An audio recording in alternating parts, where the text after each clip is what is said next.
Being 11:04, the House will now proceed to the consideration of private members' business as listed on today's order paper.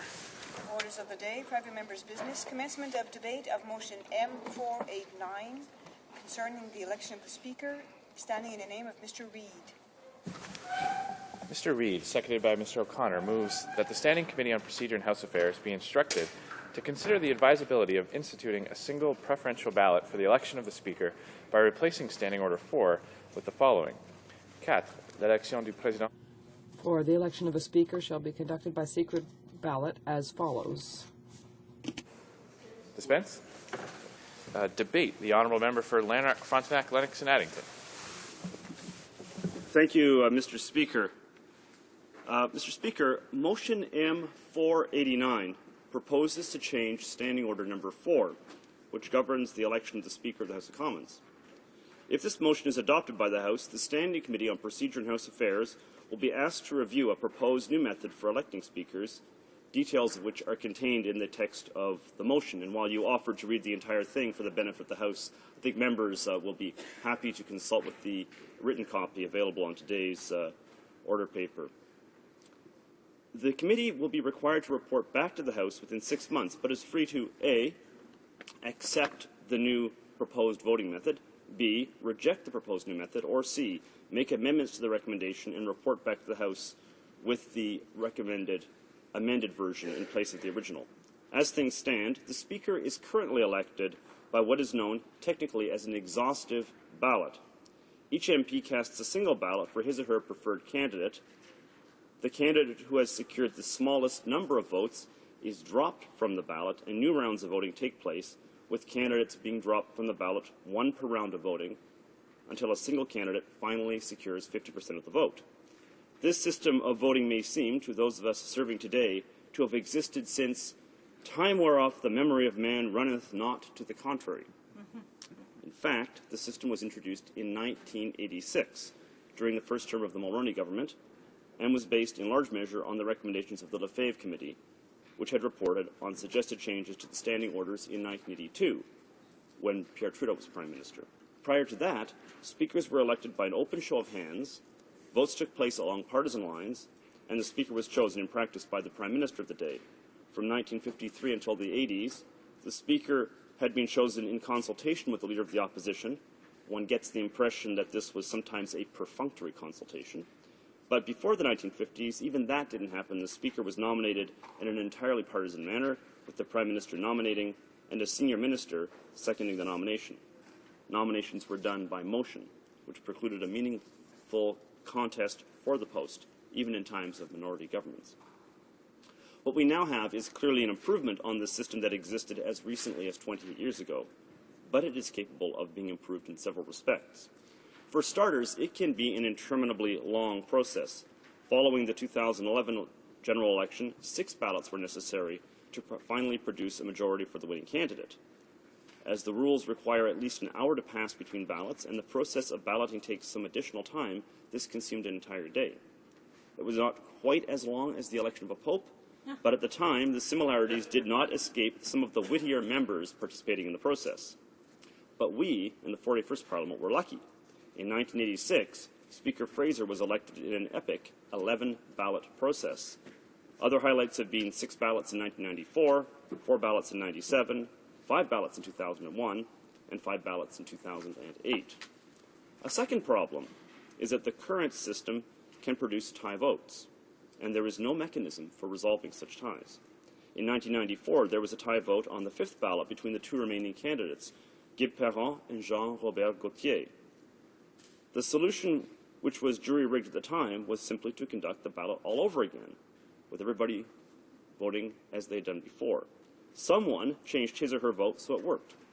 But such changes of heart cannot be regarded as being guaranteed to happen every time, as demonstrated, for example, by the 35 successive tied votes when the U.S. House of Representatives attempted to break a tie in 1800 between presidential candidates Thomas Jefferson and Aaron Burr. Thus, formalized tie-breaking rules would be an improvement. A third consideration, a problem from my point of view, although not perhaps in the eyes of all members, stems from the fact that the current system discreetly calls for all ballot papers to be destroyed and for the results of each ballot to remain a secret, in order, one assumes, to prevent MPs from casting their ballots strategically rather than on the more austere considerations of the competence and character of the candidates that ought, in the eyes of those who wrote the rules, to more properly guide our votes. This is fair enough, but it obviates the chief merit of the exhaustive balloting system. At leadership conventions, party leadership conventions, where exhaustive balloting is used, knowledge as to which candidate has received what number of votes is key to the deal-making that allows one candidate to supersede another. Some people regard this deal-making as a key advantage, which is why this system survives in the constitutions of some parties, and also in the rules that govern the election to the speakership of the British House of Commons, where vote totals are known. Anybody can look up, in fact, the Wikipedia article on the 2010 speaker's election there and see how the balloting went. Having experienced the divisiveness of the final ballot in such party leadership runoff elections myself, and many of us have certainly experienced that and participated, whether this is at a convention or the party membership is casting the ballots, I don't personally share this particular enthusiasm for deal-making, and I do share the austere preference expressed by those who designed our rules and kept the results secret. But once the decision to keep the results secret has been written into the rules, I'm at a loss to determine what advantage is served by dragging out the process through multiple ballots, which are being conducted in the presence of an information vacuum, and which therefore quite literally cannot serve any purpose whatever other than to take up time. Why not allow MPs to simply indicate all of their preferences at once on a single piece of paper by ranking each of the candidates and placing a number beside that candidate's name on the ballot paper, and then have the clerks tot up the preferences.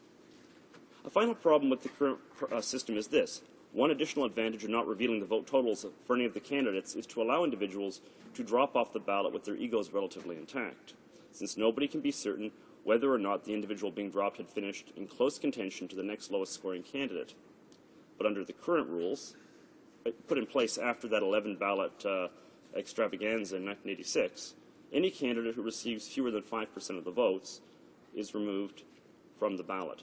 In 2011, more than one candidate dropped off of the ballot following the first vote, indicating that at least one person had received less than 5% of the vote, and making it pretty clear who it was who had suffered this particular stigma. A preferential ballot would eliminate perhaps this minor problem.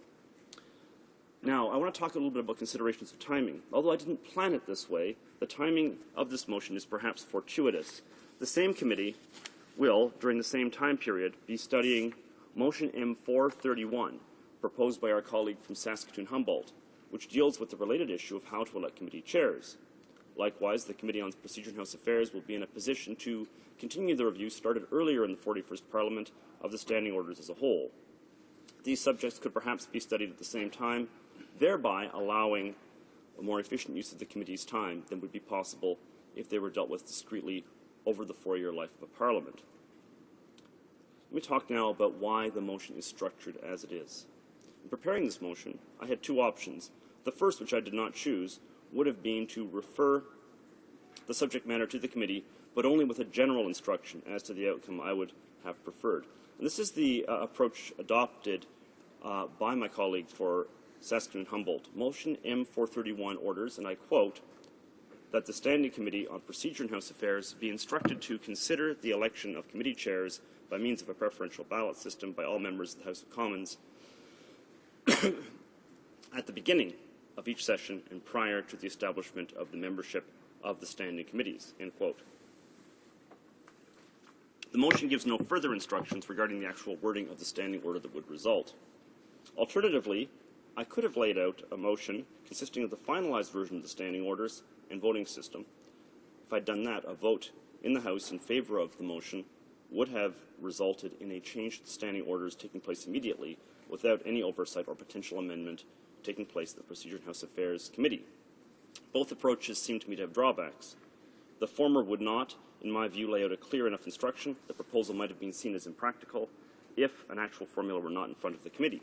On the other hand, a specific formula might have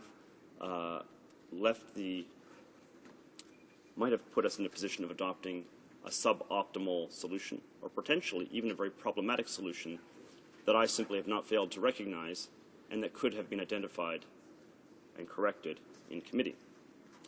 Now let me talk a little bit about the substantive side of motion M489. It makes three meaningful changes to Standing Order Number 4, which governs the election of Speaker. First, and most significantly, it changes the electoral system by which speakers are elected. Second, it creates a method of resolving tie votes. Just as our current system has on one occasion produced a tie vote, it is entirely possible that the process of counting and reassigning the second and third preferences of MPs could result in a situation in which the two remaining candidates will have an identical number of preferences. In such an event, proposed Rule 4 sub 11 will apply and a runoff election between the two remaining candidates will take place. Members will recognize that this is in practice a holdover of the existing system. Likewise, Rule 4.8a provides that if two or more candidates are tied for the least number of votes on a given round of counting, they will both or all be dropped from the ballot and their votes redistributed among the remaining candidates. Third, the embarrassment that might occur if one or more candidates for the speakership are revealed to have had virtually no support will no longer be an issue, as will no longer be evident which candidates dropped off the ballot in which order. Now, Mr. Speaker, an obvious question to ask when dealing with a proposal like this one is, has it been tried in any other jurisdiction, or are we engaging in an experiment which has no precedent? In answering this question, I have turned to the parliaments of the Westminster model, that is to say, the parliaments of countries which, like Canada, have drawn their model directly from the United Kingdom. The mother of parliaments in Westminster is, by far, the most widely emulated legislative institution in the planet. The Commonwealth of Nations thus furnishes the world's largest laboratory of democracy. The British Parliament has spawned literally hundreds of imitations on every continent and in islands of every ocean.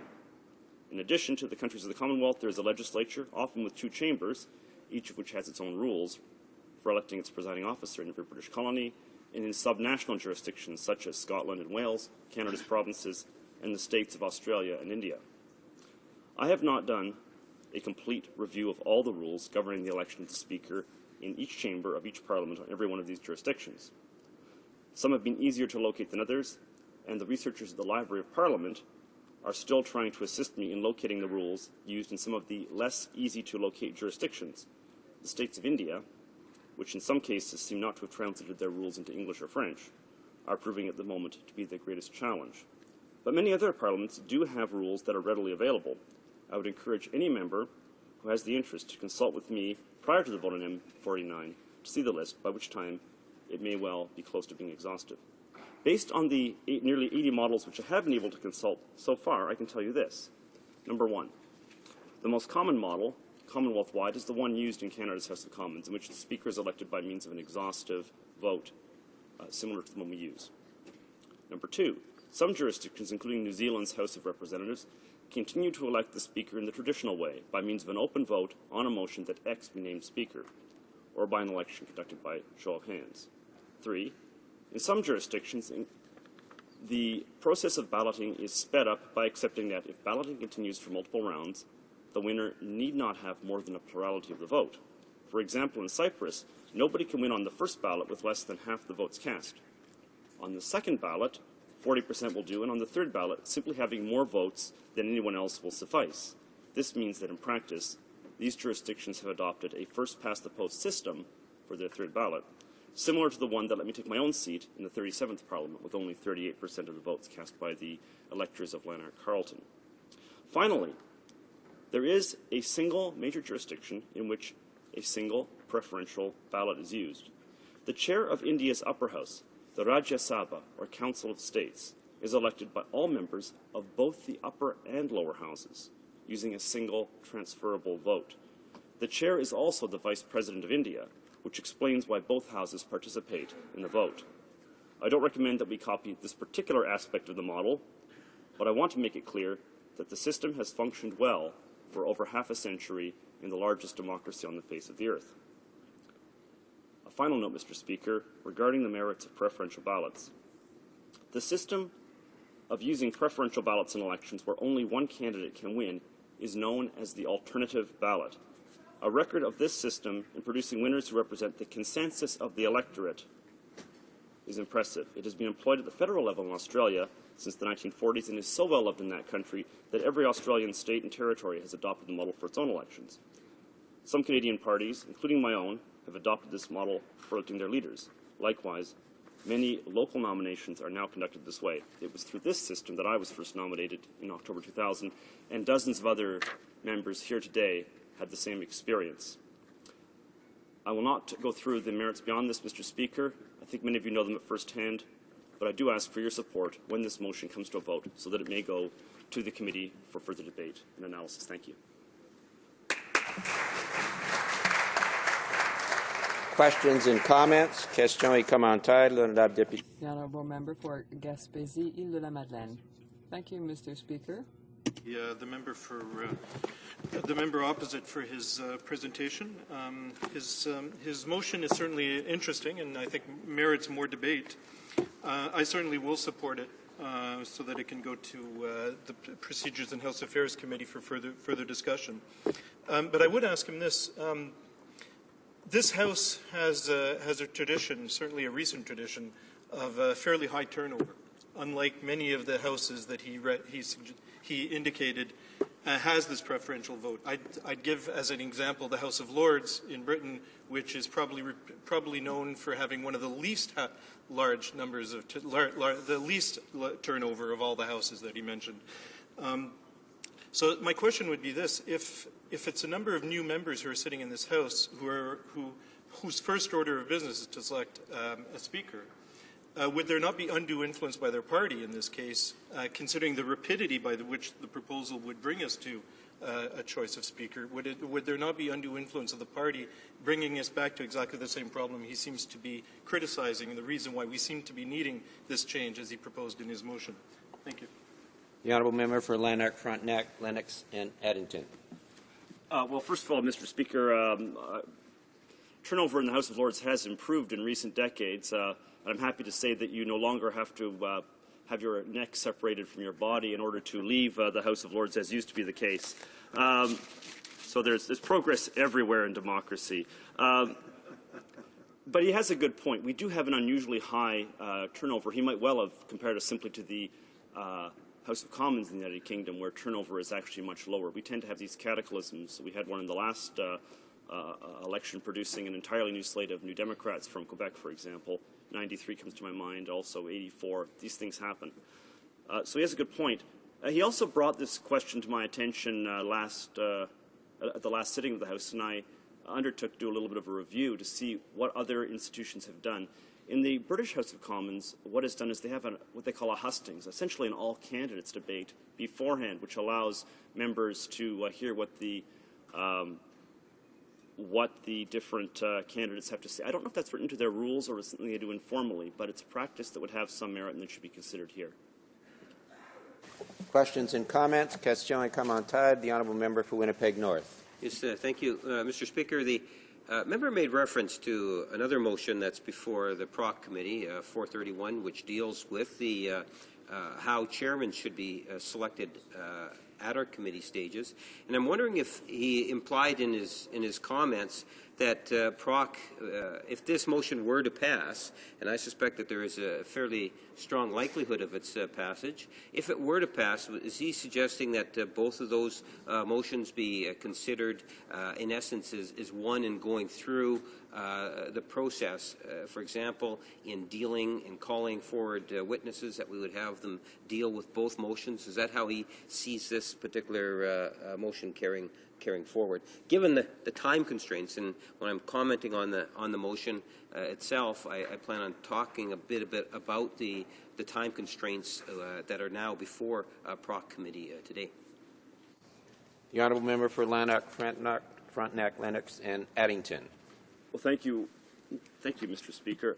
I do think the subject matter, although they superficially have a great deal of resemblance, are actually different in their practical impact. What is being attempted in the other motion to which the member refers, M431, is actually a more a more substantial change, quite a bit more substantial. It talks about the chairs being voted by preferential ballot, but selected from among the entire membership of the House. So we're talking about quite a substantial difference. And I would hope that each of the two motions will be considered substantively on its own merits and not as two sides of the same coin. But in answer to the question about witnesses, I think the same witnesses would have the same kinds of expertise as to both of the systems, where they've been tried and what kind of success they have had. Thank you. Reprise de débat. Resuming debate. The Honourable Member for Gaspésie and La Madeleine. Thank you very much, Mr. Speaker. I'm pleased to rise today to take part in the debate on Motion M489 regarding the election of the Speaker of the House. The Constitution Act 1867 provides for the fact that the Speaker of the House is elected by majority vote as quickly as possible with all due diligence. The election is the first business on the order paper in the Commons following a general election. The election of the Speaker is such a priority that it has priority over all other matters, and no other motion, no adjournment motion nor any other motion is accepted until that choice is made. Between 1867 and 1985, the Speaker of the House of Commons was appointed by a motion proposed by the Prime Minister. Since 1985, members of the House of Commons choose their Speaker themselves by secret ballot. Members indicate their choice among all candidates for the speakership on a ballot.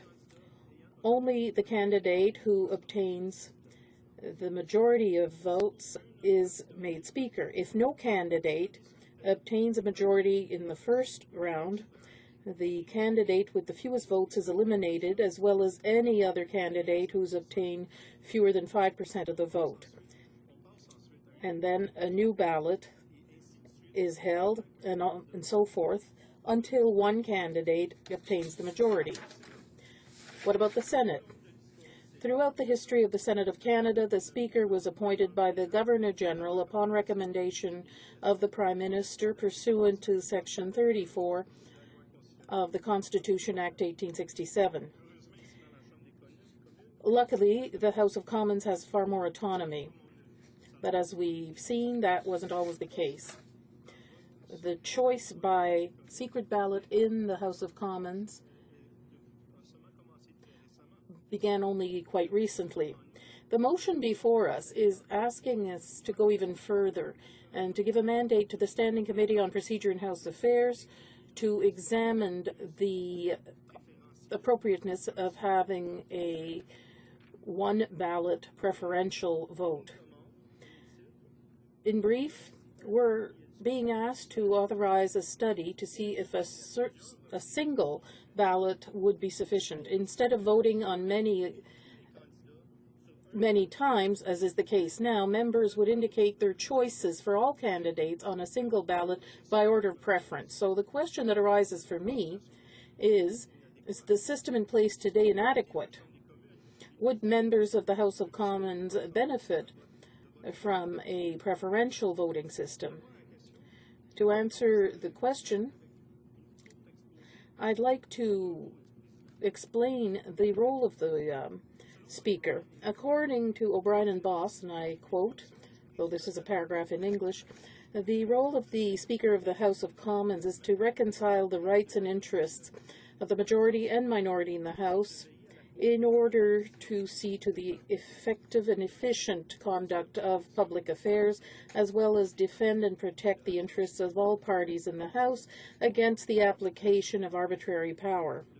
The Speaker is the guardian of rights and privileges in the House of Commons as an institution and the members that make it up. So, our Speaker does not reflect the will of the party in power, but in principle reflects the will of the House of Commons as a whole. His role as guardian of the rights and privileges forced the Speaker to be completely impartial. Again, according to O'Brien and Bosch, the Speaker must at all times manifestly be impartial in order to conserve the confidence and support of the House. His actions must not be criticized during the debate, nor in any other way except through a substantive motion. So, we see that the role of the Speaker is one of immense power in this House, and when we make a choice, we have to be very aware of the ability and what we're imposing on this person. If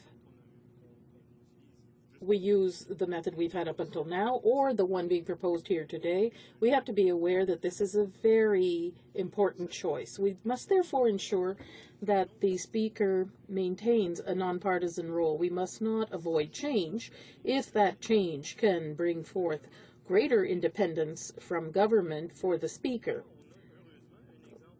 Fortunately, there's been a recent example of the implementation of preferential voting in order to improve democracy. When my colleague presented his motion in a speech a few minutes ago, he raised that.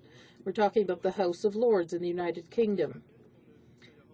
The House of Lords in the UK adopted such a measure in 2005 and implemented it in 2006.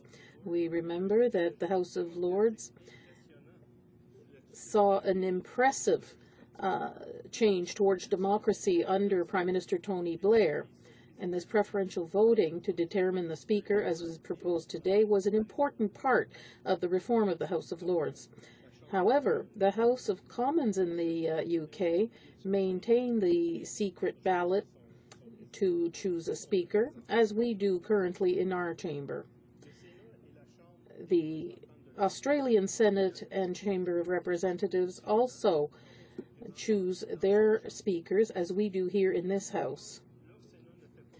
Their Senate is not like our Senate and does not allow the Prime Minister to make the choice via the Governor-General. We see a similar system in New Zealand, except in that country it is not a secret ballot. Under the system used by that chamber, members of Parliament vote for a Speaker by rising in their seats, not by a secret ballot. Of all the systems mentioned, this is the only one that eliminates the possibility of electing a Speaker independently.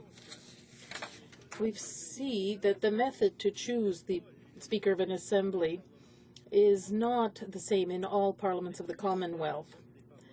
But all the systems in the parliaments mentioned here have one point in common. The chosen candidate must obtain a majority of the votes cast, a majority of the members in the House of Commons, and most of them require a secret vote, either with several rounds of voting or a secret ballot with the preferential system. Both systems also allow all members to express themselves fully without undue pressure because the vote is secret. The advantage of a voting system based on successive rounds of voting, as we do here in this House, until a candidate obtains an absolute majority of votes cast, is that it allows the voters to choose a single preferred candidate. If successive rounds are necessary, the voters, the members, can adjust their preferences if they so wish among the remaining candidates. We have time to think about it.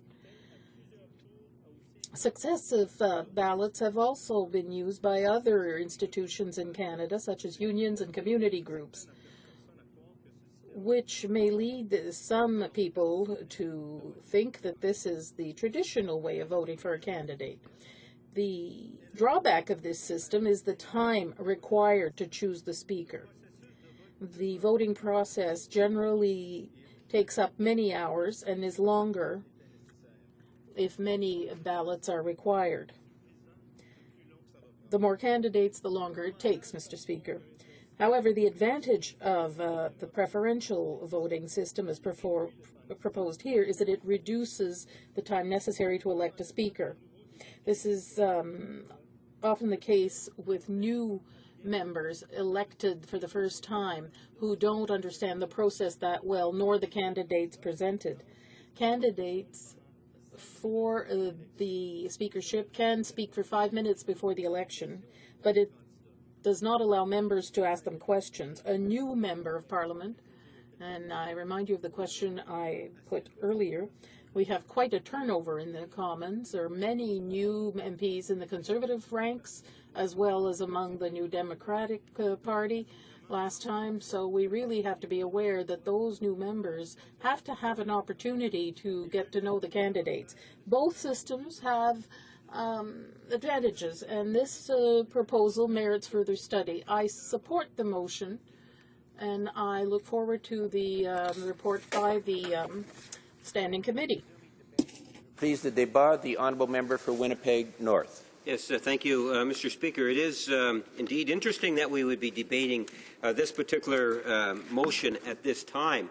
One of the things that I have noticed in sitting on the PROC committee is there is a great desire from individual members to talk about principled issues related to democracy. I made reference to a different motion, motion 431, in a form of a question to the mover, Mr. Speaker, and I did that to highlight the fact that we have another motion that deals with another issue, but it is all on the idea of change and how we can improve the system. And, you know, it does make me wonder in terms of what else we could be doing and having PROC taking a look at. Having said that, it's important, you know, here we talk about the important principle of the election of a speaker and how that speaker should ultimately assume the responsibilities of the chair. While we're debating that today, Mr. Speaker, or this morning, later on today, we're going to be debating Bill C-23. Tomorrow morning, I'm going to be sitting in the PROC committee, and we're going to be debating Bill C-23. I say that, Mr. Chairperson, Mr. Speaker, because at the end of the day, I don't question the level of interest that members have in regards to this important issue of the Speaker. And how does the Speaker assume the responsibility of the chair? But we have to recognize that the interest in this actually goes beyond the chamber. There are many academics, other stakeholders, average Canadians that in fact do take an interest because it does have an impact, a significant impact, Mr. Speaker. One member made reference to the fact of as this being one of those fundamental principles, in essence, to our democracy. Well, the legislation that we have, Bill C-23, is a greater piece of legislation, I would ultimately argue, in terms of the responsibility of members of this House. That's before the PROC committee today. And members need to be aware of what's taking place in PROC committee today, Mr. Speaker, because of the profound negative overall impact it is going to have, Mr. Speaker, because of everything that's gone or has taken place in ultimately that bill coming before the committee. And this is something that members need to make note of. Mr. Speaker, before I was going to have my comments related to the chair of or the Speaker's chair, I wanted just to highlight that issue because I do think it is important for us to recognize that whenever we can. Having said that, Mr. Speaker, I've had the opportunity as a provincial legislator to actually go through both worlds. The world where a speaker is actually appointed to a world where speakers are actually elected by their peers. And if I may, just to be able to share a little bit on that point, Mr. Speaker, I can go back to 1989, 1990, when we had in the Manitoba legislature an appointed speaker. Appointed Denny Rocan was the speaker. Gary Filmon was the premier who had appointed that particular speaker. And one of the early decisions that had to be made was in regards to the Meech Lake. Some members of this chamber might actually recall how important that decision was. It had a profound impact on the entire country, Mr. Speaker. It, in essence, defeated what the Speaker and the Speaker recognizing an individual that sat in the third party that, by using the word no, was ultimately able to prevent the Meech Lake Accord from ultimately passing, thereby denying Canada that constitutional reform. I was there at the time, Mr. Speaker, and the importance of the Speaker, Rocan, in terms of looking over and watching Mr. Harper, because it was a very difficult situation at the time, that the Speaker actually played a critical role. Why would you mention the Prime Minister's name? He's not referring to the Prime Minister. Order. Order. The Honourable Member for Winnipeg North has the floor. Continue. Speaker, Order. Elijah Harper's and the situation that he was in, Mr. Speaker, was fairly profound. There was a great deal of stress and anxiety on what was taking place back in the Manitoba Chamber back then. And the Speaker played a critical role in that. You know, I recall the privatization of the Manitoba telephone system. And again, it was under an appointed Speaker. And there were allegations, and I must admit, one of those that leveled allegations of how the government was using the Speaker's chair to manipulate its own personal agenda. And it was felt because it was appointed, an appointed Speaker, that in fact that the Speaker was giving so much favor towards the government's agenda in regards to the Manitoba telephone system. That was one of the driving factors in the minds of many members of the legislature that in fact we needed to change the system in the province of Manitoba. And ultimately, I would suggest to you is one of the reasons why we led to having an elected Speaker inside the Manitoba legislature. I say this, Mr. Speaker, because we need to recognize just how important the role is that the Speaker of the House plays. I've witnessed that today in terms of the House of Commons. We have seen how the Speaker will gather votes in a particular substantial piece of legislation or clauses and categorize them and put them into one vote as opposed to a number of votes. And just think in terms of the actual impact that that Speaker's decision had on the proceedings of this House. I would suggest to you, Mr. Speaker, at the very least, any creative member could have had literally dozens of hours of valuable House time being consumed by huge numbers of votes. We, in fact, saw that before a Speaker ruling on the issue, where we virtually sat around the clock plus. This is a ruling that was made by the Speaker of the House. I can recall in my very short period after winning the by-election in Winnipeg North, where there was a decision in regards to a individual minister's correspondence that dealt with foreign aid, whether or not she intentionally had misled the House by the word not, and how it was added on, Mr. Speaker, and how it was came to be known that, in fact, that there was some misrepresentation that was going on. I say that, Mr. Speaker, because at the end of the day, I believe each and every one of us will recognize how critically important it is that as much as possible that we get it right in moving forward. I believe that we have made significant progress over the years in regards to having the Speaker become elected. Where we go from here, whether it's a preferential ballot, or the member made reference even to the possibility of, I believe he said, a first past the post, third time round, or it's under our current system. I think that we need to take a more holistic approach at the type of changes and reforms that are necessary inside the House that would allow a better sense of democracy that goes even beyond the Speaker. We could talk about issues of time allocation, committee functions and the roles that they play.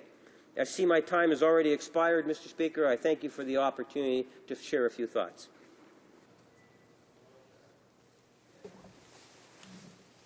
The honourable member for Mississauga-Streetsville, I believe, is rising on a point of order. Mr. Speaker, I am rising on a point of order with respect to debate that took place on February 6th in this House regarding the Fair Elections Act. I made a statement in the House during the debate that is not accurate, and I just want to reflect the fact that I have not personally witnessed individuals retrieving voter notification cards from the garbage cans or from the mailbox areas of apartment buildings. I, in fact, have not personally witnessed that activity. I wanted the record to properly show that. Thank you. Resuming debate, reprise de débat. The honourable member for Ancaster, Dundas, Flamborough, Westdale. Thank you very much, Mr. Speaker. It's an honour to participate in today's discussion on motion M489 on the process for electing the Speaker of the House of Commons. I know that my colleague, the member for Lanark, Frontenac, Lennox and Addington, has a keen interest in the functioning of this chamber and the rules and the processes that govern the House of Commons. I believe he's brought forward this motion with an objective of strengthening one of the key processes that we participate in as members of the House of Commons, that is the election of our Speaker. For nearly all of us, voting for the Speaker at the beginning of a Parliament is the very first task we perform as parliamentarians. I thank the member from Lanark, Frontenac, Lennox and Addington for bringing forward this motion for debate. While my colleague's motion is quite detailed, I think it's worth summarizing some of the key elements of the motion. First, for the benefit of those that may be following this debate, it's worth reiterating the present secret ballot system that is used to elect the Speaker as it is currently set out in Standing Order 4. Essentially, the process starts with a list of candidates which includes all members except ministers, party leaders, and those members who have withdrawn their names from consideration. When it comes time to vote, members of the House write the name of the candidate of their choice on the ballot. After the first round of voting, if no candidates receive more than 50% of the vote, the candidate with the fewest votes and all candidates who receive less than 5% of the vote are removed from the ballot, and a second round of voting takes place. The rounds of voting continue until one candidate receives more than 50% of the vote. Motion M489 would instruct the Standing Committee on Procedure and House Affairs to study and, within 6 months of the adoption of this motion, table a report regarding the advisability of implementing a preferential ballot for the election of the Speaker. I guess, Mr. Speaker, I should probably also acknowledge my support as far as a preferential ballot is concerned, because I was elected in my own nomination through a preferential ballot. To give the committee something to study and work from, the member from Frontenac, Lennox and Addington has kindly set out in his motion a very specific and comprehensive proposal to replace Standing Order 4 with a new process for electing the Speaker. Of course, being an independent entity, I'm sure the Procedure and House Affairs Committee would be free to recommend any changes to the proposal. It's worth noting that my colleague's proposal does not do away with every aspect of the current system. The ability of MPs to not put their names forward for consideration to be Speaker, and the rule that no debate or questions of privilege are allowed during the election of Speaker would be retained.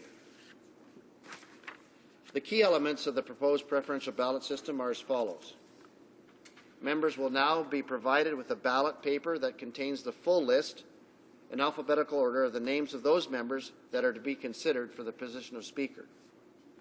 Rather than voting for a single candidate, members will be able to rank their preferred candidate, their second preferred candidate, and so on and so on and so on, Mr. Speaker. After this single round of voting, the clerk shall count the number of first preferences recorded in the ballots, and if a candidate has received a majority of the first preferences votes, then they'll be declared elected. If, after the first count, no candidate has received a majority of first preference votes, the clerk shall eliminate the candidate who received the last number of first preference votes from further counts. For these ballots, the clerk would treat each second or lower preference as if it were a first preference for the next highest candidate in the order of preference who's not eliminated. This process would be continued until a candidate has obtained a majority of the votes. The motion sets out further details, but what I've just highlighted is the crux of the proposal of the new system.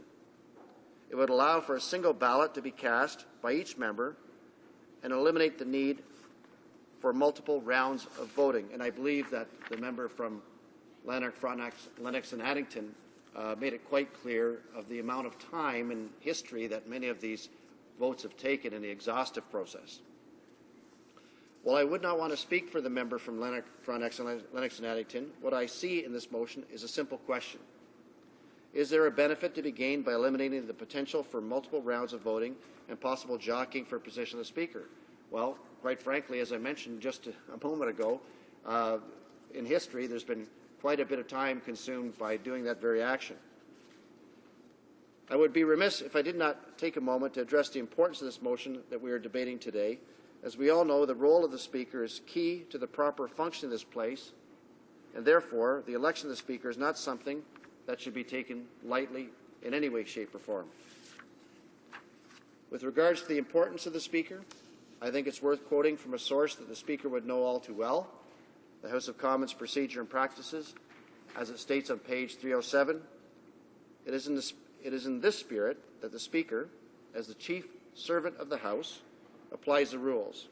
The Speaker is the servant neither of any part of the House nor any majority of the House, but of the entire institution, and serves the best interests of the House as distilled over many generations in its practices. Bearing the significance of this quote in mind and the key question at the heart of this motion, we must decide whether the current system for electing the Speaker needs replacing, and specifically whether it should be replaced by the proposed preferential ballot system. Again, the key question is the study that Procedure and House Affairs Committee should undertake.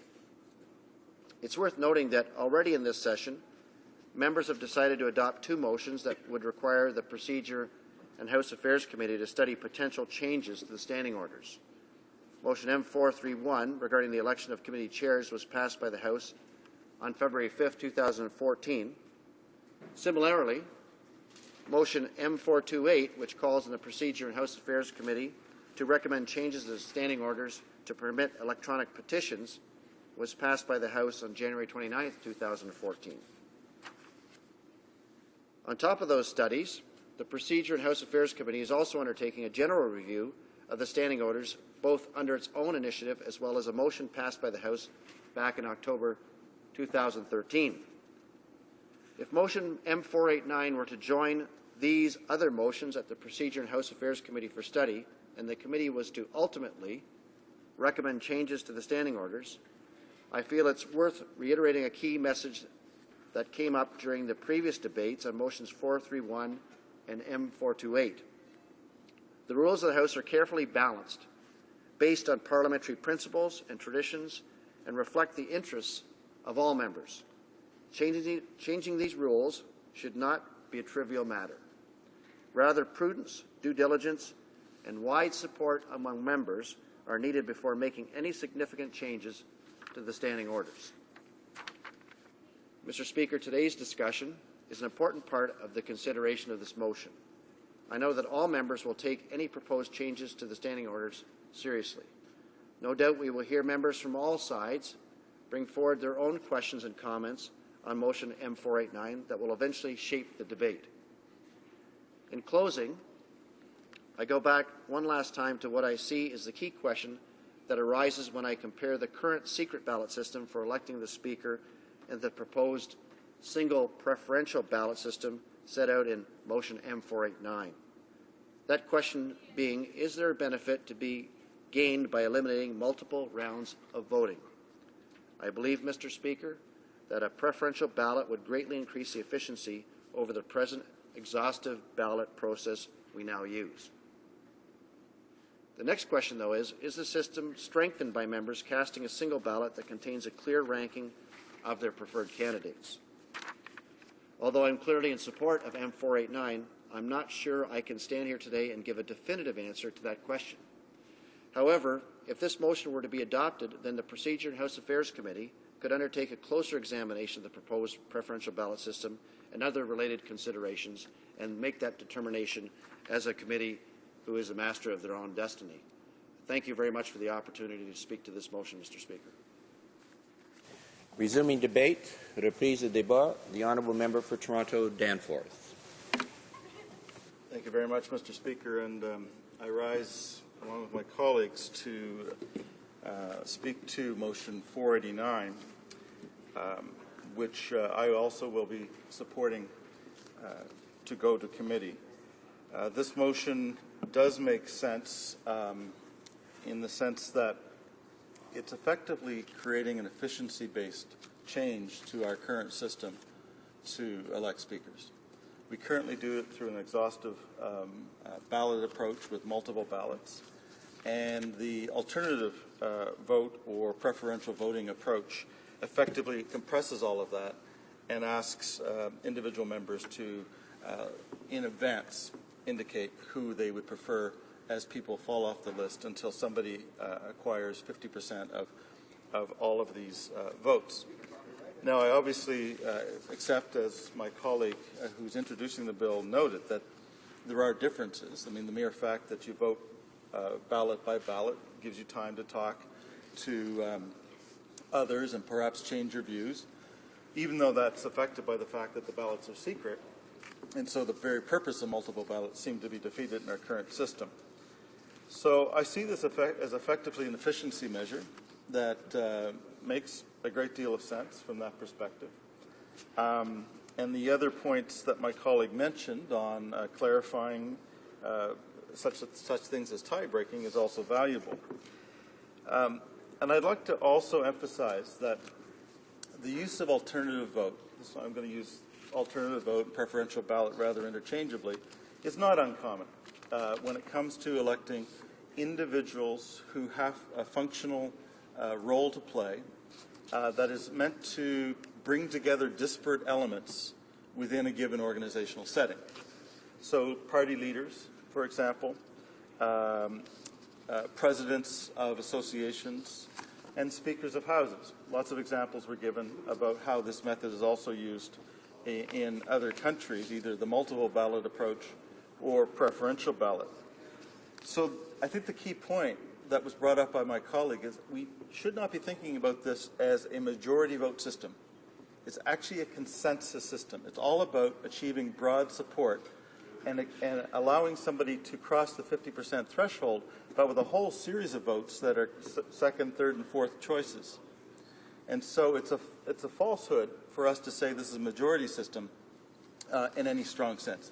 It's all about creating consensus, even though almost always the person who is elected in this system has probably more of a plurality of votes than other candidates, but it is possible for somebody with fewer initial votes to leapfrog them. Nonetheless, it's erroneous to be referring to this as a majority system. It's first past the post, whoever gets past that 50% mark, but the 50% is actually not about first choices, and that's important for us to know.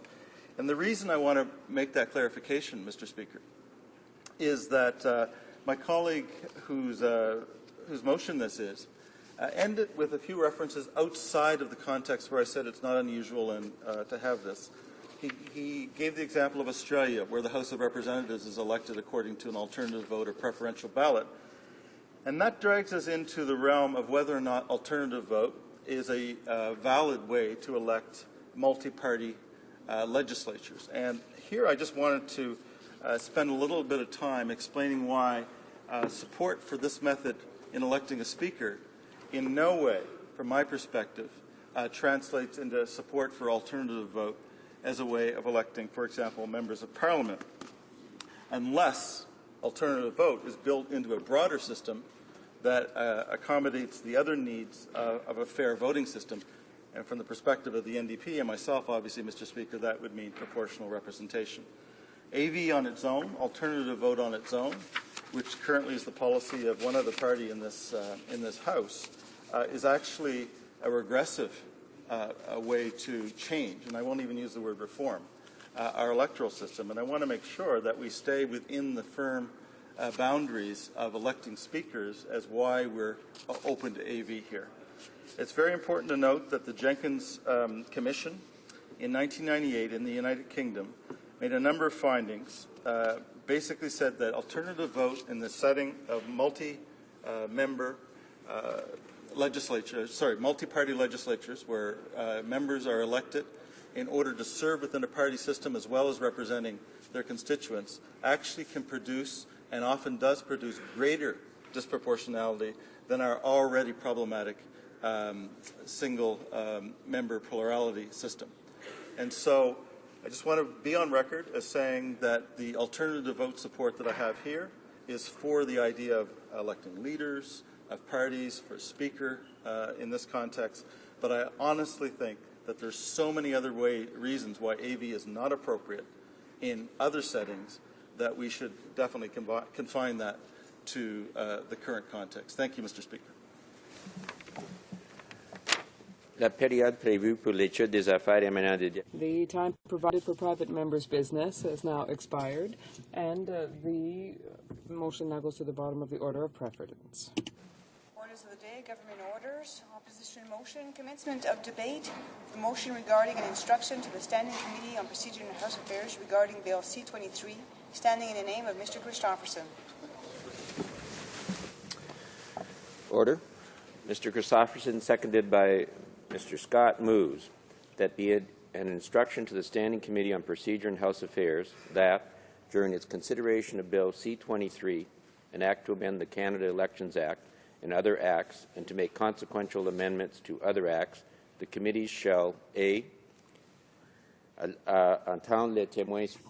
Hear witnesses from, but not limited to, Elections Canada, political parties as defined under the Canada Elections Act, the Minister of State who introduced the bill, representatives of First Nations, anti-poverty groups, groups representing persons with disabilities, groups representing youth advocates and students, as well as specific groups which have been active in society on elections rules. Have the power to travel to all regions of Canada, Atlantic Canada, Quebec, Ontario, Northern Ontario, the Prairies, British Columbia, and the North, including downtown urban settings, rural and remote settings, and that the committee requests that this travel take place in March and April 2014, and C, under C, only proceed to clause-by-clause consideration of the bill after these hearings have been completed, with a goal to commence clause-by-clause consideration on Thursday, May 1st, 2014. The honourable member for Hamilton Centre. Thank you very much, Mr. Speaker. Let me say at the outset that I rise as much in sorrow as in anger. Sorrow in terms of the state of affairs of our democracy. We've been watching drip by drip by drip the democracy that we love and respect and that is respected around the world is being deteriorated and removed and changed. Let me say at the outset, Speaker, that I'm splitting my time with the member from Hull, Aylmer. Thank you. So, where are we right now? Well, the government brought in massive sweeping changes to the way we conduct elections here in Canada. not long after we started into the discussion, the government moved a motion to shut down debate. And during the course of that debate, the government said, well, this is not all that important because it's the House discussion. We want to get this to the committee to do some real work and get some things done.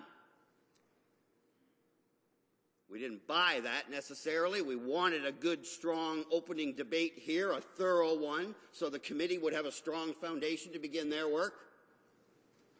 But they have a majority. They win votes 10 times out of 10 when they stay collectively together. So it goes to committee. Now, Speaker, you'll appreciate that in a healthy, mature democracy, there are two pieces to dealing with legislation. One is the process by which you analyze it. Who gets input? Who gets a say? What is the process for final determination? And the other one is the actual substantive part of the bill. We put a motion on the floor at the committee saying that what we would like are the following witnesses, and it's pretty motherhood, quite frankly, in terms of the witnesses. No shock there, no games, no twist, just straightforward.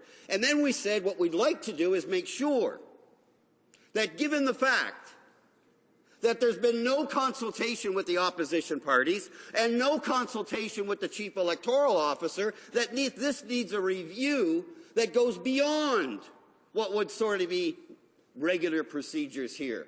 And that we should get this committee out on the road into the communities where people are going to be affected by this bill, by these changes to the election laws, and give them their say. And the government early on indicated they might be open to it. And there were actually some offline discussions that lasted about 2 or 3 hours. And then we're moving forward. We were setting out how long have we got and just starting to lay the foundations of getting negotiation. And then I was advised on the floor of the House of Commons that the Iron Curtain had come down from on high, and no, there would not be any public hearings outside the safety and security of the Ottawa bubble. Well, Speaker, our motion is not only reasonable, but it also provides a starting date, a target starting date for clause by clause. Now, opposition parties don't normally do that. Why? Because it boxes you in terms of your time frame, your maneuverability. But what we were trying to do, Speaker, is to instill in the mind of the public, and most importantly in the government, that we really do want to have a negotiated process that involves getting outside the security of the safety bubble in Ottawa, give people a chance to have their say, give us adequate number of days and hours to discuss this properly, and then we could reach an agreement and then move on and begin to fill in the days that we've identified and get the speakers lined up and the usual sort of things we do, and identify the communities that we'd be going to, and then start talking about who we'd see there. All of that should be happening right now. And in light of the fact that in the past, Speaker, for those who study the history of this place and our democracy, they will know that any attempt to change the rules of the election need to have the buy-in of all those that are participating. We just finished the Olympics. Did the host country decide all the Olympic rules? No. There's equal input from all the participants because it's the rules of the game. And then you enjoy the game. And that's what used to happen in Canada. It blows my mind that I even have to make the statement, and then the government refused to meet with the chief electoral officer.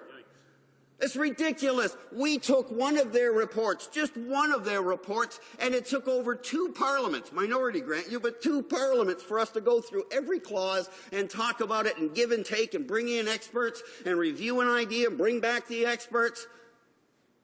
But that was minority. That's when there was a much stronger sense of the real Canadian democracy that we know.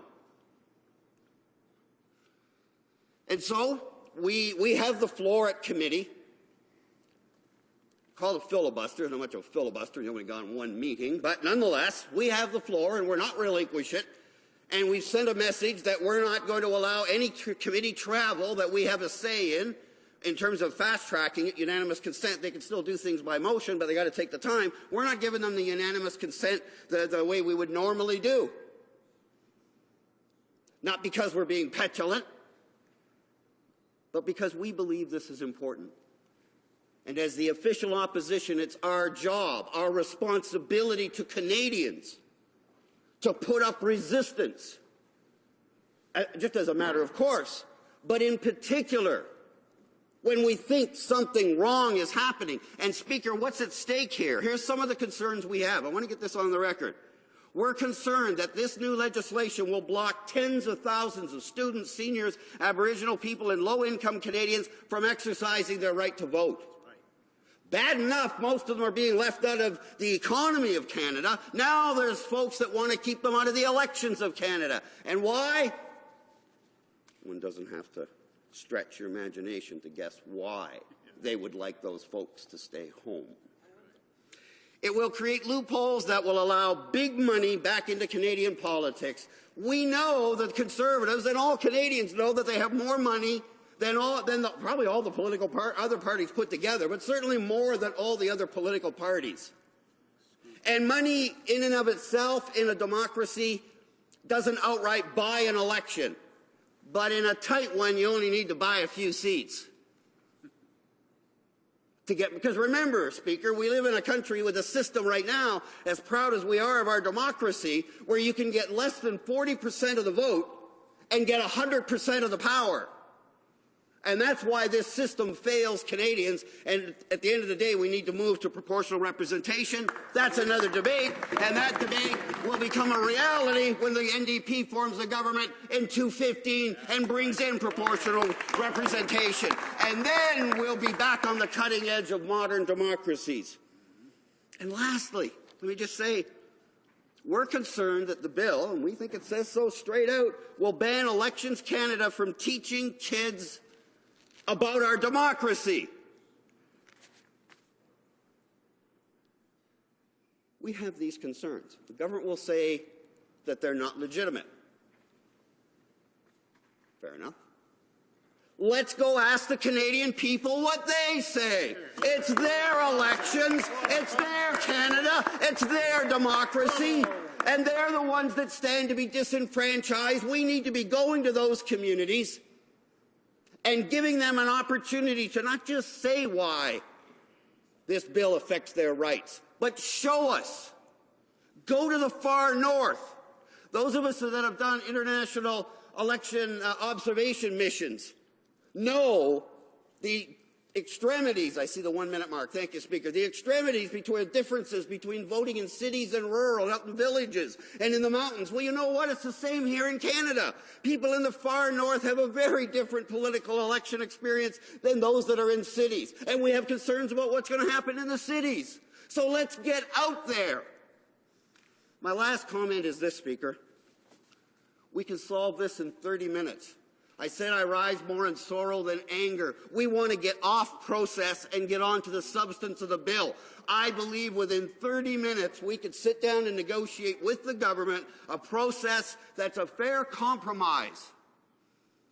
We're not going to get everything we want, but neither should the government. So let's negotiate, compromise, come up with a process that we can all live with, give Canadians their say, and then we can get on with debating the actual details of the bill. But until the government stops ramming things through and believing that they have no right, or they have the right to deny Canadians their voice, we will continue to fight and use every tool we have to bring democracy to this place, even if the Conservatives don't believe in democracy.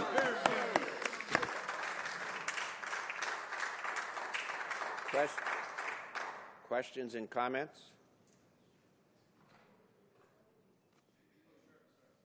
The Honourable Member for Oak Ridge's Markham. Sorry, Mr. Speaker. I'm sorry that you had to suffer that speech by being in the chair, Mr. Speaker. The reality is, of course, that this particular piece of legislation has yet to had a minute inside of committee. We know that when the bill was first introduced the NDP, of course, before even reading the bill, had actually said that they wouldn't support the bill, Mr. Speaker. That was painfully obvious. That was painfully obvious when the critic for democratic reform went in front of the press and admitted that, of course, he had not read the bill, but still the NDP were not going to be supporting it. Moreover, Mr. Speaker, when we had some debate in this House, we've heard two areas anyway, of concern. One of those areas was with respect to vouching. I note that on the bill, on page 25, 143.3 is modified, but it does still provide some leeway with respect to the polling officer with respect to someone's address. I've yet to hear from the NDP what they would propose, what different they would propose, Mr. Speaker. We also know that the Minister of Democratic Reform has clearly stated that the Commissioner would, Chief Electoral Officer, would still have the mandate to go out and speak to people, Mr. Speaker. In the absence of hearing anything from the NDP with respect to what they would do different in the bill outside of those two areas, Mr. Speaker, I'm wondering if the honourable member wouldn't agree that we should actually start committee hearings on this and get further debate going. The honourable member for Hamilton Centre. Thanks, Mr. Speaker. I stand to be corrected, but I don't recall in those remarks anywhere mentioning the Canadian people, giving citizens their say. No, they want to make this about another battle in the bubble between the government and the opposition and have people look at it and say, oh, it's just a political squabble, it doesn't matter. That's exactly what their game plan is. The member did not talk one bit about why it's okay to deny Canadians their right to have a say on their election in the place that they live. That's the issue that's before us. This motion is exactly the one that we have at committee. We're not getting the results we need at committee, so we brought it here to the highest authority in Canada, the Parliament of Canada, because we want Canadians to have their say. The member did not address that, and that's the issue that's before us. Canadians have a right to have a say about their democracy and their election, and we're not letting go. Questions and comments? Question et commentaire. The honourable member for Winnipeg North. Yes, thank you, Mr. Speaker. The Liberal Party has actually been very clear on this issue. At the end of the day, we do believe it's an absolute and total disgrace in the manner in which this legislation has been brought in. There is, in fact, a need, and the government should have not only worked with Canadians, but also with the Elections Canada officials, done proper consultation. Many, including myself, would argue that they should have consulted even with Canadians prior. They bring it in through time allocation, limiting the members on both sides of the House to be able to contribute to the debate, and now we find it stuck in committee, and hopefully it gets stuck in committee for a long, long time, Mr. Speaker. And the issue that we take great omens with is in regards to the whole fact that the government feels that it does not have to do any form of real, genuine consultations outside of Ottawa. We too have argued that we do need to go into all regions of our country, Mr. Speaker. My question to the member is, to what degree, and maybe if he could further explain the time limitations that he's put in regards to his motion. The honourable member for Hamilton Centre. You have about a minute. Thank you very much, Speaker, and I want to thank my colleague from Winnipeg Centre, who also is a member of PROC, which is the committee that's seized of this bill. And I want to say that the third party has been very supportive of the notion of ensuring that we push the government to bring Canadians in. And I would also underscore the honourable member's comment that we would have all been not only better served had the Chief Electoral Officer and Elections Canada been consultant, but yes, if Canadians had been given their opportunity to have input at the front end of this. See, Speaker, that's the whole thing. The whole idea for this government is that they can just ram this through. Remember, they brought in these massive overhauls, and we think problematic changes that are going to hurt Canadians' right to vote during the Olympics. At the same time, they dropped a budget. At the same time, they brought in a full overhaul of the immigration system. This is not coincidence. So if I can, the process that we've outlined gives us 2 months to travel the country, an opportunity to start doing clause by clause, May the 1st, ample time to give Canadians their say, let the committee do their work, and have the bill, if it's good enough, in place for the next election. Reprise de débat. Resuming debate. The Honourable Member for Hull-Aylmer. Thank you, Mr. Speaker. I'm very proud to support the motion tabled by my colleague, which is an excellent motion, and tabled, as I said, by my colleague from Hamilton Centre. It's giving Canadians the ability to express themselves on a bill that goes against all democratic notions, and particularly with the irregularities of the last elections, it's very obvious that an in-depth reform is necessary in order to ensure the integrity of our electoral system. And even if it doesn't surprise me what we saw during the last 2 years with this party in power, I'm very disappointed to see that the Conservatives have not seized this opportunity to consult our democracy. They've rather chosen to turn this reform and twist it into a form that is in their own interest. And even worse, they're trying to do this secretly without consulting anyone. So why only have such a short debate? An hour after the bill was tabled, they gave notice of motion to limit the debate. Is that what you call democracy?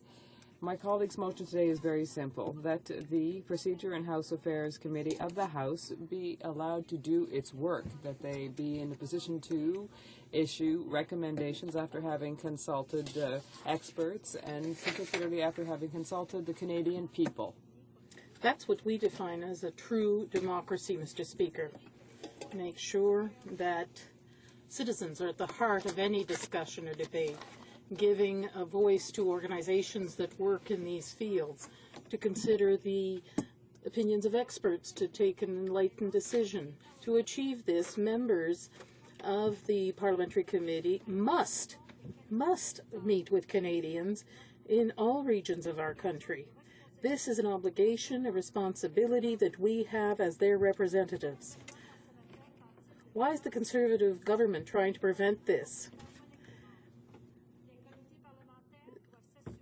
Parliamentary committees must make sure that they meet witnesses that they could not meet in Ottawa. If the Standing Committee on International Trade can go, and I agree with this, went to Belgium, France, in the framework of its study of the Canada-EU Free Trade Agreement, I really fail to see why the government is opposed to having this committee leave Ottawa to hold hearings on an issue as important as election reform. I also find it hard to understand that the Minister of Democratic Reform did not consult experts before proposing changes to the Elections Act. Even the opinion of the highest bureaucrat at Elections Canada was not requested, the Director General of Elections. We have many experts within the public service and civil society, so why does the government deprive itself of their expertise? Mr. Speaker, this failed approach leads us to believe one thing. The government is not seeking the best election reform for Canadians, but the best electoral reform or unfair Elections Act for the benefit of the Conservative Party. Mr. Speaker, Canadians have nothing to gain by reducing the powers of the Chief Electoral Officer. After the robocall scandal and the whole Pierre Poutine affair, I received dozens of emails from people in my riding. They want us to shed light on this whole sordid affair. The people of Hull-Aylmer and from all over Canada want to be able to trust their election system. They want this Parliament to take concrete measures to ensure that such fraud can no longer ever be perpetrated. This is why the Chief Electoral Officer asked for more powers, notably that of requiring financial documents related to elections and to force witnesses to appear. But what does this bill do? The reverse. It withdraws many of this Chief Electoral Officer's powers and even forbids him from promoting voter turnout. This is shameful. Canadians have nothing to gain in making voting more difficult for vulnerable individuals.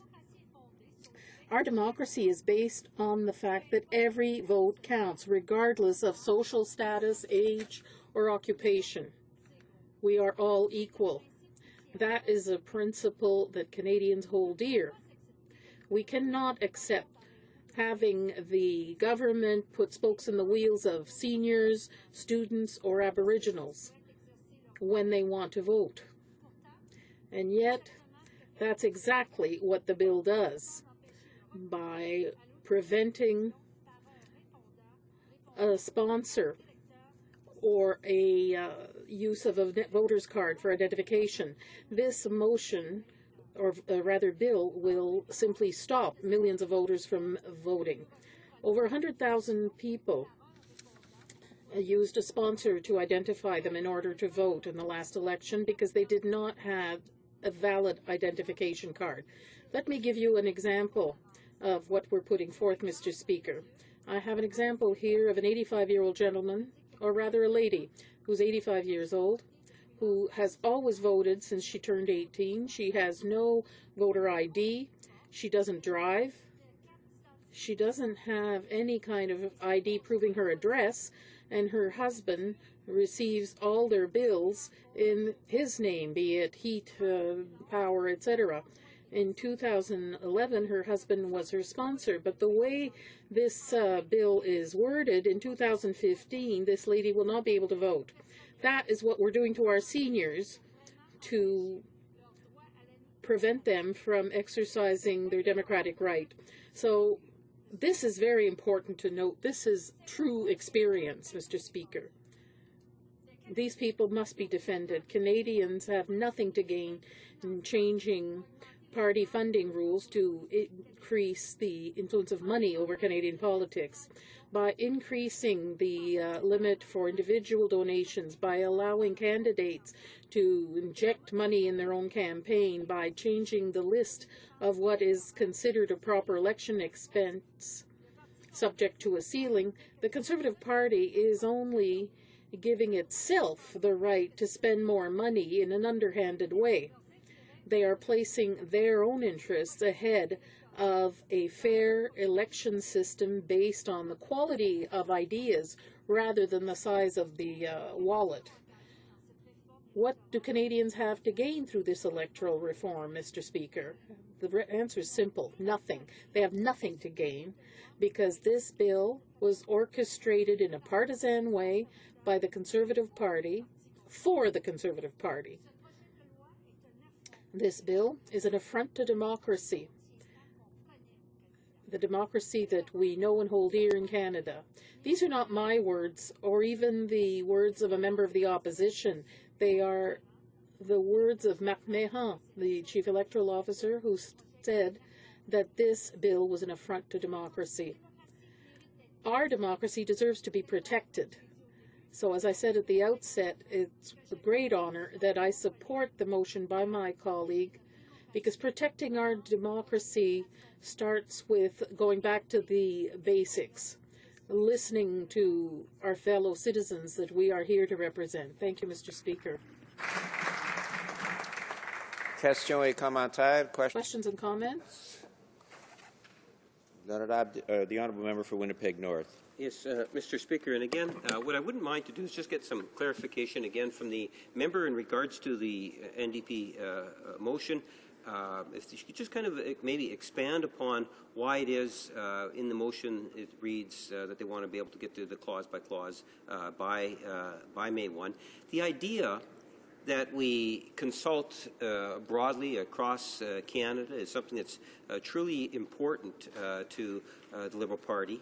We would like to be able to get a commitment from the government that would see us go into all the different regions of Canada, this thereby allowing Canadians to have their say on what is a very important law that is being proposed to be changed by the Conservatives, who have not done their homework, who have not consulted prior, who have not consulted with whether it's Canadians, the chief electoral officers, who has not worked in cooperation with opposition parties, given the fundamental importance of democracy and how critically important our election laws are.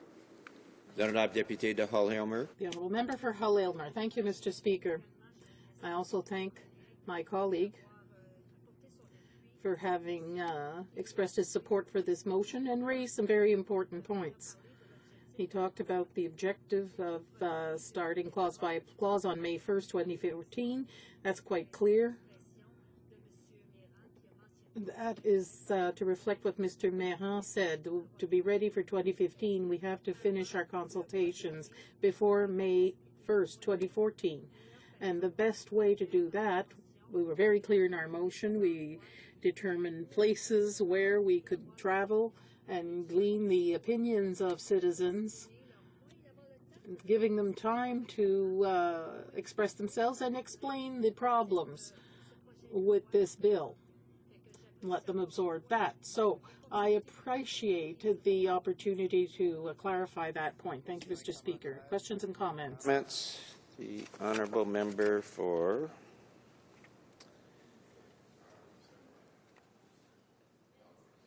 Calgary Centre. North, actually. But thank you, Mr. Speaker. Close enough. He's also a minister. Thank you for that. Thank you, Mr. Speaker. When I read the form and substance of the motion before the House today, when I read it, it really appears to me as a matter for committee business. And I just am wondering why my colleague has decided to put this motion forward, given that, to me, it seems like we should just get on with business at committee, have some witnesses there, and start working on examining this bill. I just really don't understand the purpose of it, A, given that committee is a master of its own business, and that from my understanding at committee, there's been a lot of discussions about what witnesses should be going forward, trying to allow the clerk to do his job, to bring witnesses out. To me, this seems like a big delay tactic to get the committee going, and I'm just wondering if she could respond to that. Honourable Deputy de Hull-Aylmer. The Honourable Member for Hull-Aylmer. Thank you, Mr. Speaker.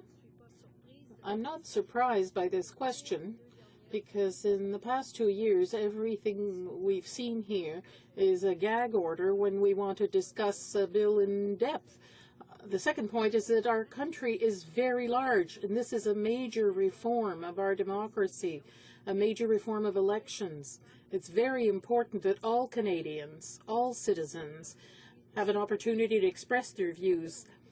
We were very clear with the deadline. We're not asking for a 1 or 2 year extension. We're asking for the next 3 months in order to respond to the concern of the Chief Electoral Officer. We'll be ready by May 1st, and that gives plenty of time for the reform. It will be done in a democratic way, Mr. Speaker. Questions and comments? The Honourable Member for Louis Saint Laurent. Thank you very much, Mr. Speaker. First of all, I want to thank my excellent colleague for Hull-Aylmer for her speech. I had an opportunity to work with her on the Procedure and House Affairs Committee for many years, and I know how she understands these issues and is very concerned with this reform. My question for her is travel by committees, as she mentioned in her speech. Personally, 2 years ago, I took part in a diplomatic mission in Ukraine with the Foreign Affairs Committee. It was very important. Our goal was to have public hearings and produce a report on the state of democracy in that country. We traveled throughout Ukraine. We heard witnesses from all walks of life, and that's what the travel allowed us to do. It was an excellent initiative. It allowed us to better understand what was going on in Ukraine. So right now, we are before a bill to reform the Elections Act. We're trying to hold the same kind of consultation because we understand the importance of talking to people from all walks of life when it comes to democracy, so I fail to see why we can do this in other countries and can't even do it in our own country. I'd like to hear my colleagues' views on that. The Honourable Member for Hull-Aylmer, you have 30 seconds. Thank you, Mr. Speaker, and I thank my colleague for having raised that point, which is at the very heart of the subject here today, put forth by the New Democrats to make sure that everyone has the ability to see the differences between regions, between provinces, and express their views. That's also at the heart of democracy, to give the opportunity people who may not be able to come to Ottawa to make a presentation. We go and see them where they live. The example of the Ukraine is a very good one. So I hope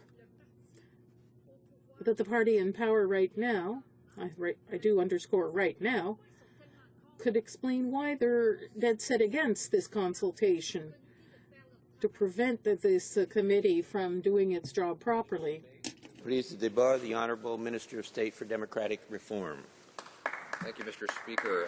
I will begin my remarks by addressing the issue of vouching. It is a subject that the opposition has raised, and I would like to point them to some key facts. Canadians can use 39 different forms of identification to prove who they are and where they live. If they fail to bring any of those, the law allows someone to vouch for them. Due to massive irregularities in the use of vouching, the Fair Elections Act would end the practice. Now, in order to highlight these irregularities, I have pointed to an Elections Canada commissioned compliance review as evidence of the problem. It included audits from 4 ridings in which irregularities with vouching averaged 25% of the cases. Now, some have pointed out, some have questioned this fact and its importance. The fact comes from page 15 of the above-mentioned Elections Canada Compliance Review, and its author was Harry Neufeld, the former Chief Electoral Officer from the province of British Columbia. Some correctly point out that the national rate of irregularities is actually 42%. The difference arises from the fact that the 25% number is an average of just 4 ridings, and the 42% is a nationwide figure. At worst, I have understated the problem then. Either way, both numbers are correct and both are shockingly high. Are they important? Some argue that they are just minor paperwork glitches, having no importance on the integrity with respect to the integrity of the vote. Yet that is not what the report's author found. Mr. Neufeld defined, quote, irregularities as, quote, serious errors. Those are his words. Not small details, but serious errors. Quote, this is how he officially defines it. An irregularity is a failure by an election officer to administer safeguards demonstrating that a voter is entitled to receive a ballot, end quote. Now, some correctly point out that this failure does not automatically mean that the voter was not eligible to vote. But by that logic, we would not require any form of identification rules whatsoever, and instead just put the onus on the elections official to prove a person is not eligible. Someone could walk in, assert their identity or address, and unless officials could prove beyond doubt otherwise, the person would cast a ballot. Now, of course, there would be, in that instance, there would be literally thousands and thousands of fraudulent votes, and there would be no way to stop it because you cannot prove a negative. Nor should we expect elections officials to try. ID requirements exist for a reason. Failure to comply with properly identify voters, as so often happens with vouching, allows people to vote when they are not eligible or to vote more than once. It should not be a guessing game, yet that is what vouching has become in nearly half of the cases where it is used. If you believe the facts that in Elections Canada's own compliance report, quote, serious errors of the type the courts consider irregularities that can contribute to an election being overturned were found to occur in 12% of all election cases involving voter registration and 42% of cases involving vouching. That is page 6 of the report. The latter point is particularly devastating. Judges don't overturn election results for nothing.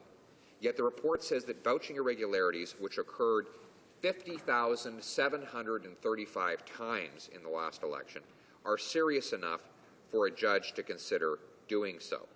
That number, 50,735 irregularities related to vouching, comes from page 69 of the aforementioned report. But that is not all. While vouching is theoretically intended to extend the right to vote, it may ultimately rob people of that very same right. When courts invalidate votes because of serious irregularities, there is a chance that legitimate ballots can be invalidated along with them. In other words, a contaminated process can deprive even honest votes from being counted at all. So why not simply administer vouching more competently instead of ending it altogether, some ask. The answer to that question, the question of quality assurances, seems to be addressed as well in the Neufeld report. Let me quote, according to two of these elections, quality assurance programs involving on-site conformity advisors were applied. However, vouching irregularities still averaged 21% during HoC-monitored elections. This indicates that overly complex procedures cannot be remedied by simply improved quality assurance. So, to translate, in the 4 ridings audited, there were irregularities in 25% of the cases where vouching was used. 1 in 4 vouched votes had an irregularity. So, then the compliance review said, what if there's extra supervision to enforce compliance? Would that reduce the number of irregularities? But sadly, it only reduced them from 25 to 21% of the time. So even with extra efforts to impose better compliance, 1 in 5 cases where vouching was used involved an irregularity. It is important also to note the key principle here. Yes, we must allow every eligible voter to cast a ballot.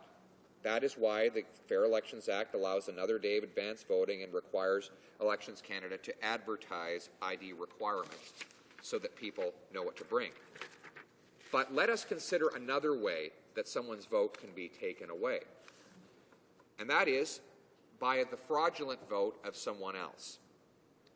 If an honest voter casts a ballot for candidate A, and a fraudulent voter casts a ballot for candidate B, the fraudulent vote mathematically cancels out all of the weight of the honest vote. As such, fraudulent voting is a form of disenfranchisement, one that Canadians expect us to combat.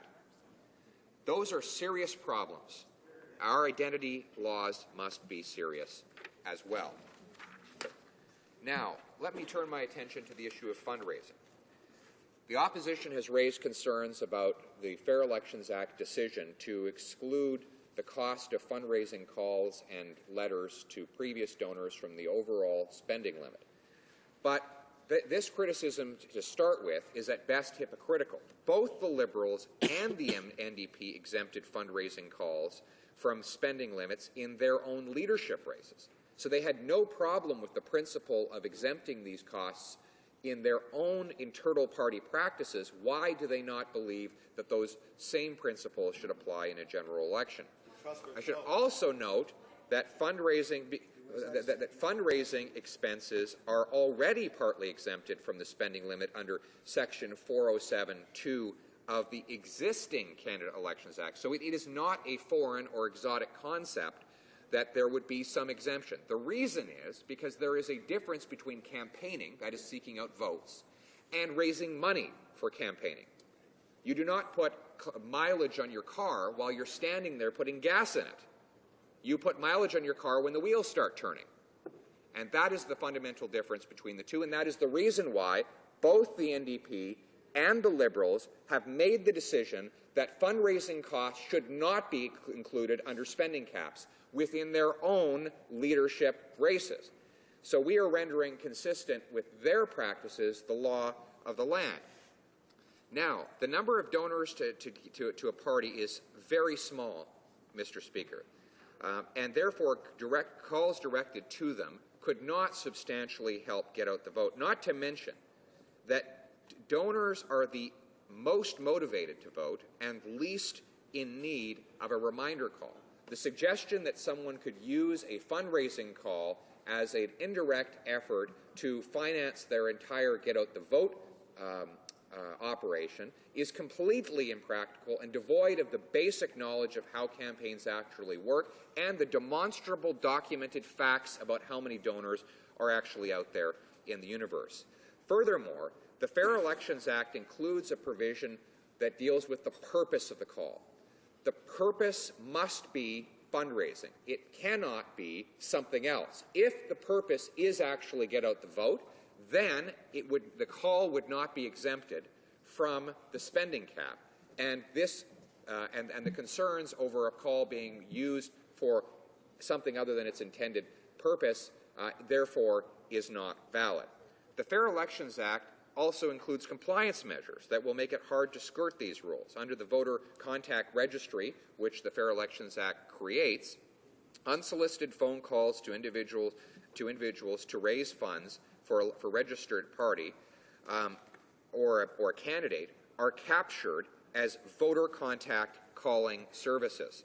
That means they must be specifically reported on a candidate's expense return. Furthermore, the script must be kept for an entire year. So if anyone were to allege that a purported fundraising call was actually designed to do voter turnout, then the investigator could look at the script to ascertain what the purpose of the call actually was. These are all new compliance requirements that did not exist prior to the Fair Elections Act. Furthermore, we're requiring an external compliance audit that each party be subjected to. So parties will have to hire an external auditor who will look at all of the expenses and the claims of the party to ascertain if they have been properly reported. And if they have not been, the commissioner, who is the watchdog of elections law, will be able to undertake a law enforcement investigation. All election spending, I should add, all election period spending by registered parties is eligible for a 50% rebate from taxpayers.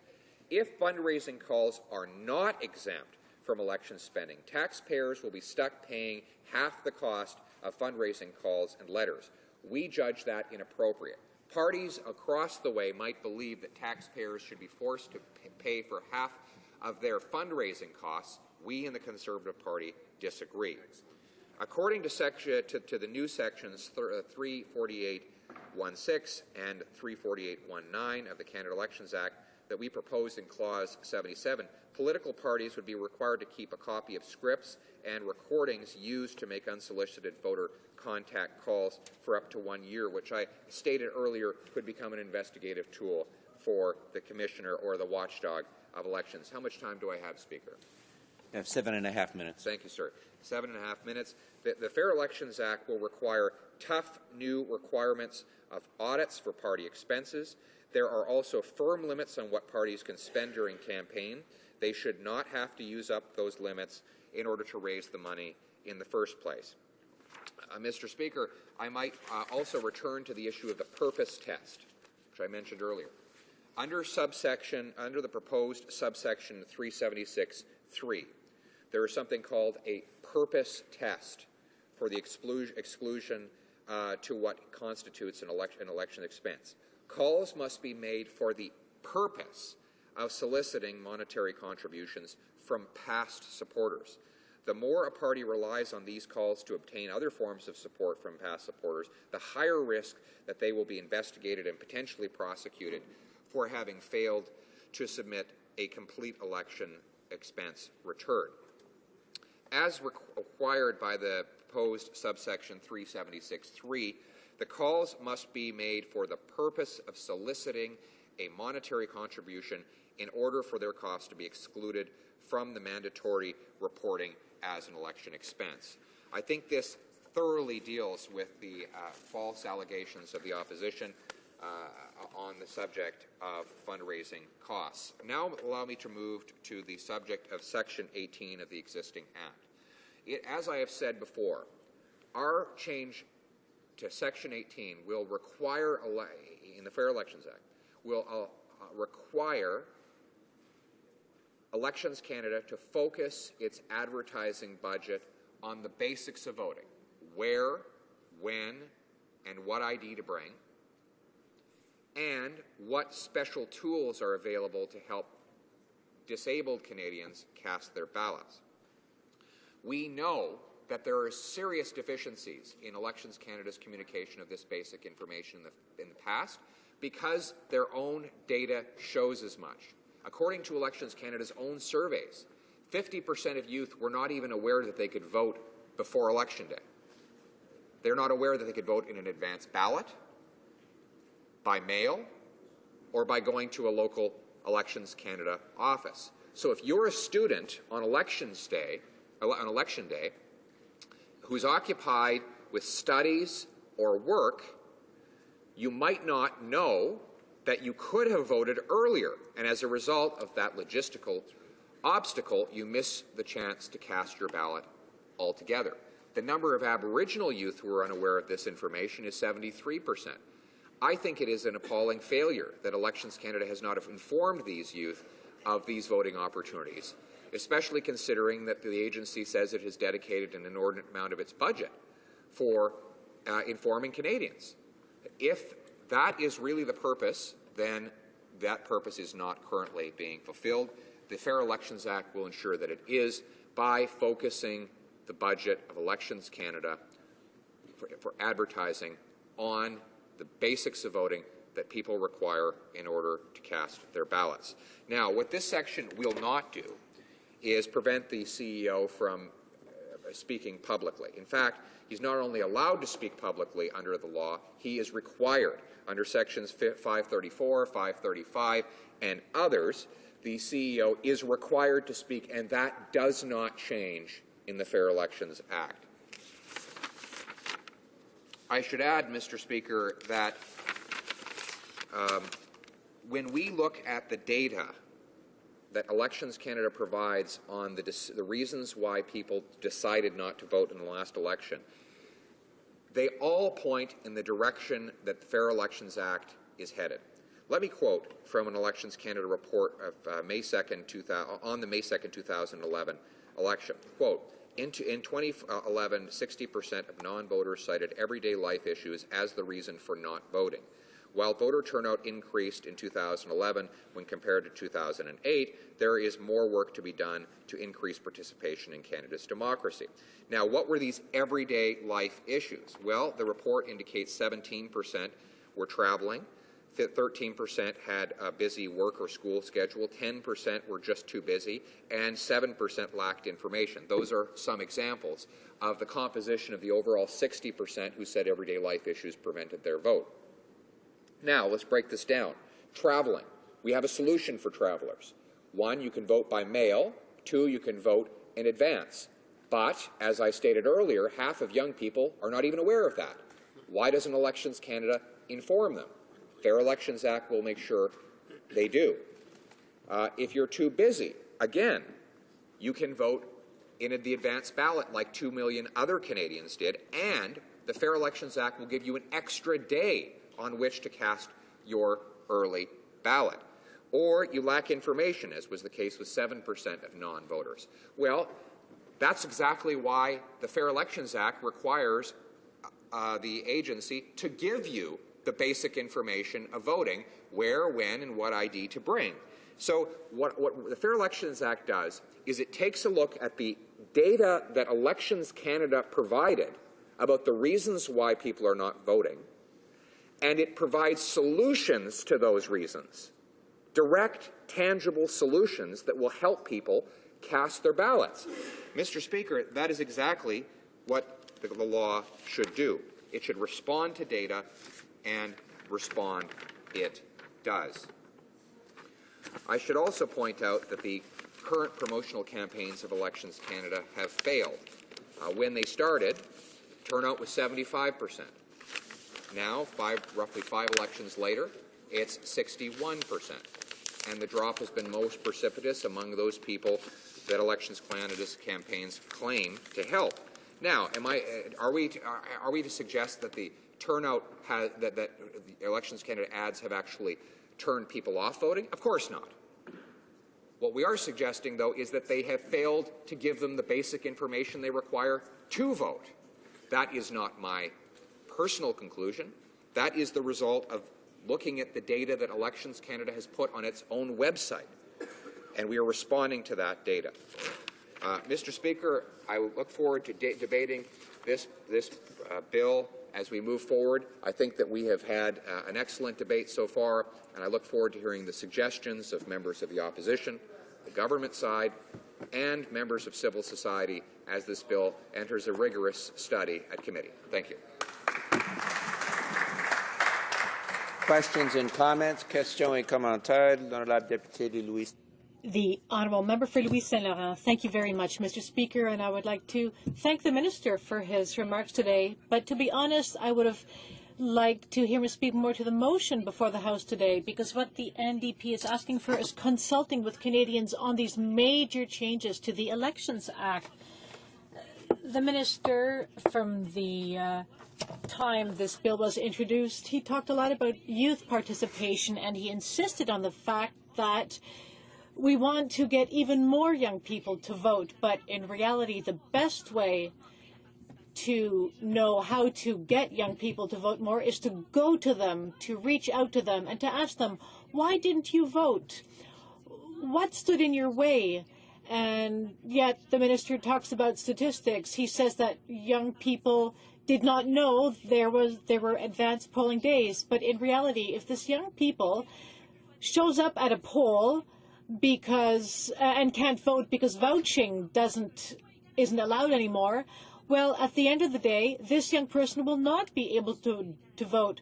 So we have to go out and consult Canadians, and we have to ask them what the real obstacles are that stand in their way, and ask them how we can improve their participation. And that's the only way to find out how to improve our Elections Act. I would really like to hear the Minister speak to that. Monsieur le Président. Mr. Speaker, there are 39 different types of ID accepted by Elections Canada, including the student card, and that is just one example, but there are many, many more. Many more forms of ID can be presented when you go to vote. So we are amending the legislation to require of Elections Canada to inform Canadians as to what pieces of ID are acceptable. So young people need that information before an election is held so that they can show up with the right kind of ID pieces. Mr. Speaker, the Fair Elections Act will ensure that this will happen. That we need to help disabled Canadians cast their ballot. The Fair Elections Act will require the agency inform disabled Canadians of the special tools that are available to help them cast their ballot. For example, the Canadian National Institute for the Blind said, and I quote, "Voting is a democratic right for all Canadians." We are happy to have the opportunity to work hand in hand with the government representatives to increase the accessibility and awareness of elections among the blind and partially sighted community. We need to empower all Canadians to participate in the democratic process and make choices about the leadership of their country. Mr. Speaker, we couldn't agree more. Questions and comments? Questions et commentaires. The Honourable Member for Bonavista, Vista, Gander, Grand Falls, Windsor. Thank you very much, Mr. Speaker. I won't talk about that issue much later regarding addresses on which particular IDs were in question. But very quickly, or at least I'll try, the idea of online voting has been engaged by many municipalities across this country, some to great deal of success. In order for us to explore the idea about online voting, that issue alone, I think is a good place to do that is through Elections Canada. But my understanding is that that's going to be more difficult to do under this legislation for Elections Canada to embark upon a study or a pilot project that allows them to find out more about online voting and what are the best practices, so on and so forth, using some of the examples not only in this country but around the world. Would the Minister agree that Elections Canada would be a good place to do these pilot projects, and doesn't this bill disallow them to do that? Thank you. Will Minister of State? No and no.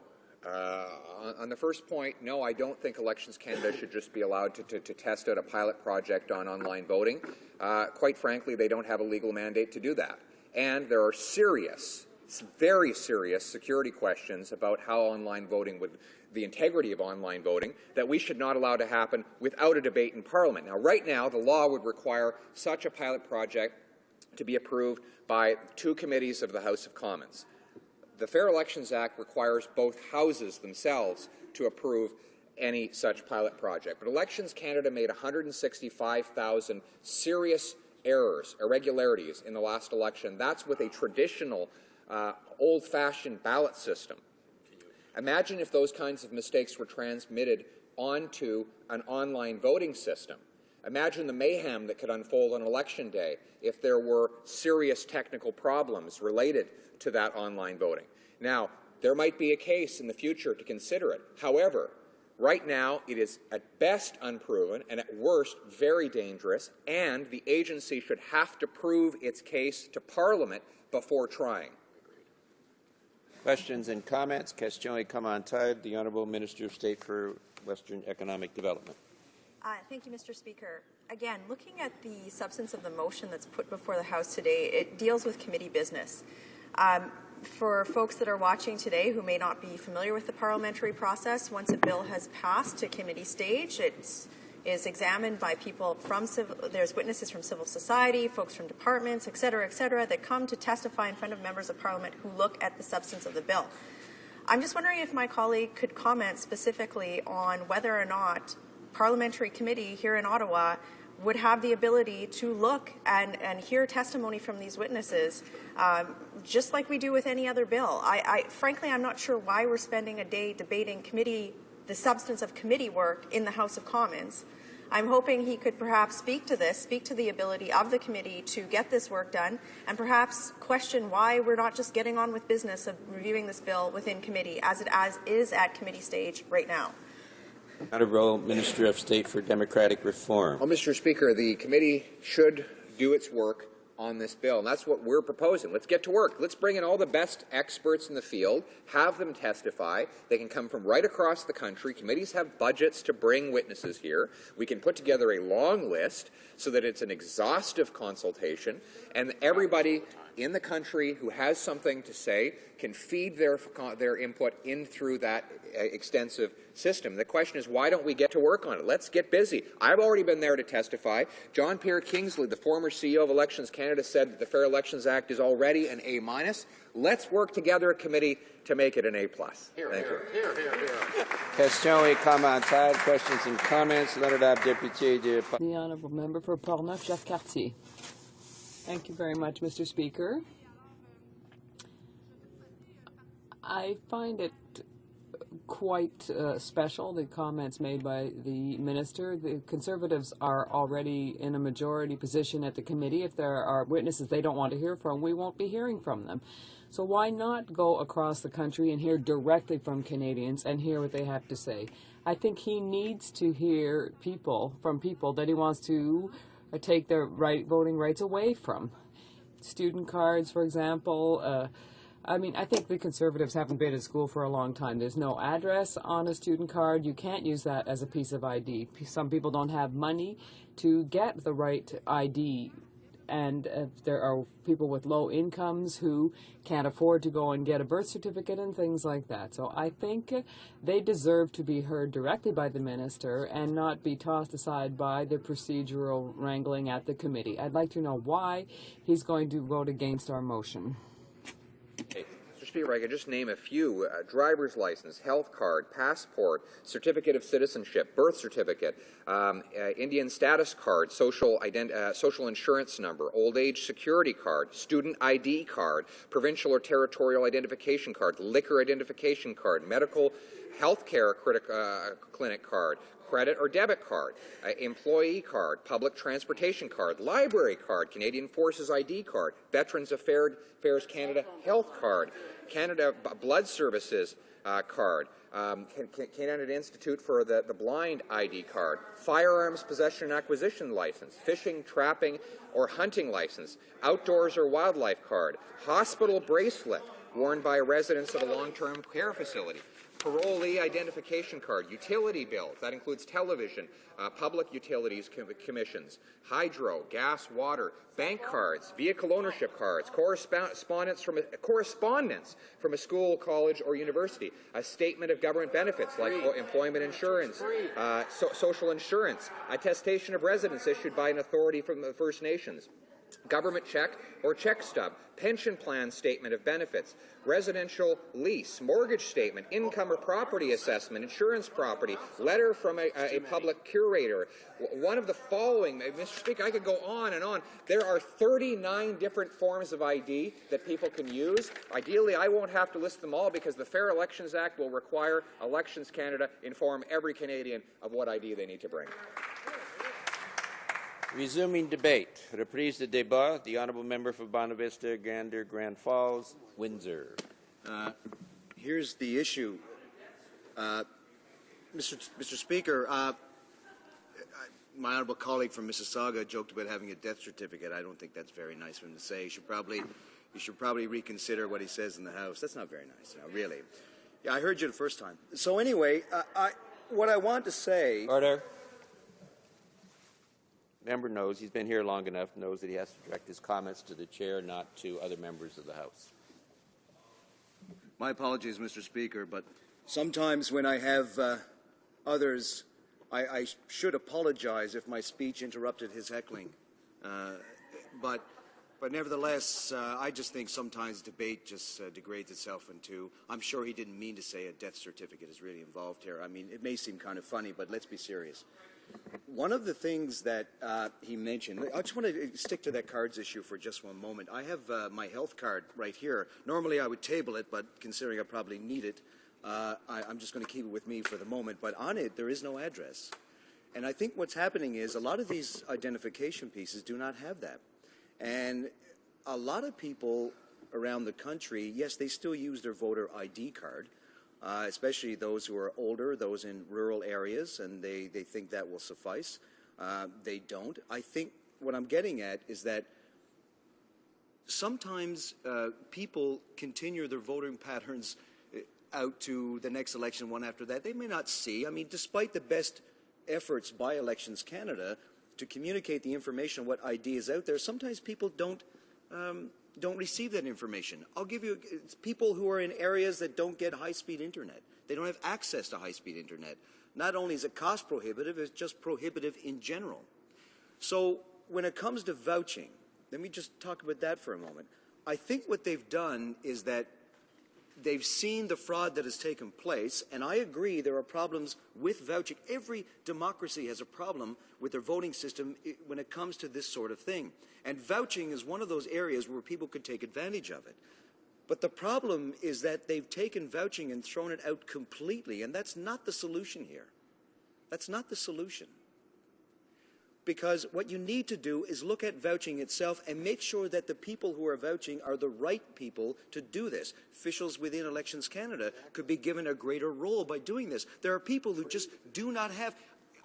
If you were a person who you didn't have a job and you're in a circumstance in a rural area where maybe it was only seasonal work, you're retired, and in many cases, maybe some people who are illiterate. For these people... You can talk about 39 pieces of ID. You can talk about 300 pieces of ID. Even the most basic identification that do not contain addresses, this is a problem. That's why vouching should exist for these people. Students, First Nations. It's unfortunate they've done that. But let me go to the core of what we're here arguing, which was put forward by the NDP, which is to talk about the discussion to take place with the country. If you have this discussion, you can see a perfect illustration of just how bad an idea throwing out vouching completely is. We acknowledge the fact you can go to places that had by-elections where this happened, like Etobicoke Centre, and you can hear from people there. But you can also hear from people of First Nations who say that if you do this, if you throw this out, then so many people will be disenfranchised right away. And that is it, that is all. There is no recourse there. That's a whole generation of people who will not be voting. And chances are, if they don't vote early on, they're more likely not to vote in the future. And as we know, as a smart person once said, bad governments get elected by good people who don't vote. Maybe that's the case we have here. I would like to think, and again, I apologize. I know sometimes my speech interrupts heckling, so I'll just proceed. But I would like to talk about how getting out across this country is a good idea. But the best idea was lost. See, they keep talking about, let's take this to committee. Let's have a full discussion. Let's talk about everything, put it all on the table. Talk to the expert. Talk to the people affected. If we need to change it, we'll change it. But that's a disingenuous argument because that's not how the system works. In that sense, that's not the spirit of what we do here. And I apologize if the process of what I'm talking about process now, and I know a lot of people complain, you talk too much about process, but it's very, very important. During debate, which was cut short by the government, incidentally, we talked about the pros and cons of this bill. I said when I first spoke, I was the first person in this party, there were only 3 speakers to start with before we put time allocation on it. And I was the 3rd speaker. But I said to him at the time, I am not going to definitively say I'm supporting it or against it until I listen to the debate. There are a lot of things I don't like in this, but I will still debate it and hold out for any misgiving that I have will be dispelled by the minister or anybody else here. And I will give the minister credit. He was here during debate. And that's not often done by every minister, so I congratulate him for that. But here's the issue. It's disingenuous to say that we can change this once it gets into committee because we had a vote on second reading. And the whole idea of voting on second reading is to tell this Parliament, and as an instruction, that we will accept this bill in principle. So if you take the bill and you vote yes on second reading, you have genuinely said yes to it, and now we're going to fix the edges of this to make it fit into the law of this country. So you can learn about things like, a few words need to be changed. This is one area. Maybe the elections commissioner can have a few more tools, or maybe we can change it in a certain direction. But the whole point is that you can't fundamentally make major changes to the bill because it has already passed second reading, meaning this Parliament said yes in principle.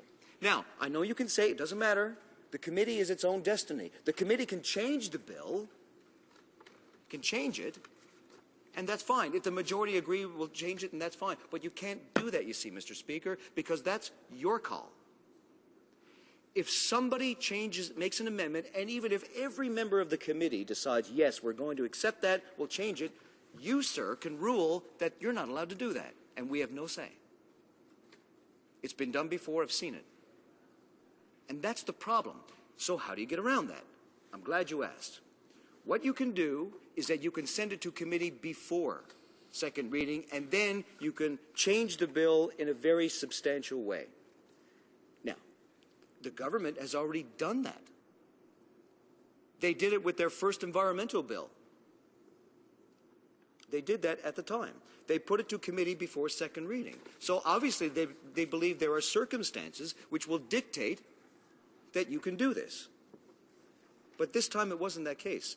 So what are we left with? Okay, we do want to take this across the country and get the advice of others. We want to see and illustrate what this legislation will mean. I just talked to him about online voting. There's a good example. You can say that online voting is open to abuse, and to a great extent, I agree with that. It's not an easy thing to do. You can do multiple voting, so on and so forth, and like I've always said, the thing about it now is that with technology nowadays, it's so easy to circumvent. If you put out there a digital lock on certain cultural material on your laptop or on your iPad or on your tablet, and you put a digital lock on it, I'll give my 19-year-old son, I'll give him 48 hours to get around it. Now, the point of saying that is that there are so many things that could go wrong in online voting, but that doesn't mean you ignore it. there are municipalities across this country that are fully engaged in this. I mean, right now, the way it works is that if Canadians feel that everybody is doing online voting from the cities across this country to American Idol, or Canadian Idol, sorry. Certainly there must be a way that democracy can be exercised to the point where online voting has become a secure way of doing it. Well, the option of doing that needs to be explored. Maybe we do a pilot project, but see, the perfect people to do that would be the people who know the process of voting. So if you want to engage people who are experts in the world of technology, especially the security of technology, they also need to be engaged. But the people to do that would be Elections Canada. Now, you might think that according to this new bill, both houses have to vote to do that. There's nothing wrong with that either. But what I would like to do is I would like to give Elections Canada some of the tools by which they can do that. Because let's face it, some form of online voting is coming. Whether you like it or not, whether we like it or not, it's coming. And we have to look at ways of how we can engage the technology that we are presented with.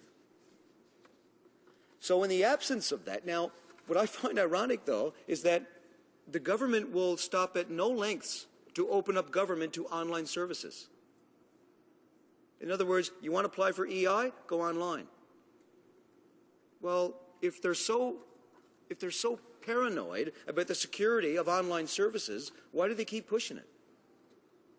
Apply for EI, apply for this card, firearms acquisition, you name it, it's all out there. You can do it all online. And they advise everyone to go online. I mean, they get to practice government in a cheaper way. They got to cut somewhere. So this is how they do it. But fundamental concept is, if it's so secure for the government of Canada to engage citizens in everything else, why can't they look at online voting? I mean, just outright dismissal of the idea.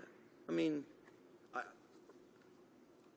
I would say to them that allowing these people, commissioners, elections commissioner, to have that ability is a fundamental way of empowering Elections Canada to do their job. You know, when I go to Europe, when I go to Asia, I was there a couple of times, Mongolia. I was in Mongolia, you see, and one of the things they talked about was Elections Canada. They liked the fact that we had this institution called Elections Canada that is separate from the government. It acts in its own way to ensure the integrity of us exercising democracy. And in Europe as well, they say the same thing. We like Elections Canada. We like what you're doing. We're not as eager to say now that they're as good as what they were, and here's the fundamental reason why, and it is within this bill. They have taken the elections commissioner. That's the person that gets to the bottom of any type of fraud that is taking place. That person is now taken from Elections Canada and put into the Public Prosecution's Office. Now, on the surface, the independence of that particular commissioner sounds like a good thing. If I may push the analogy even further, is that the minister wants to have this person to be the ultimate referee in a hockey game. So by making that person independent, that makes that person more of a referee. What he doesn't tell you is he put him out on the ice as a referee, but he took his whistle from him. It's hard to go around yelling at people that they're doing wrong. They don't hear you unless you've got a whistle.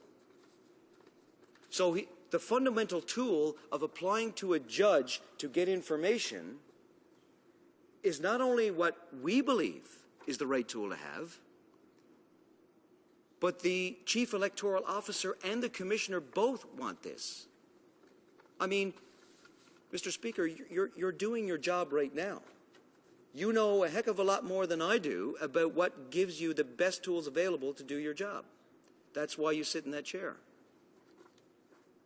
If the election commissioner and the electoral officer, chief, say that this is the tool we want to compel people to provide witness testimony by applying to a judge, and that's the tool they want. They can't even ask. I mean, if they feel that, well, we think that gives the commissioner too much power. You know, they don't really need that power. That's too excessive.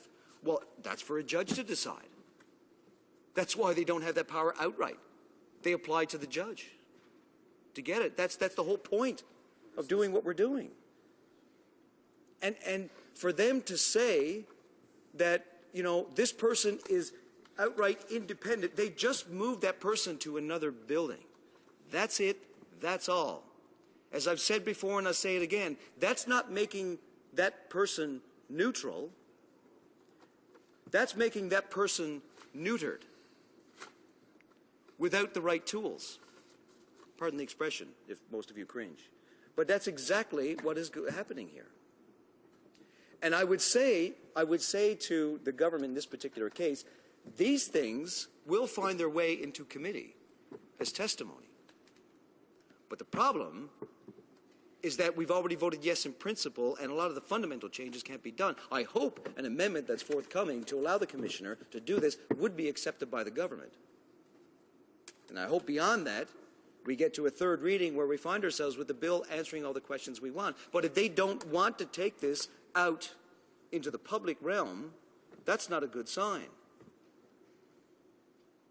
When you have a debate in this House, you have it from different people, whether it's the minister who debates, members of the official opposition, members of the third party, independent members here as well. Even the backbench of the government should be up there challenging some of the stuff that's in this legislation. We had 3 speakers, one from the government, one from the NDP, and then here Liberal. And that was it. That's all you're getting. And then we had time allocation. Now, there was some debate after that, but it's certainly disingenuous when they say, we can invite whoever you want. We can allow anyone to discuss this whatsoever. But after the 3 of you speak, that's it. And then we're going to move on very quickly. Unless, of course, you feel that going to the public with this type of bill to allow the discussion to take place is going to result in what you don't want to hear. But, or should, well, I didn't put that right. Let me put it in conservative speak. We don't want to hear means it's a circus show, a gong show. In other words, give us what we want to hear, otherwise it becomes an exercise that is not helpful to democracy, which does the complete opposite. It actually hurts democracy. Let's be honest. So I would say, in this particular situation, now, as far as the resolution is concerned, the intent of it is right, but I'm kind of worrisome about the date of May 1st. I think maybe they want to look at changing that a bit to make sure it goes beyond May 1st. I understand the intent of it, but I think going beyond May 1st would probably be I guess what it would do was that it would allow more people to speak in all regions, because it does say here about the regions that you want to go to, and it pretty much covers everybody of geography and everybody within in society. I'll just read from it. It talks about the regions: Atlantic Canada, of which my esteemed colleague from Avalon and I are proudly from, Quebec, Ontario, Northern Ontario, Prairies, British Columbia, and of course the North. You're pretty much covering everything. Rural, urban, absolutely. We get to the nub of the issue about rural vote vouching, which really helps them. We talk about all First Nations as well, very important on the vouching issue. Anti-poverty groups, groups representing persons with disabilities, which has come up quite a bit. And I know the minister goes to great lengths to point out about what they're doing for people with disabilities, and I don't doubt his intention and his good-willed nature, but what's going to happen is that your intent to do something good is now being subjected to a policy that will fail in its execution. And that would be regarding vouching, of course. The right to vote freely, fairly, fundamental to the integrity of Canada's electoral system. We all believe in that. We all want to vote for that. We push for that. But remember, like, we are a model for the international community. And if we are a model of the international community, both nations all over the world, at any stage of democracy, especially the young democracies, if we are that model, why do we not want to take this legislation to hear from the public about how we can make it better and not worse? Because I don't know if anybody in this House has noticed, some people have, but not everybody have, but according to the emails that I get, and the unsolicited input I get, not solicited, but the unsolicited input I get, a lot of people got problems with this bill in a very fundamental and substantial way that will move us away from being that international model that we work so hard to build. Thank you, Mr. Speaker. Questions and comments? Question et commentaires. The honourable member for St. John. Wild Rose, Mr. Wild. Speaker, but that's okay. Just glad you recognize me, and that's the main thing. I do want to ask the member a question, because he's sat in on some of the committee meetings that Procedure and House Affairs has had, and of course as a member, I've been there as well. And I can tell you that as Conservative government members on the committee, we're prepared to get down to work and get looking at this legislation. We've committed to a significant period of time in which we can have meetings, hear from witnesses from all across Canada. There's all kinds of opportunities for those people to be brought in to Ottawa, to be brought in by video conference and other methods that we can hear from people. And as the minister has very eloquently said today in the House, he's looking to take the former Commissioner John-Pierre Kingsley's comment that this is an A- and turn this bill into an A+. So we're obviously suggesting that we're prepared to get down to work, and we want to hear suggestions, and we want to try to work to make this great bill even better if that's possible. And we're prepared to do that. We want to get down to work. However, as we know, the NDP members in the committee are intent on wanting to have their members of Parliament travel across the country, and they seem to be holding their breath like little children on the opportunity to have their members travel across the country, when we'd like to just get down to work. And it seems as though him and his party, the Liberal Party, are in solidarity with the NDP on this point and wanting to have members of Parliament travel across the country. And I'd like to ask him why that is. Why don't you want to get down to work and hear from people about this legislation and get down to business like we on the Conservative government side want to do? The honourable member for Bonavista, Gander, Grand Falls, Windsor. On a list that is chosen by them, voted by them, to bring in the people they want to hear? Does the member from Wild Rose wish to control the machinations by which democracy is exercised? There is no doubt in my mind that the amount of input that man has received has been substantial. Now, let me just say this.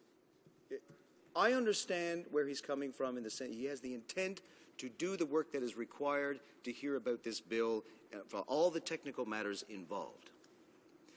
But the problem with that is there's a fundamental lag in the amount of information that is available out there that was not sought after before this began.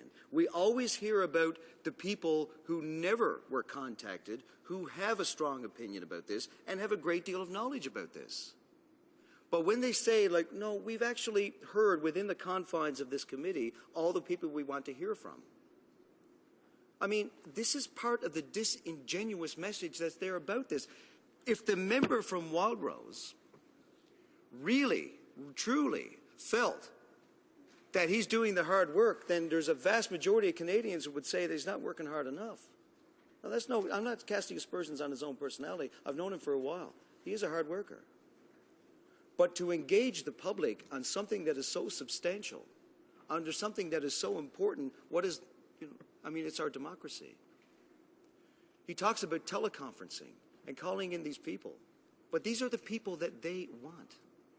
Only the people who says already that they give them good marks. He says he wants to bring in Kingsley, who gave him an A-, but he won't invite the people who gave him an F. The honourable questions and comments. The honourable member for Hamilton East, Stony Creek. Well, thank you, Mr. Speaker, and to the member from Bonavista, Gander, Grand Falls. I want to thank him for his intervention here. And I I tend to agree with all that I've heard from being in this place for 8 years, and particularly since this government's had a majority, to watch them control committees in a way that is very close to being offensive at times. But one of the things that I find ironic is the Trade Committee on the European Free Trade Agreement is going coast to coast to coast examining it. But a fundamental issue like the rights of Canadians to function within their democracy, to use their franchise to vote, and to deal with a situation where nearly 100,000 are going to be dispossessed from their franchise strikes me as very ironic, and I'd like to hear the members' comments on that. Thank you. Honourable Member for Bonavista, Gander, Grand Falls, Windsor. Yeah, I want to thank my colleague, who I've known for quite some time, for bringing that forward. And one of the things that the Conservatives did a while ago, I mentioned a piece of legislation that talked about the first Environment Bill, talked about putting it to committee before second reading. I wish they had done that, but nevertheless, it wasn't done, and I would look at that as being a way to do it. It seems to me that when you come up with the ideas of, let's say we don't like vouching, and every time vouching is brought up, we always focus on the lowest common denominator. So we always focus on what went wrong with the system. We never discuss what went right with the system and the fundamental reason why vouching existed in the first place. Like, I agree with the minister when he wants to get the fraudsters out of the system, and by doing that is to look at the vouching system itself. Because the way it's done is that it is taken advantage of in many cases. But what I would say to the minister is that you don't need to throw this system out in order to fix it. Because by doing that, you're making a judgment, a broad general judgment, that this thing does not work because there are fraudsters in the system. I mean, if we did, are they going to throw out employment insurance? Are they going to throw out other social programs because cheats exist in the system? There's a lot of people in this country here. And we need to look at fixing the actual system that fundamentally, at its core, would benefit. And that's why you go across this country. The minister has been in this House since a debate. Good on him. But now he needs to be out there where it counts to find out that when the rubber hits the road, this is what's going to happen, and stop being dictated to by people who only cheat the system. Also look at the people who benefit from it as well. Questions and comments? Question et commentaire. The Honourable Member for Avalon. Mr. Chair. One of the things about vouching specifically is the ability of our returning officers and our clerks, the ones that are trained by Elections Canada. Yes, we may have to do more training in that, and I think that's being addressed. But these are people who are trained by Election Canada. These are Election Canada officials. And where this is really going to hurt is in the hundreds of thousands of rural polls.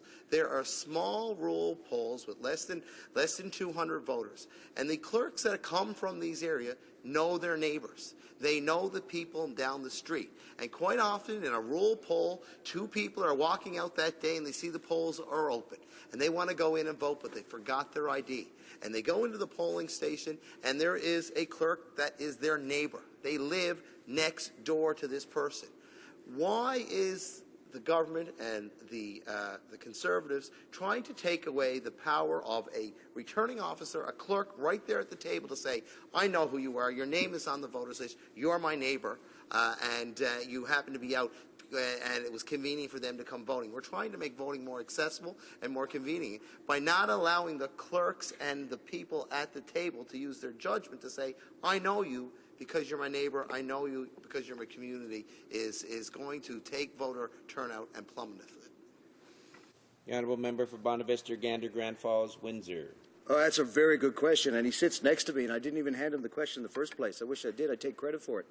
But he brings up a very good point, and I didn't get a chance to address it in my speech, and that is that one of the drawbacks of having a commissioner separated from, now I know the minister wants to achieve independence, and therein lies a noble virtue, but one of the problems with that is you're taking a person, well, first of all, I mentioned they're not giving them the right tools. That's one thing. But the other part is that when you're within the building, when you're within the environment of Elections Canada, you have a direct working contact each and every day with with returning officers, poll clerks, all the information that percolates within Elections Canada. They are there to see that firsthand.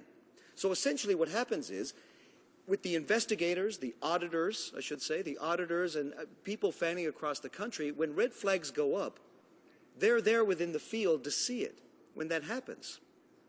So although he's trying to achieve some independence, we have to address the fact that that's not necessarily all a good thing. What's even worse is that you don't have the tools by which, as I said earlier, you can put the referee on the ice, but if you don't give him a whistle, how effective is that referee going to be? Thank you. Resuming debate, reprise de débat, the honourable member for Toronto Danforth. Thank you, Mr. Speaker, and I should indicate at the outset that I'll be sharing my time with my colleague, the member from St. John's, Mount Pearl. I'd also like to address briefly some comments from my colleague across the way from Oak Ridges Markham and ask that he do his best to not take the word of whoever's feeding him misinformation. On the day that the bill was tabled, I appeared before the media and I said that I was reading it. I had not yet read it all, but I had read enough of it to be extremely worried about where it was heading and indeed whether it was going to structure things in a very unfair way, and I asked the media themselves to be on the outlook for the details. It was the next day that I came out against the bill after many hours of reading it. So what my colleague has been fed by way of a line is completely inaccurate. I'd like to address our motion rather than the generalities of the bill. We already had an initial second reading debate on that. And I want to put in the context of our request for cross-country hearings to be part of the Procedural and House Affairs Committee study, that there have been no public consultations in advance. We have a debate with the Minister about how much he consulted at all in advance, especially with Elections Canada, and we believe, listening to the Chief Electoral Officer, that that did not take place. Certainly there was no consultation beyond a hi-hello session with the critics or the other parties. So it's all the more important now that we consider the public input side in something as fundamental as this piece of legislation. It's hard to characterize the Canada Elections Act as anything other than one of the most fundamental statutes in our system without at the same time being constitutional. You can't get any more fundamental without being a constitutional document. It's also all the more crucial because tradition and convention has been flouted in the context of this bill. In the past, it's been very much the case, majority government or not, that all parties, and including opposition MPs who may not belong to parties, but all parties in particular, are involved in some kind of a inclusive way before a bill hits the House, in order that there is some degree of consensus and buy-in on changes that by definition should be consensual and nonpartisan. That's not what's happened here. All the more reason that this government and the minister needs to be woken up to the concerns that those of us who've had a chance to read the bill have been raising, and that day by day, week by week, more and more people are becoming concerned about, which will only be fully apparent to this government if the committee is able to have some hearings outside of the bubble, of the Ottawa bubble.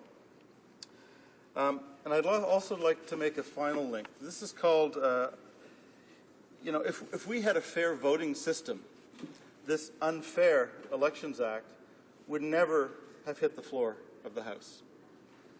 If we had a system where proportional representation was built in, we would not have a single party running a majority government. It would be rare in our history that that would be generated because it's so rare that you get 50% of the vote from one party.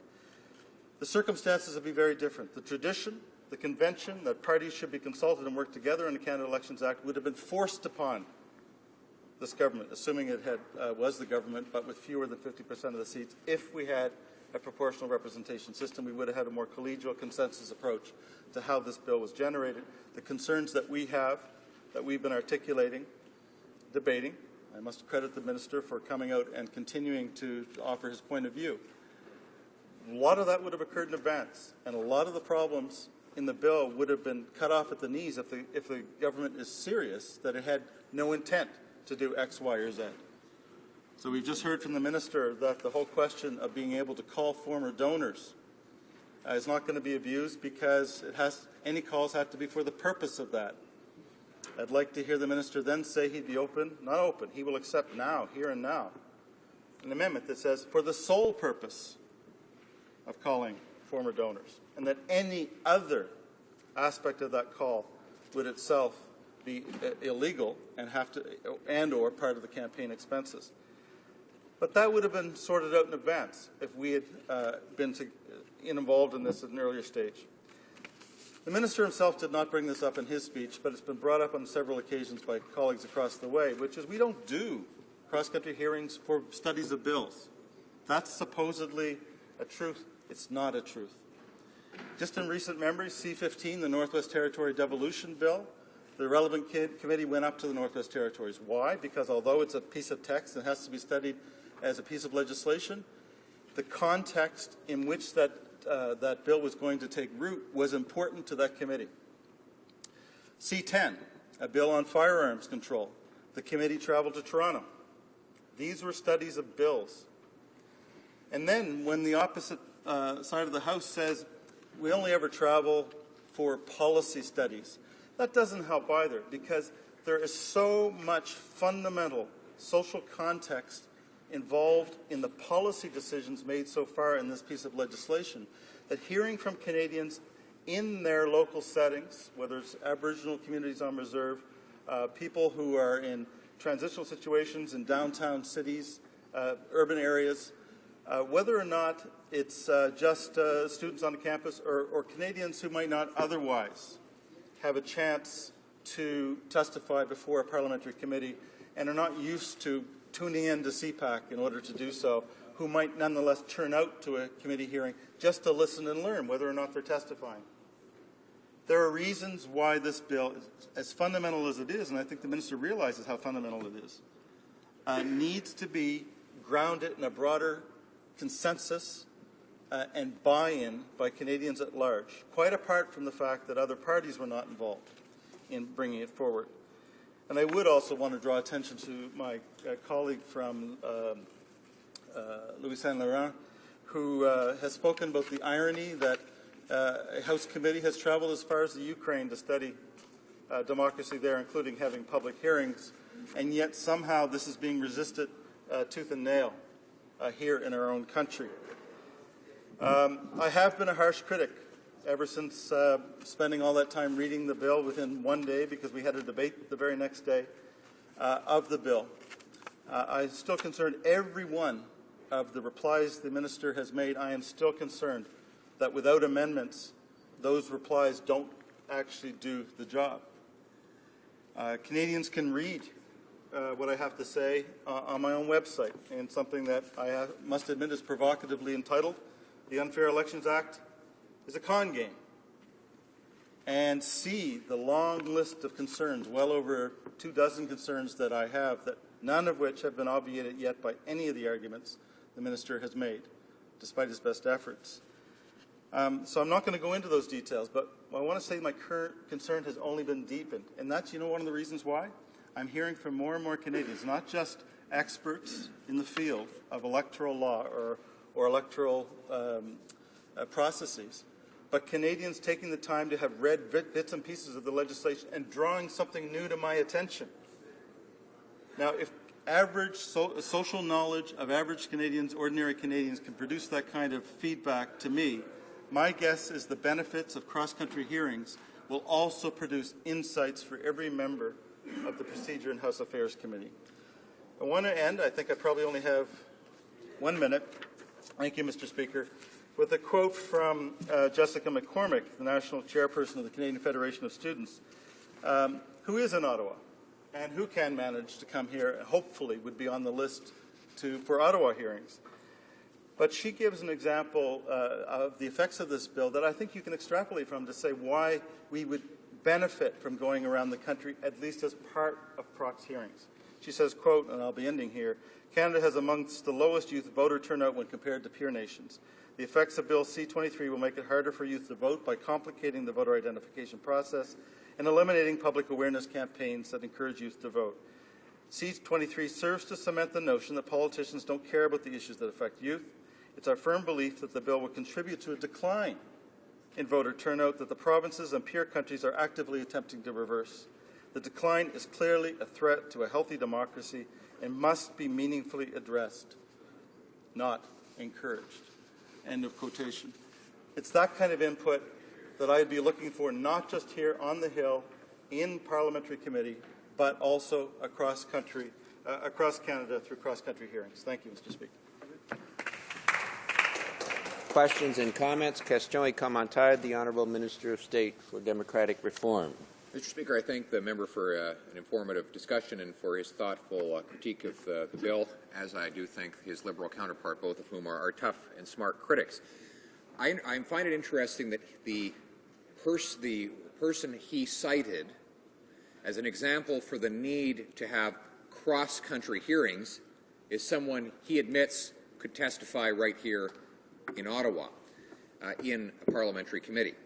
I also find it interesting that the subject on which he cited this particular person was that of education.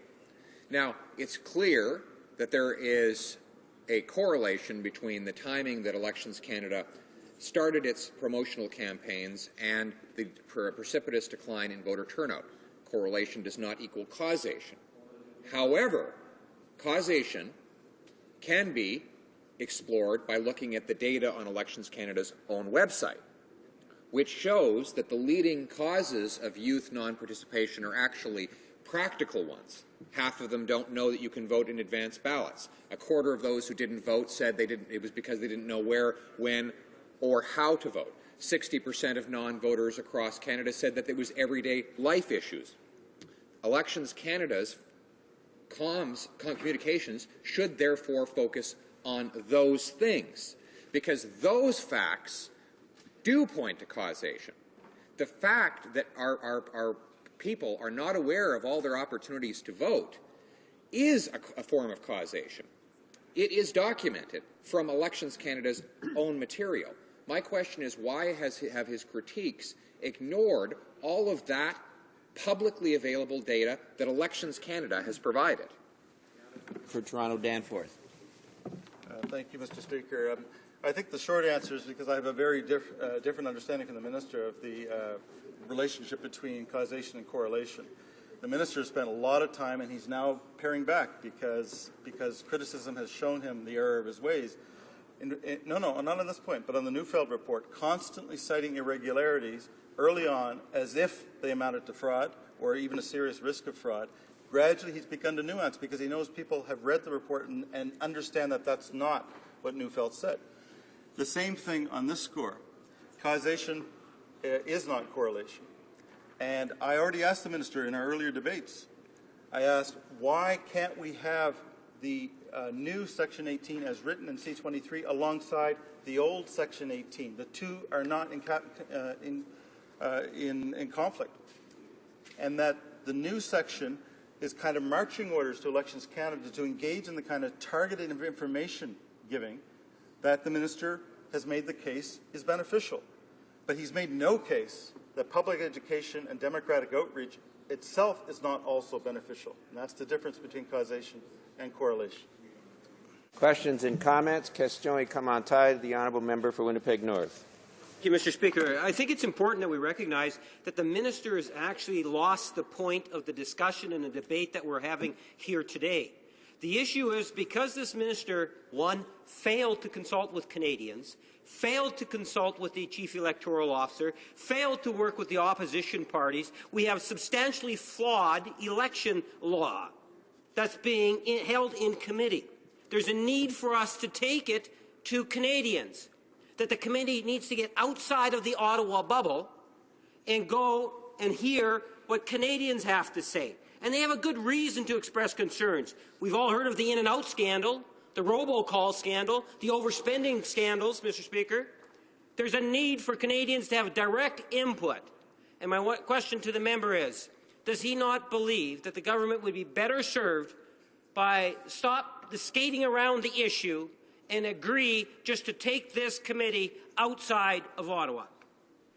The Honourable Member for Toronto Danforth, you have 45 seconds. Thank you for the question. I honestly do believe the government would benefit from it.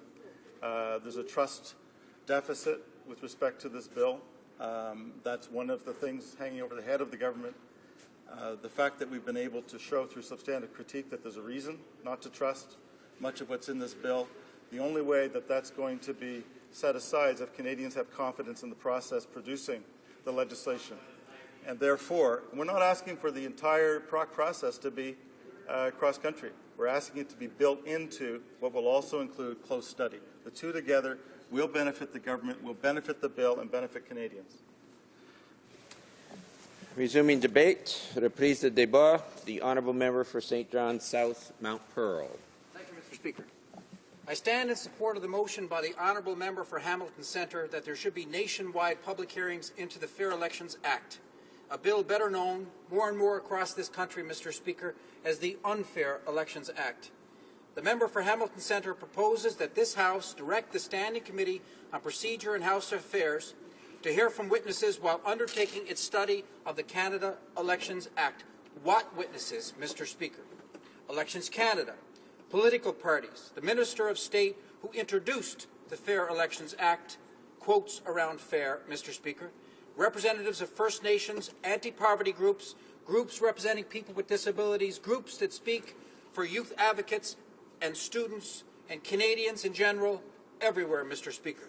Further, Mr. Speaker, the motion calls on the committee to travel to all regions of Canada, Mr. Speaker, throughout March and April, and that the Standing Committee on Procedure and House Affairs only proceed with a clause-by-clause consideration of the Fair Elections Act, again, emphasis on fair, after the public hearings have been completed. To sum up, Mr. Speaker, this motion calls on the Conservative government to hold public hearings on changes to the Elections Act, a cornerstone of democracy, and for all Canadians, Mr. Speaker, to have a say on how the cornerstone of democracy should be reshaped, how the cornerstone of democracy should be adjusted to ensure elections are above reproach, how the cornerstone should be chiseled so that it's solid, so that it's strong and able to bear of a democracy that's one of the envies of the world. If you change the Elections Canada Act, Mr. Speaker, then the electorate should have a say in that change. Simple, straightforward, reasonable, and especially with the scandals that we've had with elections in recent years, Mr. Speaker. There were problems with the federal election of 2011 in my neck of the country, Newfoundland and Labrador, Mr. Speaker. More specifically, there were problems with the election of Peter Panashaway to Conservative MP for the riding of Labrador. Panashaway won by 79 votes and went on to represent the province in the federal cabinet as Minister of Intergovernmental Affairs. Only it was learned soon after his election that Panashaway broke the law, Mr. Speaker. He got elected by that slim margin of 79 votes by cheating. Panashaway resigned. In disgrace, he ran again in a by-election triggered by his resignation, and he lost. But then that was expected. That loss was expected considering the seriousness of the allegations against him, Mr. Speaker. Allegations that Panashaway, a Conservative MP, accepted 28 illegal donations. Allegations that he accepted corporate donations, which was also illegal, Mr. Speaker.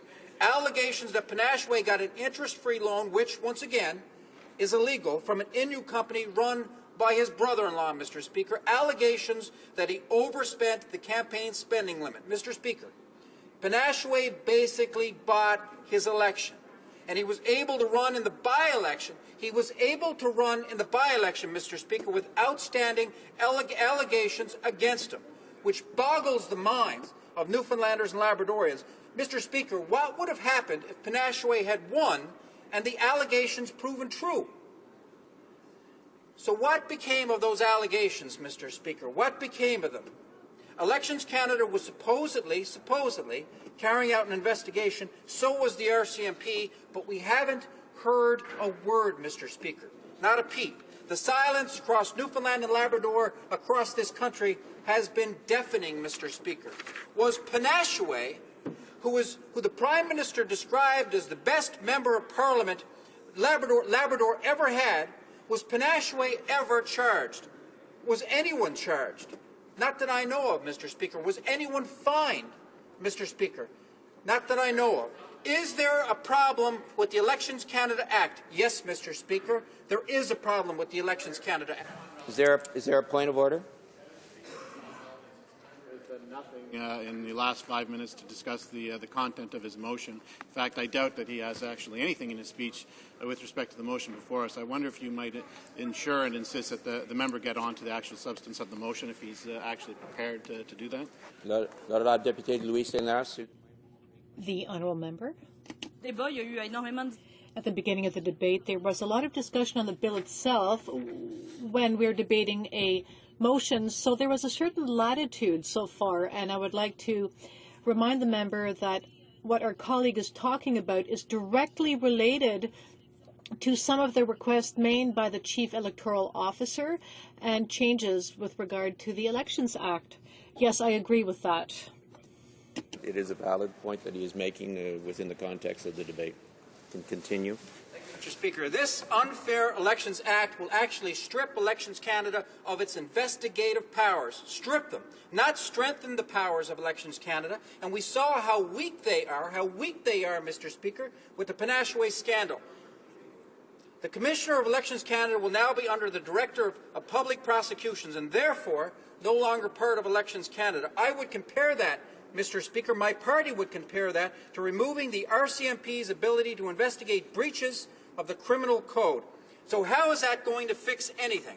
How is it, Mr. Speaker? It's not.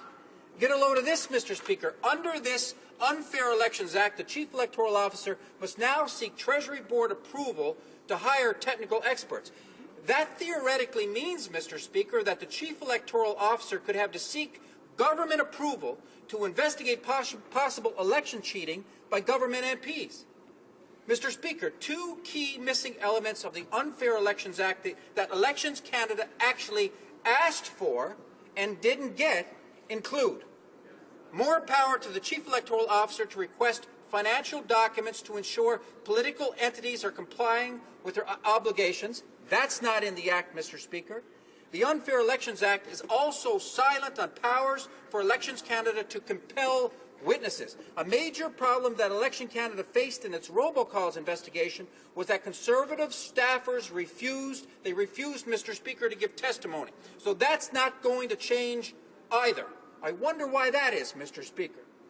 Mr. Speaker, this Unfair Elections Act will make voting more challenging for some Canadians. It will mean you can no longer vouch for someone when they don't have identification. And Aboriginal people, university students, the homeless, seniors and residents, they're less likely to have ID or mail on hand. 120,000 people, Mr. Speaker, they used vouching to exercise their vote in the 2011 election, but they won't be allowed to use it in the next election. Clearly, Mr. Speaker, the Conservatives are targeting certain demographics to suppress, Mr. Speaker, the vote. The Conservatives are also changing the political financing rules, Mr. Speaker, in their favour. The Unfair Elections Act increases the limit for individual contributions to $1,500 from $1,200. That favours the Conservatives, who tend to receive bigger contributions. The Unfair Elections Act also allows candidates to contribute up to $5,000 to their own campaigns, Mr. Speaker, and leadership candidates to contribute up to $25,000 for their own campaigns, which, once again, Mr. Speaker, gives an advantage to wealthy candidates, which the Conservative Party attracts. Mr. Speaker, Conservatives look after their own. The Unfair Elections Act will remove the Chief Electoral Officer's power to engage in public education. The Chief Electoral Officer will be limited to telling voters where, when, and how to vote, but not why they should vote, Mr. Speaker. Who better to talk about democracy than a key expert on democracy, the Chief Electoral Officer? Under this Unfair Elections Act, Elections Canada will be banned from teaching our children, teaching kids about our democracy, encouraging people to vote, and warning them about electoral fraud. Tens of thousands of students, seniors, Aboriginal people, and low-income Canadians will be blocked from the right to exercise their vote. Between the robocall scandal, the ongoing Senate debacle, illegal contributions, and campaign overspending, faith in elections in this country, the legitimacy of campaign results has been shaken. And what do we get, Mr. Speaker? We get this unfair Elections Act. Conservatives are focused on shutting down debate. Conservatives are focused on ramming through a bill designed to stop people from voting and ensure that they win the next election. Only, Mr. Speaker, that will not happen. Newfoundlanders and Labradorians, Canadians, they know the difference. We will make sure, Mr. Speaker, they know the difference.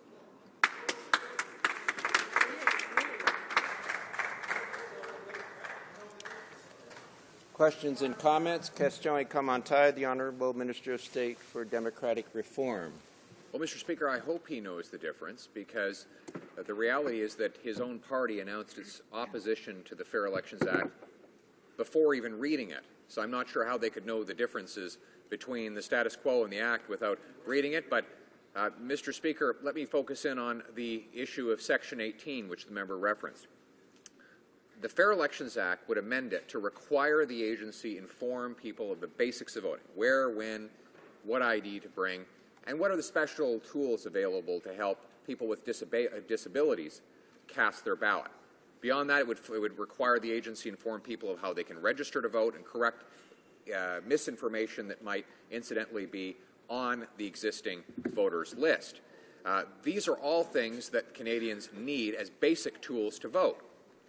Unfortunately, Elections Canada's own data shows that they don't have it. 60% of non-voters said they did not vote for reasons of everyday life issues.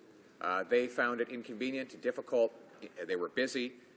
The Fair Elections Act would ensure that those same 60% are aware that they can vote early through an advance ballot, by mail, or at their local Elections Canada office. How could the member across possibly be opposed to that information? The Honourable Member for St. John South, Mount Pearl, just a minute to respond. Thank you, Mr. Speaker. The honourable member across the way, he said to begin his question that the New Democrats, that we came out against the changes, that we came out against the Fair Elections Act, the Unfair Elections Act, I should say, Mr. Speaker, before it was released. But that is not true, Mr. Speaker. We did not come out against this act before it was released. But then, to sum up, Mr. Speaker, the Conservatives never let truth stand in the way. Thank you, Mr. Speaker. Is period of time for statements by members. Déclaration de député. Order. The Honourable Member for Mississauga South. Mr. Speaker, over the last week I spoke to a number of Ukrainian Canadians in my riding, and I rise today to say with caution that they are optimistic about the most recent events of the weekend in Ukraine. Things are moving quickly but finally appear to be trending in the right direction, which is why I feel I must comment on their behalf about the Liberal leader's remarks on Ukraine. When asked about the situation, he said, rightly so, that this was worrisome. But then he added, and I quote, "Particularly since Russia lost in HoC, they will be in a bad mood, and we fear Russian involvement in the Ukraine," unquote. Mr. Speaker, these comments show an appalling lack of insight into the gravity of the situation. Thankfully, Ukraine has chosen to return to the 2004 Constitution, released prisoner Yulia Tymoshenko, and has called for new elections on May 25th. Our government has stated clearly and unequivocally that those responsible for the violence and bloodshed will be held to account, unlike the Liberal leader. Thank you. Déclaration de député. The Honourable Member for Trois-Rivières. Thank you, Mr. Speaker. Today I'm making public the results of the pyrrhotite crisis in the Mauricie region. Well, not surprisingly, the picture that emerges is frightening. We're talking about a disaster that will cost over $1 billion.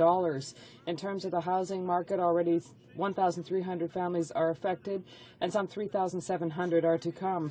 Moreover, the infected public spaces, buildings, and infrastructure have yet to be inspected. This could cost between $150,000 to $175,000 per house to fix. What is surprising is the federal government's insensitivity to the drama that could occur again anywhere in Canada if there's no amendment of the federal concrete aggregate standards. But the Conservatives are choosing to remain deaf, dumb, and blind in the face of what the people of my region are experiencing. Even worse, they are feeding on the victims who have to shell out thousands of dollars in taxes to face the disaster, whereas the people of businesses Municipality and provincial government are all working together on this file in solidarity. The Conservative government should at least designate a respondent who will be accepted to meet with the representatives of Coalition Proprio Béton. Calgary Centre. Mr. Speaker, last Friday I had an opportunity, along with DART Commander Lieutenant Colonel Walter Taylor, to give the Filipino community in Calgary an intensive briefing on our Canadian Forces mission in Panay during Typhoon Haiyan. Just 7 days after the storm, our troops hit the ground, and their work was nothing short of amazing. DART delivered food to 2,000 children, cleared mountains of debris, flew 184 sorties, installed 27 water purification systems, and gave medical care to 6,600 people.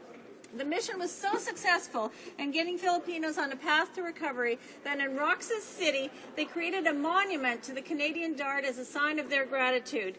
DART's model of local cooperation was so revolutionary that UN Undersecretary General Valerie Amos said, and I quote, "This is the most effective civil-military coordination that we have ever seen at the field level and should be used as a model for future disasters. We should all thank and commend DART for the phenomenal work our men and women in uniform have done in Panay. We're grateful." The Honourable Member for Cape Breton-Canso. Mr. Speaker, I stand to congratulate all Canadian athletes, official supporters and families on a truly spectacular Olympic Games. The gold medal win by our men's hockey team was a brilliant final chapter in the Canadian story. Our women's hockey team captured their goal by staging a comeback victory many refer to as one of the greatest in Olympic history. And our nation stood proud as Canadian athletes distinguished themselves not only in the medal count, but where it really counts. They were modest in victory and gracious in defeat. There were the incredible stories like the Dufour-Lapointe sisters, the Bilodeau family, the enormous generosity of Gilmore Junio, who gave up his spot to silver medalist Denny Morrison. There was Justin Wadsworth, the cross-country ski coach, who ran out and gave a Russian skier a replacement for his broken ski so he could finish the race. And, of course, the beautiful spirit of Sarah Burke was ever present. We are a modest lot, we Canadians, but a proud people as well. And on behalf of all our athletes, let me say to the rest of the world, in true Canadian fashion, sorry for being so awesome, eh?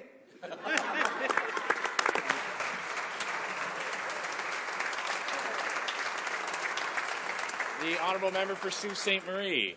Mr. Speaker, I would like to extend my congratulations to Team Jacobs from Sault Ste. Marie on winning the Olympic gold medal in men's curling. This victory comes less than a year after winning the Brier, followed by silver at the Worlds. Consisting of skip Brad Jacobs, third Ryan Fry, second E.J. Herndon, and Lee Ryan Herndon, along with alternate Caleb Foxy and coach Tom Colterman, this team played with true Canadian spirit. As Team Jacobs took their place front and center on the Olympic podium, Suites and Canadians across the country were filled with pride and admiration at their incredible talent, drive, and strength. This is the first Olympic gold medal for Team Jacobs and for Sault Ste. Marie, and it's the first time in history that both the Canadian men's and women's curling teams, with Jennifer Jones, Caitlin Laws, Jill Officer, and Dawn McEwen, have won gold in the same Olympics. Congratulations to the entire team and coaching staff for once again putting Sault Ste. Marie on top of the international sporting stage. Hear, hear. Not out of the update. The Honourable Member, Jean Labert. Thank you, Mr. Speaker. In 2011, the people of Point St. Charles, in my riding, experienced a derailment that heightened the existing security concerns in the neighborhood. The cause? Speeding. Unfortunately, this weekend, the people of Saint-Henri experienced another derailment, and there was a diesel fuel spill. A population of 116,000 people in our community have worked with organizations like Nous et les Trains of Action Gardien and individuals like Yves Lavoie in order to call on CN and the government to tighten up rail security practices. Mr. Speaker, to at least obey the regulations that are already in play. I have contacted CN, Mr. Speaker, with little or no response. In this House, we have called upon the Minister of Transport to take action with little or no response. When will this government and the Canadian rail industry take Canadian safety seriously? The good people of Jean Lebert. The Honourable Member for Souris Moose Mountain. Thank you, Mr. Speaker. The events that unfolded in Ukraine over the last few days, in fact still unfolding, are nothing short of miraculous, breathtaking and profound. The holding back of fundamental human rights, the freedom of expression, the freedom of speech and the values individuals hold dear has been broken. I don't think anyone is under any illusion, however, that the road ahead is difficult, where personal interest will have to give way to the national interest and the overall good of Ukraine. Fundamental human rights and the rule of law must be fostered and allowed to take hold. We look to a free Ukraine where individuals are allowed to be and become who they can be in a free and democratic society without fear or trepidation. As stated by a Foreign Affairs Minister, the unity of the Ukrainian people is fundamental. Canada stands firmly behind you in this difficult journey to democracy. May all of those who paid a price, and there will be many more who will continue to pay the price, and those, Mr. Speaker, who paid the ultimate price be forever remembered. Vichnya pamять. God bless Ukraine. Slava Ukraina. Hear, hear. The honourable member for Prince Edward Hastings. Well, thank you, Mr. Speaker. What an Olympics it was. While we in this House may occasionally differ in our politics, I do know that all of us can agree on one thing, and that's the enormous pride that we hold in our hearts for the manner in which all of our Olympians represented us. Through the highs and the lows, they were an inspiration and a role model across the globe. Whether one was an athlete, a parent, a coach, a volunteer, or a fan, there were countless unforgettable memories. Who will forget Don Cherry predicting that our Canadian women were in tough, but with a never-say-die effort would come back for an exciting win, and then predicting that our men would play Sweden and win the gold in the final. Well, right on, Don. That's Canadian, eh? Or the member with the Canadian coaching team passing the ski to the Russian skier so he could finish with dignity before his home country. Or Charles Hamilton embracing Marianne Saint-Gilles after his win. Or, as has been stated before by my colleague from Down East, Gilmore Jr., who unselfishly stepped aside so that Danny Morrison could compete and bring home a silver medal. That's Canadian, eh? Hey. We all have countless unforgettable memories of what it means to be a Canadian. And I'm so proud of all of our participants for showing the world what it means to be a Canadian, eh? The honourable member for Chambly-Bordua.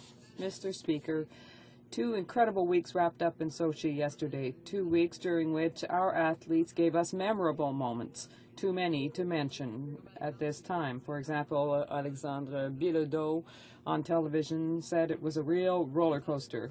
Our athletes represented us successfully. Their passion, intensity, and pride was present at every step.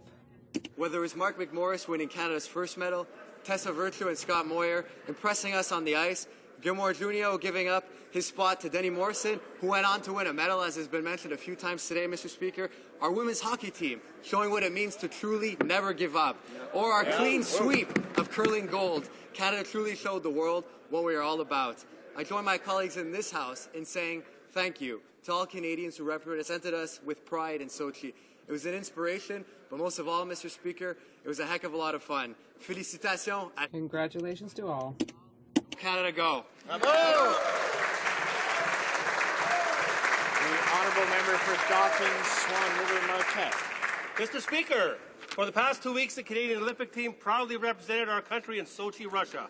Our Canadian athletes succeeded in spectacular fashion, earning 10 gold medals, 10 silver medals, and 5 bronze. A truly remarkable performance. The country will not soon forget the inspiring performance of our athletes, such as sisters Justine and Chloe Dufour-Lapointe, standing on the podium together with gold and silver in the women's freestyle skiing moguls event. I especially want to congratulate Jennifer Jones and our women's curling team from the St. Vital Curling Club in Winnipeg, Manitoba, my hometown, for going undefeated at the Games. I would also like to pay special tribute to the Olympic team coaches and support staff, as well as supportive family members who are all an essential part of this year's success.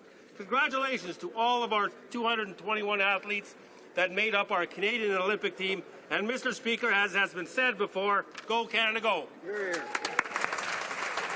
The honourable member for Windsor-Tecumseh.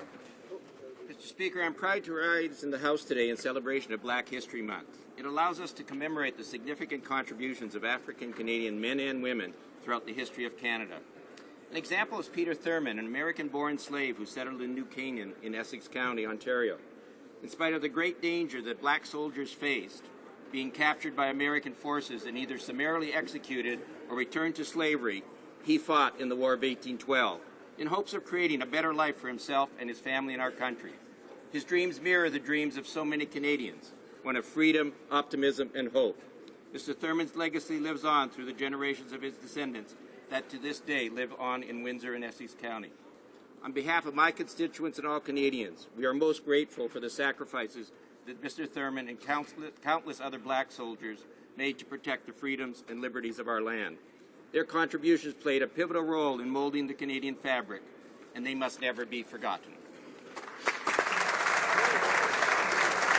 The honourable member for Edmonton East.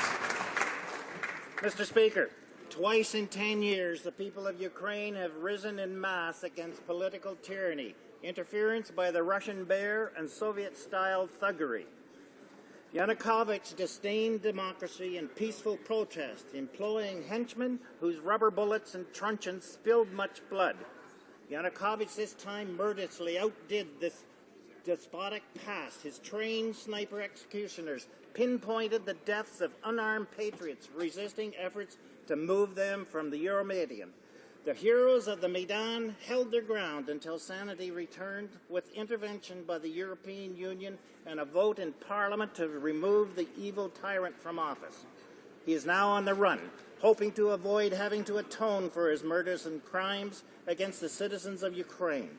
The families of the dead and wounded patriots have the respect and sympathy from people of the free nations of the world.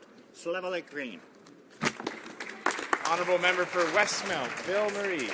Mr. Speaker, following the removal of Yanukovych, the creation of an interim government, and planned elections in May, the Liberal Party adopted an emergency resolution on Ukraine yesterday at its convention.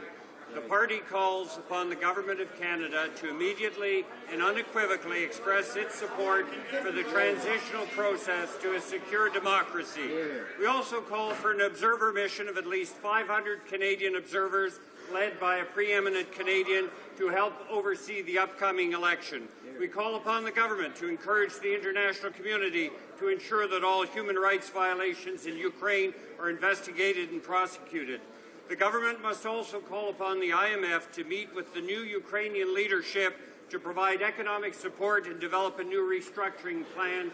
And finally, we call upon the Prime Minister to make it clear to any foreign power not to interfere with the will of the Ukrainian people as expressed by their elected representatives in the Verkhovna Rada, Ukraine's parliament. Thank you, Mr. Speaker. The honourable member for Prince Albert. Mr. Speaker, hockey is Canada's game. Over the past 2 weeks, both our men's and women's hockey teams have defended their gold medals at the Winter Olympics in Sochi. The women earned their 4th consecutive gold medal after a thrilling victory against our neighbours to the south. They overcame a 2-goal deficit. Then Marie Phillips-Poulin captured the game-winning goal to beat the Americans 3-2 in overtime. With 1 goal in the bag, Canadians from coast to coast to coast braved the early mornings on the final day of the Olympic Games to watch our men's team earn their 2nd consecutive gold medal in a dominating 3-0 win over Sweden. On behalf of all Canadians, I'd like to offer my sincere congratulations to all our champions. To Shaunaman's Haley Wickenizers, Regina's Ryan Getzlaff and Chris Kuntz, and Android's Patrick Marleau, I say thank you for making us all Saskatchewan proud. The honourable member for Marc-Aurèle-Fortin. Mr. Speaker, my riding of Marc-Aurèle-Fortin has the misfortune to be one of the first to be put through the ringer. This has been caused by the Conservatives' ransacking of Canada Post. While the 23 executives at Canada Post are pocketing $10 million per year, Rosemère, Bois de Filion, and Lorraine will see their door-to-door delivery service disappear, and this regardless of the consequences for seniors and persons with disabilities.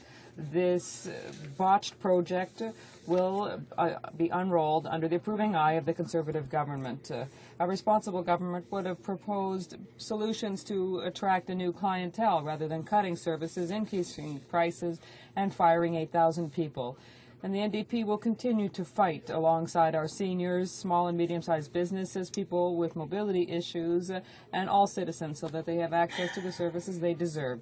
The Liberal and Conservative governments have all abandoned the middle class, and now they are reducing services to almost nothing. Canadians deserve better.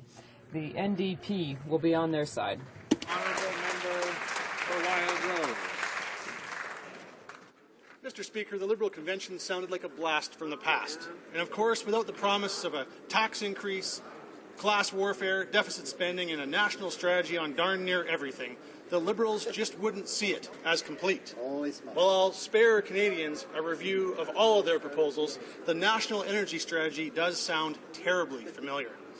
I wish I could say that the apple doesn't fall far from the tree, but even that would be generous. Mr. Speaker, Canadians like Natalie need not worry. Our Conservative government is saving her family of four $3,400 in tax relief this year. And I'm glad that the Liberal leader recognized that a Canadian's strength is between their ears. But looking at the Liberal leader's speech on Saturday night, I'm left wishing he offered something more than a little nutty in between his. Mr. Speaker, the leader of the Liberal Party is clearly in over his head.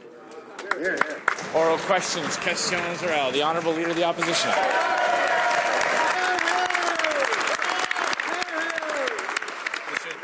Mr. Speaker, can the government give us an update regarding the urgent but evolving situation in the Ukraine and inform us what Canada's done? Situation in Ukraine and what Canada is taking in the way of action to help ensure free and fair elections for Ukrainians. The Honourable Minister of Citizenship and Immigration. Thank you, Mr. Speaker. And as this House has heard from statements by the Prime Minister and by the Minister of Foreign Affairs over the weekend, Canada is encouraged by developments over the last 2 days. The President has been impeached. Several of the key demands of the opposition have been met. But right now, Mr. Speaker, unity is absolutely key.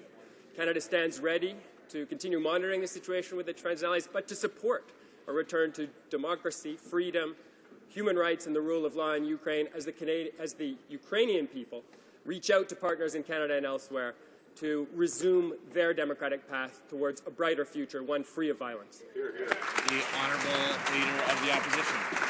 Thank the Minister for that answer. Let's talk about a democratic path here in Canada.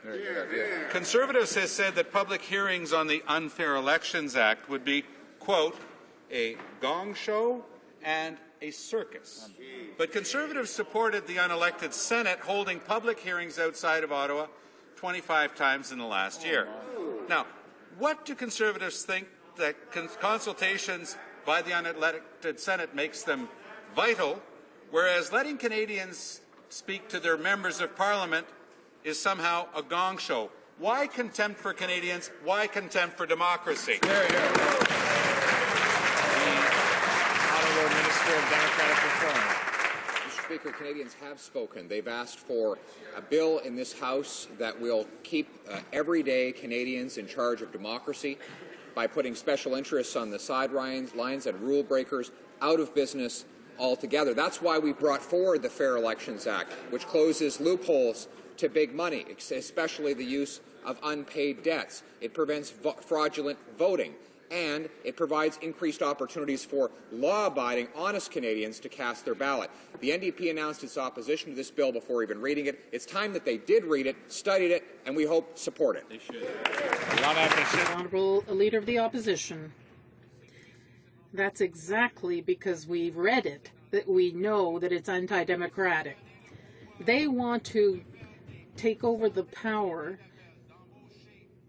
to make hundreds of thousands of calls, hire people to make these calls, and this won't count in the limit. Only the Conservatives want to change the legislation in advance in order to cheat during the next election. That's their real goal. That's why we want to consult Canadians. The Honourable Minister.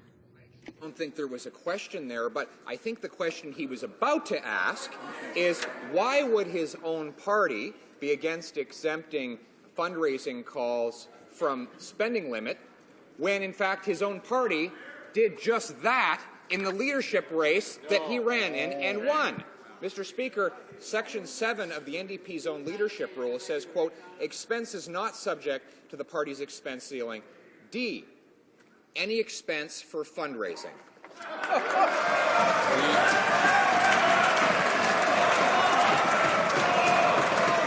Order the Honourable Leader of the Opposition. There are many who would contest this, Mr. Speaker, but I refuse to believe that that minister is so dim that he doesn't understand the difference between the leadership race of a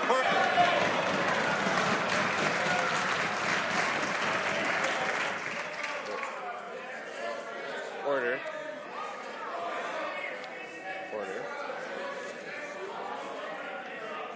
Order. I know the Leader of the Opposition knows that he can't do indirectly what he's not allowed to do directly, and so I urge him to be very judicious with his language, especially when describing our honourable colleagues. The Honourable Leader of the Opposition has about 15 seconds left to put his question. We're talking about the rules for a federal general election. That's the foundation of our democracy. That's what they're trying to cheat on.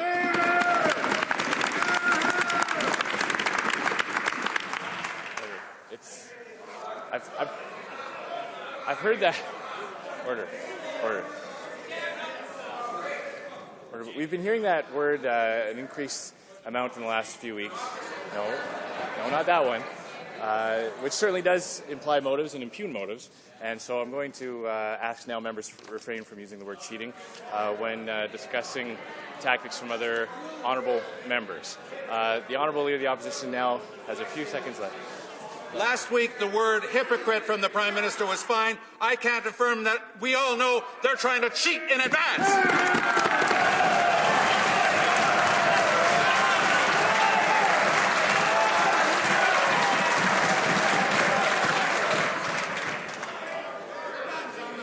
The Honourable Member for Wascana. Mr. Speaker, a thriving middle class drives our whole economy. But right today, middle-class Canadians are just as likely to move down the income scale as move up. Their earnings are flat. Household debt is 166%. 3/4 don't have a pension. 2/3 worry that their kids won't do as well as they did. Cutting excessive EI payroll taxes would help. Filling a $3 billion hole in the Build Canada Infrastructure Fund would help. Clearing barriers to higher education would help. Will the government do these sensible things to drive more economic growth for middle-class Canadians? The Honourable Minister of State for Finance. Well, Mr. Speaker, if the Liberal Party wants to help the middle class, perhaps the first thing they could do is pay back the money that their leader was charging charities.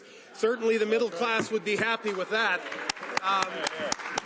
Unlike the Liberal leader who has no idea what it's like to be in the middle class, our government has cut taxes 160 times for ordinary Canadians. Mr. Speaker, 160 times, so Canadian families with 2 children receive approximately $3,400 more in their pockets every year. That helps middle class. The Honourable Member for Wascana. Mr. Speaker, this government's first official act in office was to increase personal income tax rates. Then they taxed out of existence $25 billion in middle-income savings. They've imposed higher taxes on consumer products, on credit unions, on small business owners. They're imposing $5.2 billion in excessive job-killing Conservative payroll taxes. They brag about tax cuts for so-called typical families, but 70% of Canadian families don't fit their definition of typical. Why is the middle class on their enemies list? The Honourable Minister of State for Finance.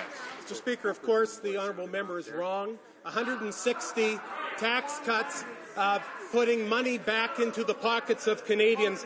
The Liberal leader has ideas. The Liberal leader has ideas that will take this country down the same road as Greece and Detroit. Mr. Speaker, the Liberal leader, I'm not surprised with a party where their leader believes that don't worry about the budget will balance itself. Mr. Speaker, he's the last that this country needs to listen to when it comes time to taxes. The Honourable Member for West Melville Marie. Mr. Speaker, this government's first official act in office was to increase personal income tax. Their taxes eliminated $25 billion in savings. They increased taxes on consumer goods, on credit unions, and small businesses. They imposed $5.2 billion in taxes on the payroll. 70% of Canadian families do not benefit from Conservative policies in any way, 70%. Why is the middle class on this government's public enemy list?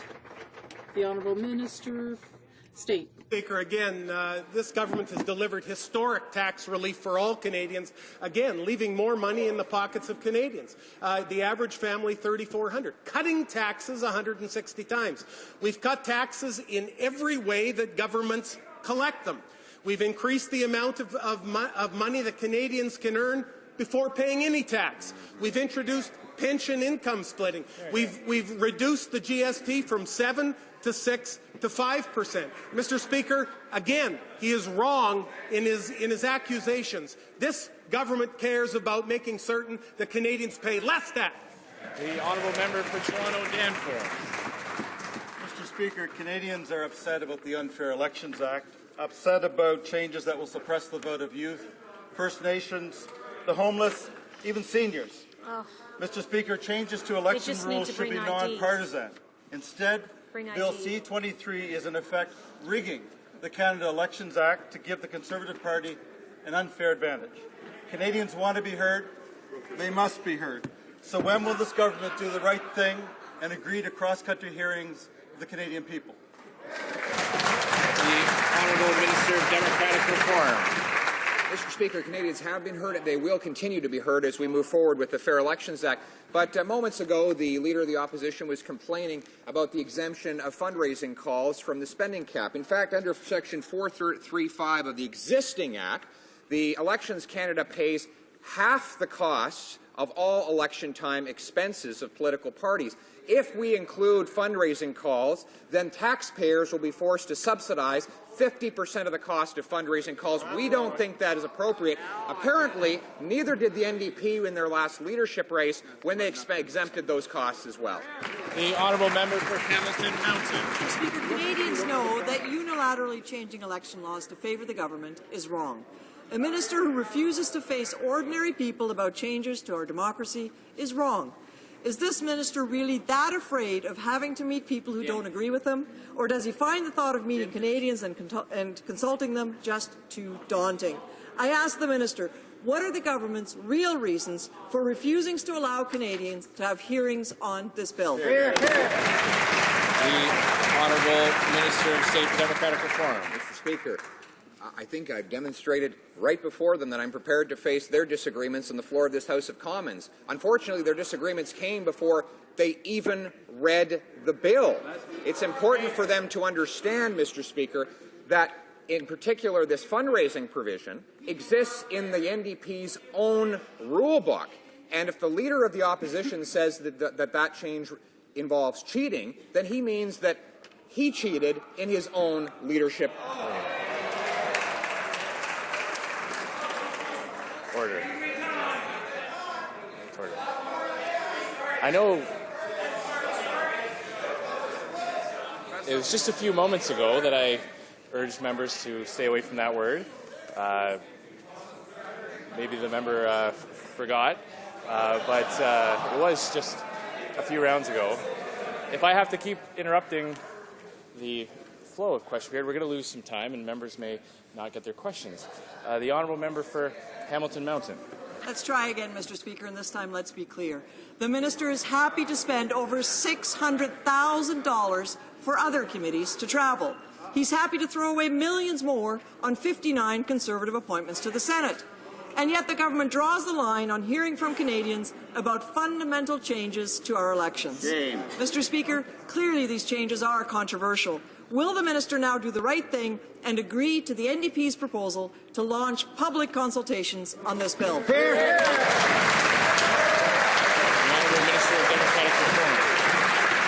Mr. Speaker, the Fair Elections Act does do the right thing. It puts everyday Canadians in charge of democracy by putting special interests on the sidelines and rule breakers out of business. It closes loopholes to big money, ends fraudulent voting, makes it easier for law-abiding citizens to cast their ballots. Furthermore, it will crack down on rogue calls by political imposters by bringing jail time to that offence and a broad registry so that we can track automated calls and prevent abuses in the future. This is the Fair Elections Act, Mr. Speaker. Canadians are asking for it. Let's move forward. Let's study it. Let's get it done. The honourable member for Hull-Aylmer. Mr. Speaker, the Conservative bill will suppress the vote of many young students as well as low-income seniors. In addition to making life more difficult for people without ID cards and people with a disability. Indeed, the Conservatives are attacking the most vulnerable groups in our society. We're giving the Minister an opportunity today to get out of the Ottawa bubble. Will the vote on the NDP motion on public consultations for C-23 be a free vote? The Honourable Minister. Mr. Speaker, there are already 39 pieces of ID that are accepted by Elections Canada for any voter. In addition, the Fair Elections Act will force Elections Canada to inform voters of which ID is necessary to vote in any given election. Yes, it is true that voters need more information, and that's what the Fair Elections Act will provide. The Honourable Member for Hull-Aylmer. Okay, I understand that the Minister's afraid of hearing what the people of Quebec have to say about his reform. Mr. Speaker, can the Minister tell us whether all aspects of his reform are constitutional and in compliance with the Charter of Rights and Freedoms? Has he gotten legal advice about this, and if so, will he make it public? Honourable Minister of Democratic Reform. Henry versus Canada decision in the BC Court of Appeal, the court found that the requirement to prove identity and residence before voting was justified as a reasonable limit on voting rights under Section 1 of the Canadian Charter of Rights and Freedoms. That being said, we need to ensure that every Canadian is aware of the identifications that are allowed and required of them. There are 39. And there will be an additional voting day on which they can cast their ballot. We believe that this will ensure that every Canadian can cast their ballot and that the franchise will continue to be universal, and will ensure that the law is implemented to that effect. The Honourable Member for Rimouski-Neigette-Témiscouata-Les-Basques. Mr. Speaker, for the last 13 years of the Liberal regime, middle-class incomes have stagnated. The real increase in salary represents $1.07. That's 8 cents per year. The Conservative government decided to tread the same path by attacking EI, unions, and pension plans. These are concrete measures to reduce indebtedness and make life more affordable for the middle class. This report has been lying on a shelf for 7 years. Why is the government abandoning the middle class? Mr. Speaker, every year the NDP steps forward at budget time again and asks the Government of Canada to pick the pockets of Canadians.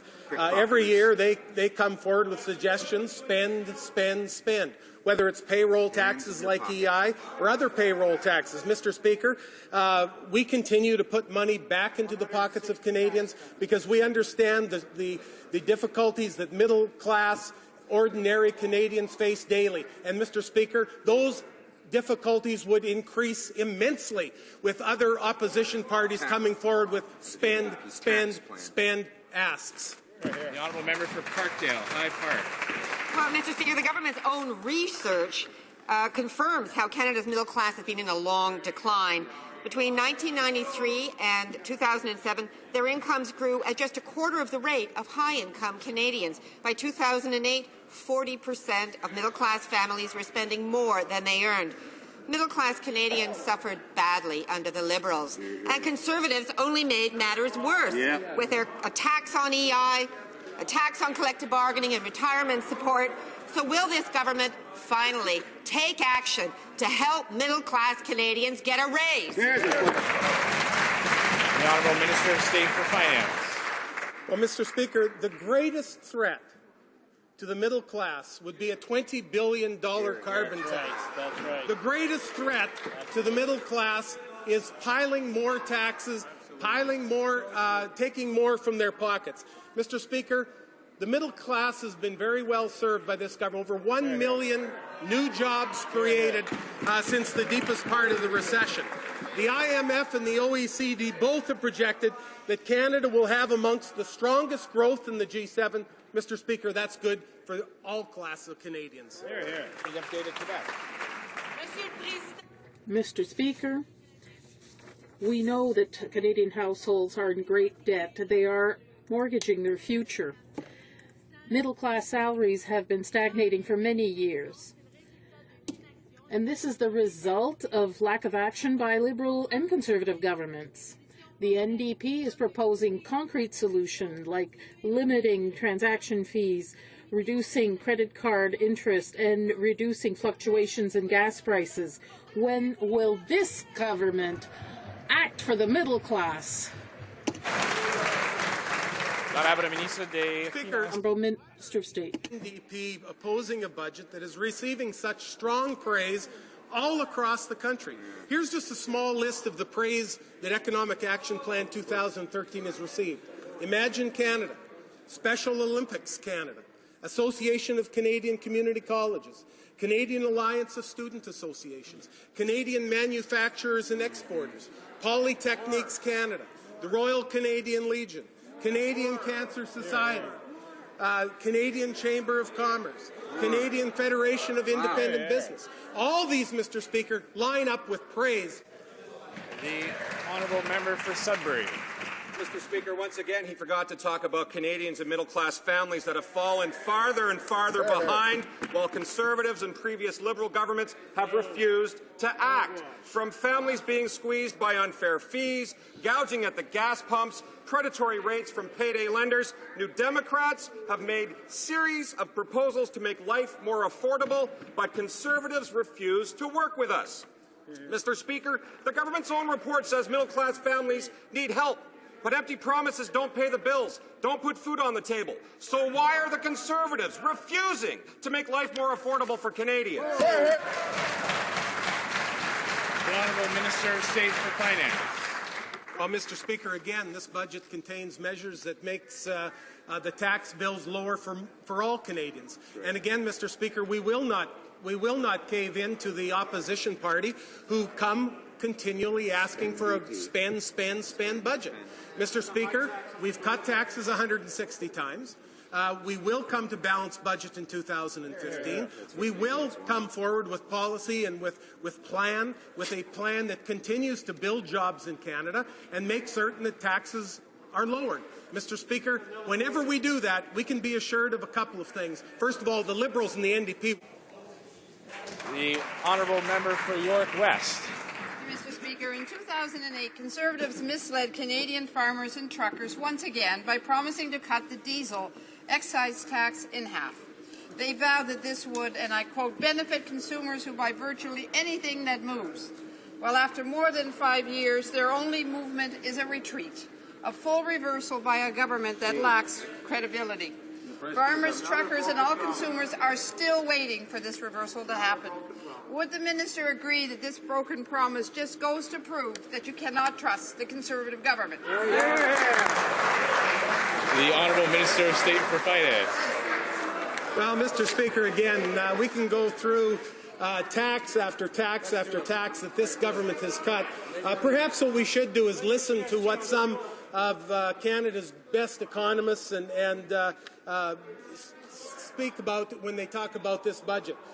Jack Mintz in today's National Post said, while the Liberals might think the federal government has capacity to pump up debt-financed spending, the facts speak for themselves. The Conservative government has done a good job by steering the federal government towards a balanced budget since the Great Recession. Mr. Speaker, we continue to have a plan. The honourable member for Markham Unionville. Mr. Speaker, during the last election campaign, the Prime Minister made a solemn commitment to income splitting, which he described, and I quote, as a historic step toward fair treatment of families. Then 2 weeks ago, he broke his election promise and abandoned his commitment to what he used to qualify as fair. Why? The Honourable Minister of State. We have made a commitment that once this budget is balanced, we will continue to provide greater relief for Canadian families. And that's exactly what we intend to do. Only the Conservatives can be trusted to lower taxes for families. We introduced pension income splitting for seniors. Mr. Speaker, the opposition voted against it. As a result of our low tax plan, the average Canadian family pays $3,400 less this year to the taxman than it did while they were in power. The Honourable Member for Markham Unionville. Well, no answer. And 2 years ago, the Conservatives made a solemn election commitment on income splitting. 2 weeks ago, the Finance Minister said that commitment needed more research. More research? Yes. From C.D. Howe on the right to the Centre for Living Standards on the left, think tanks have panned the proposal. And just as important, don't you do the research on election promises before you make the promises, rather than 2 years later? The Honourable Minister of State for Finance. Mr. Speaker, as I traveled across this country, both in preparation for the budget and also after the budget, one thing that we have heard from Canadians is a huge thank you. Thank you for measures like cutting the GST. Thank you for the TFSA. Thank you from the 9 million Canadians who have now invested in their retirement through a tax-free savings account. Mr. Speaker, Tax Freedom Day is over 2 weeks earlier than it's ever been under any Liberal government. Over 1 million low-income Canadians have been taken right off the tax roll. Mr. Speaker, again, this government has a plan. The plan is working. The Honourable Member for Nanaimo, Cowichan. Mr. Speaker, today Feathers of Hope released their results after bringing together young people from all over Northern Ontario to determine what First Nations youth need to flourish, no matter where they live. First Nations youth want to move to a brighter future and away from a legacy of residential schools and generations left behind. Feathers of Hope laid out a roadmap for all levels of government to work with young people on solutions and new ideas. Will the Minister commit to the recommendations Feathers of Hope outlined in their report and take immediate action? The Honourable Minister of Aboriginal Affairs. Mr. Speaker, let me first congratulate the organizers of the Feathers of Hope Youth Forum for bringing together First Nations youth to participate in discussions about the many challenges facing and opportunities available to Aboriginal youth. My office was pleased to meet with the authors of that report the week before last, and we will, of course, review the report and keep on working with First Nation youth all across Canada to improve their situation. The Honourable Member for Manicouagan. Mr. Speaker, the action plan for First Nations youth unveiled today is more than a promise in investment for education. It shows that we must count on Native youth to build a promising future. The demands made today are very straightforward. Respect, lending an ear, and making changes immediately. We have to improve living conditions in Native communities and bring hope and reconciliation to our youth. Will the Minister lend an ear? The Honourable Minister, I will repeat what I have just said in the language of Shakespeare. Of course, Mr. Speaker, I would like to congratulate the organizers of the Feathers of Hope Youth Forum for having brought together all of these people to discuss issues which affect First Nations youth. My office staff was pleased to meet with the authors of the report in the previous week, and of course we are going to read the report, Mr. Speaker, and we will continue to work with First Nations youth in Ontario and elsewhere in Canada to improve their situation. The Honourable Member, be it in the language of Shakespeare or Molière, it has to make sense at the end of the day. The citizens of Rosemere, Lorraine, and Bois-des-Filions, Repentigny, and Charlemagne learned last week that they will be the first citizens of the G7 to lose home mail delivery. It doesn't make any sense. It'll make life harder for seniors and be bad for small business. In 2011, during the postal lockout, the Conservatives said that this would destroy the economy, but this year so why do they want to destroy the Economy Now, why are they cutting postal services to the northern suburbs of Montreal when the top officials of Canada Post are putting millions of dollars in their pockets? Speaker, the member will know that Canada Post is encountering dramatic deficits, and those are projected to be up to $1 billion in just a few years. They have a 5-point plan that they've taken as an independent Crown corporation that's arm's length for the government on its operational decisions. They've released, obviously, publicly their implementation plan, and I refer the member to read that plan. Yeah. The honourable member for London Fanshawe. Well, thank you very much, Mr. Speaker, and perhaps the member is confused. We don't need the Canada Post implementation plan. Now, senior citizens in Canada, in Winnipeg and in Calgary are learning that they also will be among the first to lose home mail delivery. Can the minister explain to them why all other G7 governments can provide mail delivery for their seniors and small businesses, but Conservatives can't? Parliamentary Secretary to the Minister of Transport. In 2012, Canada Post delivered 1 billion fewer letters than it did in 2006, and yet it's that member's colleague, the member for Esquimalt-Juan-de-Fuca, who said, quote, "We definitely do not have a crisis at Canada Post." I think only the NDP would believe that posting up to $1 billion deficit in a very short order and declining mail revenue, mail volumes and revenues that are irreversible isn't a crisis, Mr. Speaker. Canada Post has taken action it believes is necessary, Mr. Speaker, and I point the member to their implementation plan. The honourable member for West Vancouver, Sunshine Coast, Sea to Sky Country. Tom.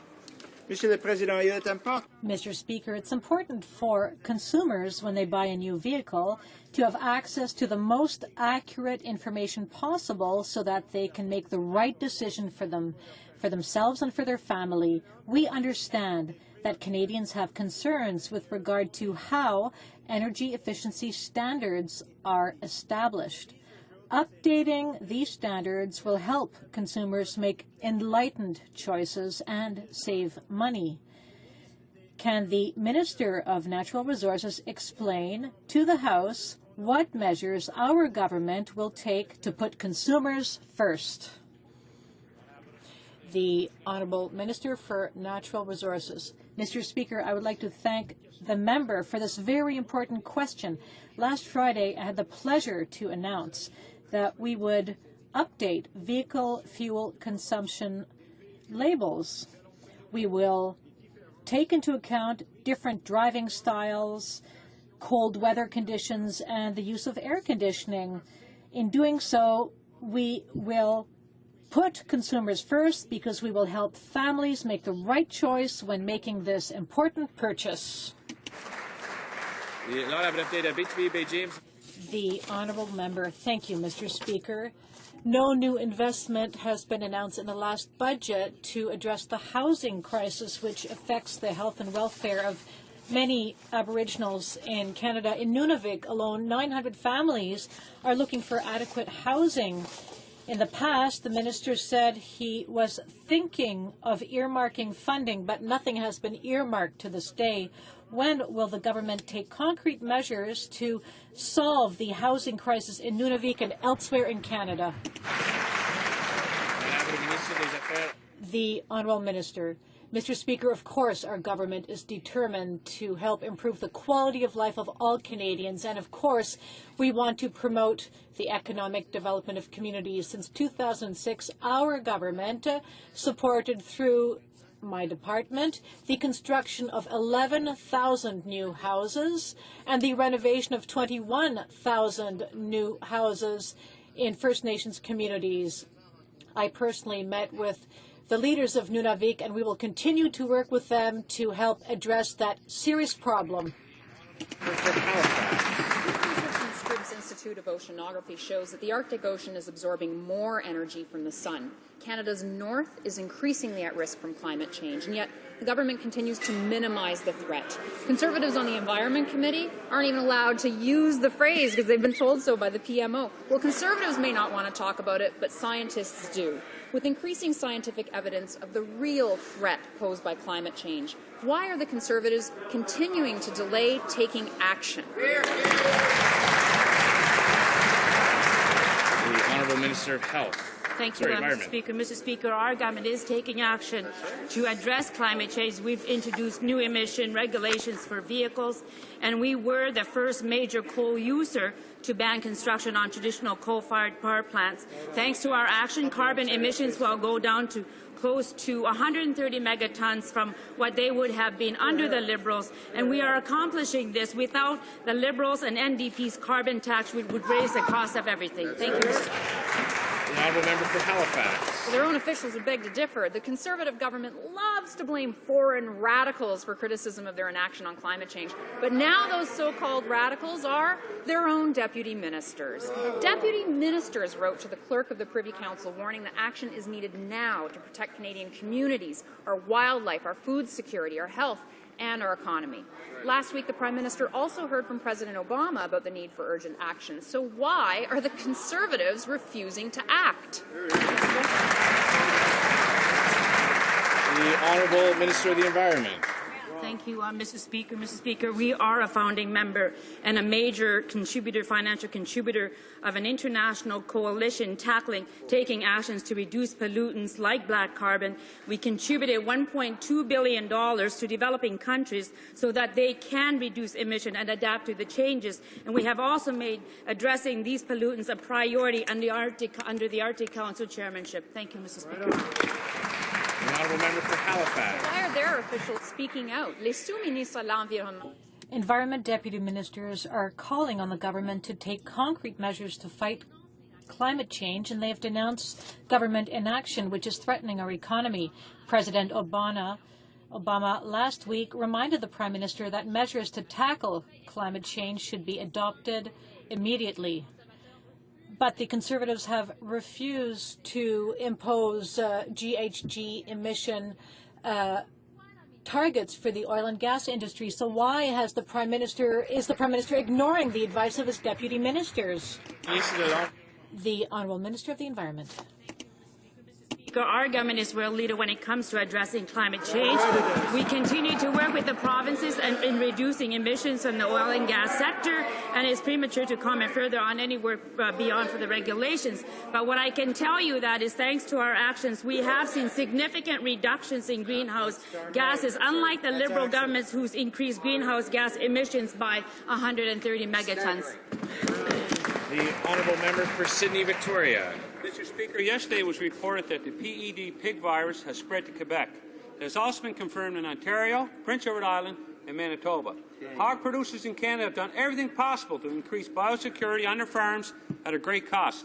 They are finding out now that disease could have entered their farms by feed supplements from the USA. To the Minister of Agriculture, is it true that his department has allowed contaminated feed to enter Canada with the potential of killing our hog industry? The Honourable Parliament Secretary, the Minister of Agriculture. Thank you very much, Mr. Speaker. I would like to assure the House and Canadians that this particular virus poses no risk to human health or to food safety. However, this risk is a concern to industry, which is why CFIA has issued the necessary permits to use a PED vaccine within the hog industry.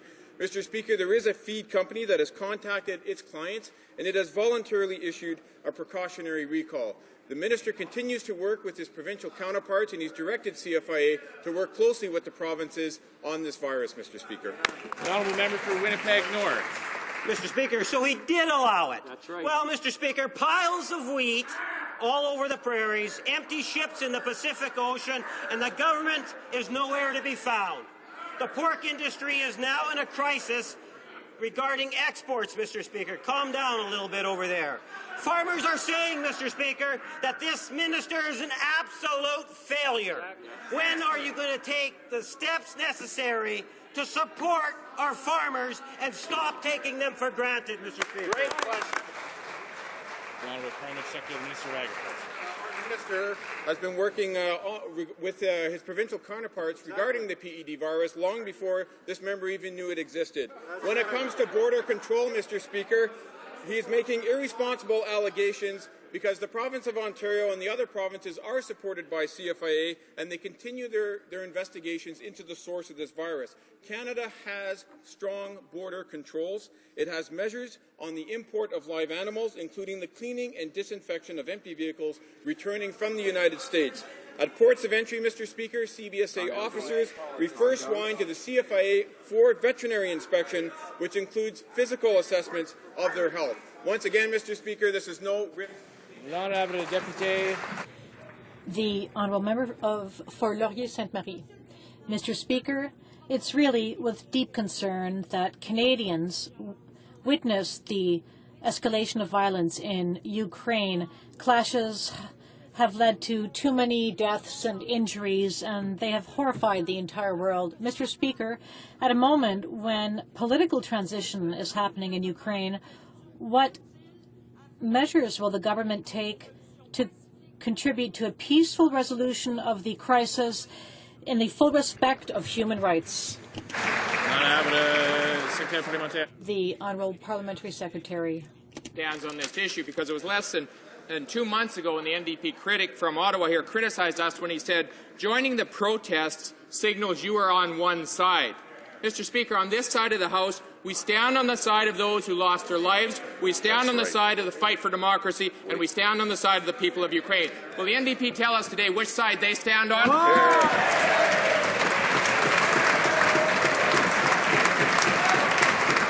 Honourable Member for Ottawa Centre. I would love to, Mr. Speaker, and that's why I'm on my feet, because we asked for the government to act on sanctions. They wouldn't act when we asked them to. We asked them to act on these events. They wouldn't act when we asked them to. So now what we're asking is that will this government join others, send a high-level delegation? We wanted the Prime Minister to speak to Yanukovych and say for him to stop. They didn't do that. So will the government actually work with us to help the people of Ukraine? Will they send a high-level delegation to work with others to make sure that we get political transition and peace for the people of Ukraine?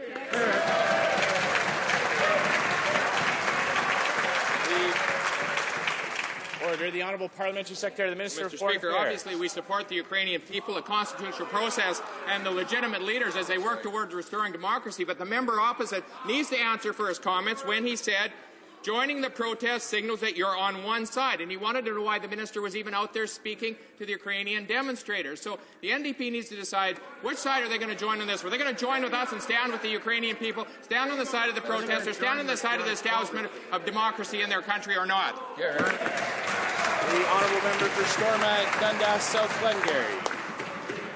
Mr. Speaker, all members of this House can appreciate how important partnerships in health research are to ensuring continued breakthroughs in medical science. That is why I'm so proud of our government's yearly investment of over $1 billion to support nearly 13,000 health researchers. Mr. Speaker, I would like to ask the Minister of Health to please update this House on our government's latest investments to support health research. And the Honourable Minister of Health. Thank you, Mr. Speaker. I can't agree with my colleague more that finding innovative ways to improve the care provided to Canadians is essential. On top of our government's significant investments in health research that he mentioned, I was proud to announce this morning, along with my colleague from Ottawa Orleans, over $13 million to support the launch of 3 new national research networks in the areas of respiratory health, stroke, and vascular health. We are partnering with the Canadian Lung Association, the Heart and Stroke Foundation, and Hypertension Canada to put patients at the heart of our research and deliver life-changing results for Canadians. The Honourable Member for St. Paul's. Mr. Speaker, this afternoon, the Omushkigo walkers completed their 1,700-kilometre journey to Parliament Hill to demand respect and honouring of the treaties. Aboriginal youth from across Northern Ontario are also on the Hill to release their impressive First Nations Youth Action Plan, Feathers of Hope. Will the Minister honour the requests of these brave walkers and these inspiring young people and commit today to working with them in equal partnership to make real changes in their lives? The Honourable Minister of Aboriginal Affairs. Well, Mr. Speaker, Canadians and these First Nation youths surely have been witness to the historic announcement that was made by this government along with the AFM leaders 3 days ago, whereby we committed an unprecedented amount of money to ensure that these First Nation youth all across Canada benefit from a good education system. I think this is an important step that has been taken by this government, and of course we will continue to work with First Nation youth all across Canada to help improve their situation and help them become a part of this growing economy in all of Canada. Here, The honourable member for Trois-Rivières. Thank you, Mr. Speaker. Every time someone rises to speak of the pyrotitis crisis in Trois-Rivières, the Intergovernmental Affairs Minister says this is a provincial issue, that the government of Quebec has a program and people need to turn to that. But the problem is that, based on the results of an investigation, if necessary, the federal government is directly responsible for the crisis, and just meeting with victims won't solve the problem. Mr. Speaker, when will the federal government name a credible interlocutor to meet with the elected officials of the region and representatives of the Coalition Propriété Béton, which defends the victims? The Honourable Minister for Social Development. The issue of pyrotitis falls under provincial jurisdiction, particularly in Quebec, and people who are concerned must contact the Quebec Housing Corporation. Thank you. The Honourable Member for Louis-Hébert. Mr. Speaker, there's another issue on which the Conservatives have yet again abandoned Quebec and Quebec City, and that's the covered ice skating oval.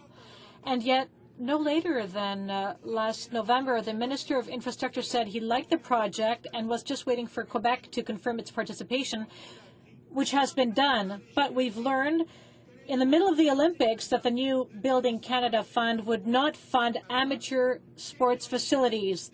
How ironic is that? Will the government offer anything substantial and concrete to Quebec City to help it complete its covered ice skating oval? The Honourable Parliamentary Secretary. Conservative government that has established the longest and the largest infrastructure plan in Canada's history, providing stable and predictable funding over the next decade, Mr. Speaker. And this includes the gas tax fund, under which recreational infrastructure is an eligible category. And here's what we've done with the gas tax fund. We've doubled it. We've made it permanent. We've indexed it, and we've provided more flexibility. Our government has provided the framework agreements to provinces, including Quebec, for their signature. We await their response, Mr. Speaker. The Honourable Member. Mr. Speaker, as we learn that a free trade agreement has been signed with South Korea, we're also learning that the Prime Minister has caved into pressure from his members by giving $500 million to the auto sector in Ontario to counter South Korean competition. Newfoundland fishermen also received hundreds of millions of dollars in compensation for their losses, which will come under the EU trade agreement. Why has compensation already been given to the auto and fishing sectors and yet not to Quebec's dairy and cheese producers, who will also incur millions of dollars of losses? Why no compensation? The Honourable Parliamentary Secretary. Thank you, Mr. Speaker. I would like to point out that the EU trade agreement will benefit the agriculture sector in Canada by injecting $1.5 billion into it as well. The dairy sector will benefit from the agreement. At mechanisms that can be put into place if the dairy sector suffers losses because of CETA. Thank you. The Honourable Member for Senate's Gulf Islands. Thank you, Mr. Speaker.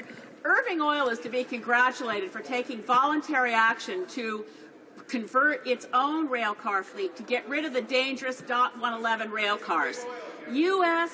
safety regulator, the U.S. Safety Board, the Canadian Safety Board have both said these cars are unsafe, but they're still allowed. Tens of thousands of these cars are rattling through Canadian cities, carrying bitumen crude, carrying Bakken crude. We must not let the Lac Mégantic disaster continue to have these cars. We need to learn those lessons. Will the Minister of Transportation commit to regulate so we don't have to rely on voluntary actions? Get the cars off the tracks now. The Honourable Parliamentary Secretary, the Minister of Transport. Speaker, the member will know that .111 tank cars built under the older standard will be phased out. Given the integration of the Canadian and U.S. rail network with cars crossing the border every day, she should know that the Minister has been working with her American counterpart on additional standards to strengthen the safety of tank cars. Within Canada, there's also been an advisory council who has been tasked to report back. They have reported back on this, and that report is being studied on an expedited, urgent basis.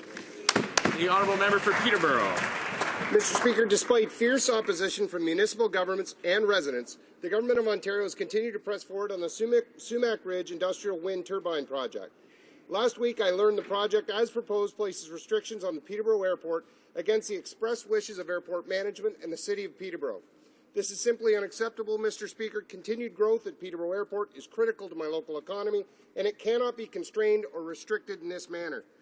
Can the Minister of Transport please indicate if she has spoken to NAV Canada about the mitigation obligations that have been placed and proposed for Peterborough Airport, and will she review the entire matter on behalf of my community? The Honourable Parliamentary Secretary to the Minister of Transport. Thank you, Mr. Speaker. I thank the member for his intervention. He will know that the Ontario government is responsible for approving land use plans for wind turbines. The federal government does not approve wind turbines. The role of the federal government in NAV Canada is to ensure that wind turbines do not cause concerns with regard to aviation safety. And because this issue is of such concern to the member, the Minister will have her officials look into this matter. That concludes question period for today. I would like to draw to the attention of honourable members the presence in the gallery of Ms. Sarah Olsvig, Member of Parliament from Denmark, Chair of the Standing Committee of Parliamentarians of the Arctic Region, and parliamentarians attending the Standing Committee meeting.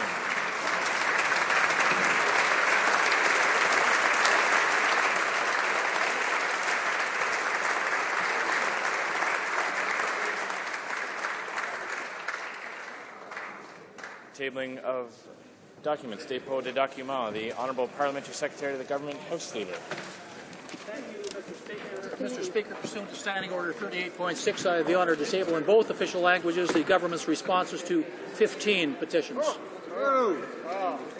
Introduction of government bills.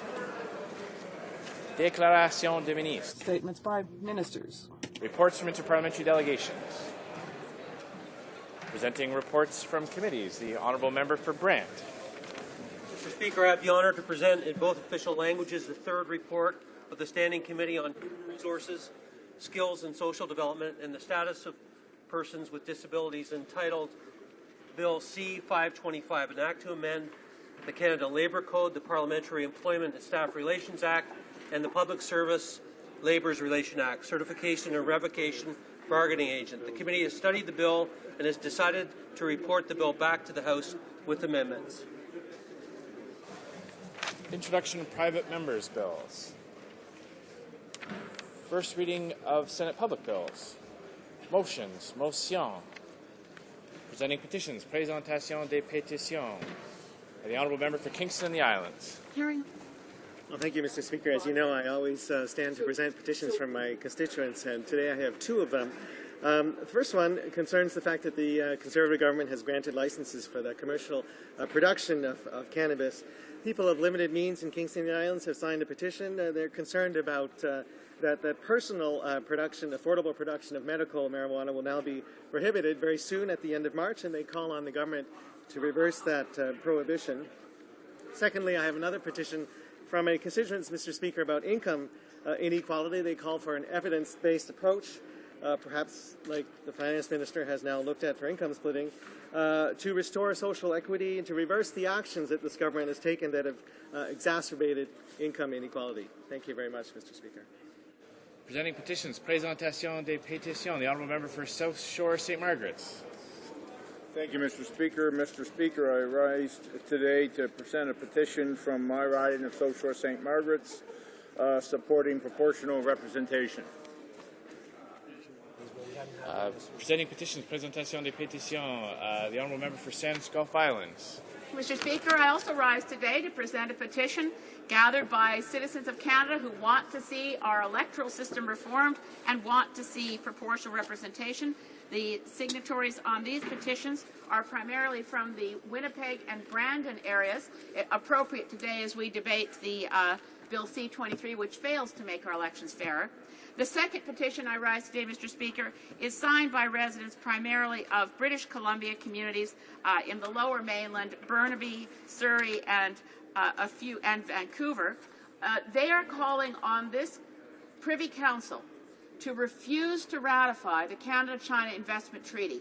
It remains ready for ratification, and Canadians from coast to coast are urging this Parliament to act to make sure it is not ratified, compromising our sovereignty for the next 31 years. Thank you, Mr. Speaker. The Honourable Member for Saint-Maurice-Champlain. Mr. Speaker, I would like to table a petition on behalf of the voters of Saint-Maurice-Champlain, which is asking for the creation of legal mechanisms to create an ombudsman for responsible mining. Presenting petitions, présentation des pétitions. The Honourable Member for Kitchener-Conestoga. Thank you, Mr. Speaker. Mr. Speaker, I have the honour to present petitions signed by a number of Canadians who want to see tougher laws and the implementation of new mandatory minimum sentencing for those persons convicted of impaired driving causing death. Thank you, Mr. Speaker. Presenting petitions, the Honourable Member for Winnipeg North. Tabling a petition today that expresses the concerns of Canadians from all across Canada who are concerned about the events currently taking place in Ukraine. Ukrainians want accountability for what has transpired over the past few months, particularly with regard to the government treatment of protesters. 77 protesters have died since violence escalated last week and today. Ukraine's acting government has issued an arrest warrant for President Yanukovych. The current concerns in this petition reflect this past weekend's call by the Liberal parties for emergency resolution on Ukraine that calls on Canada to support Ukraine's transition to secure democracy and that of the international community ensure that human rights violations are properly investigated and dealt with. Mr. Speaker, Canadians across Canada are united in their concern for what is going on in Ukraine, and with that, I present this petition. Presenting petitions, présentation des pétitions. Questions on the order paper. The Honourable Parliamentary Secretary to the Government House Leader. Thank you, Mr. Speaker. Mr. Speaker, I ask that all questions be allowed to stand. Is that agreed? Agreed and so ordered. The Chair has notice of 3 requests for emergency debates, and I will hear them in the order in which I received the letters. I'll go first to the Honourable Member for Ottawa Centre. Thank you, Mr. Speaker. I'm proud to stand today on behalf of my party and with Ukrainian Canadians and the people of Ukraine to request an emergency debate on the situation in Ukraine. The situation has changed since I submitted my written notice to you last week, but it remains urgent and worthy of our immediate attention.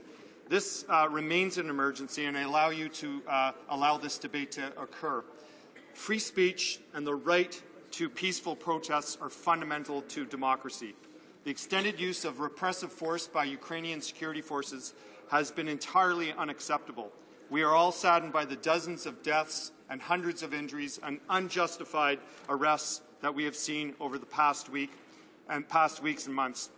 Canada should lead the international community in supporting the Ukrainian people in achieving a lasting political solution that includes justice for human rights, justice for the victims, and respect for democratic freedoms. In light of last week's deal between the government and opposition parties and the subsequent removal and indictment of former President Yanukovych, further Canadian action is urgently needed to support political mediation and monitoring, including through support for documentation of crimes and delegations of observers before and during the election to be held later this year.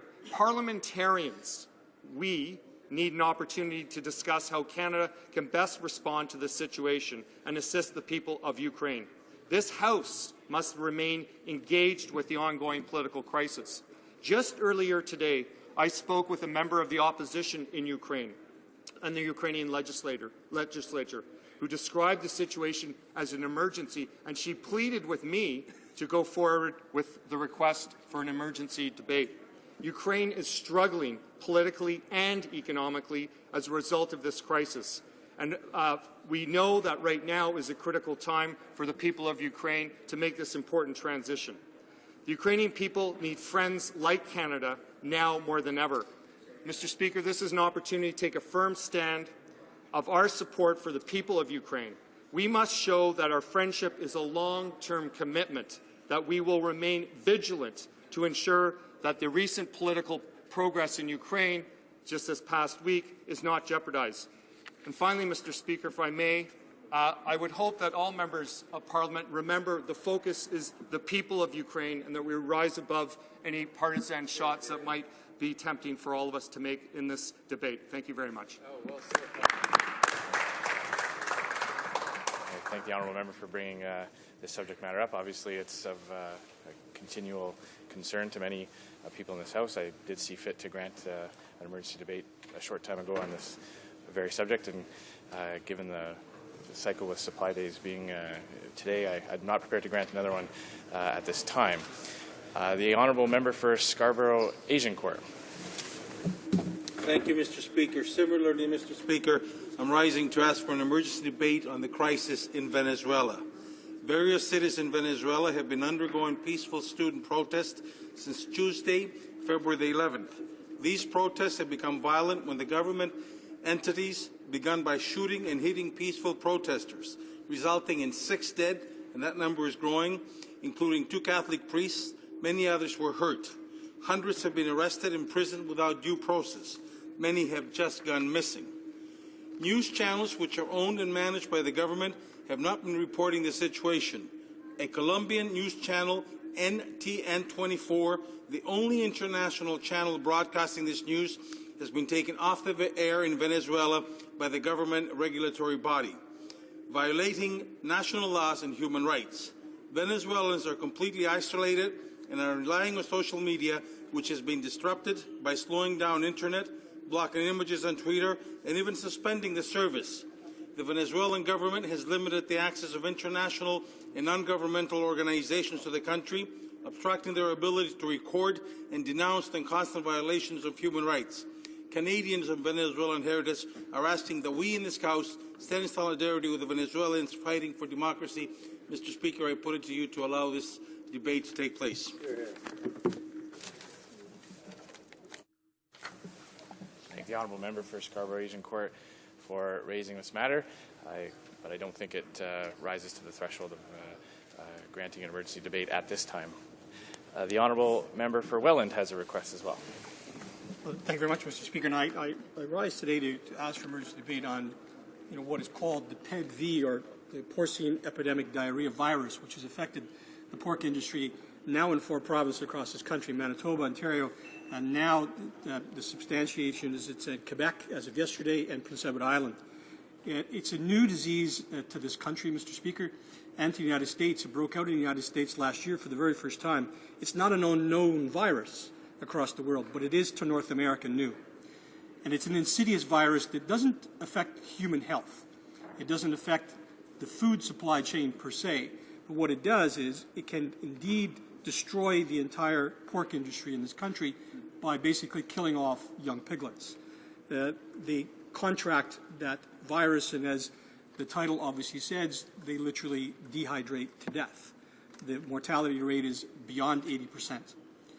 The pork industry itself says if this is to take a foothold and to get through the barns of the pork industry in this country, they're looking at losses estimated around $45 million, which is catastrophic losses for them.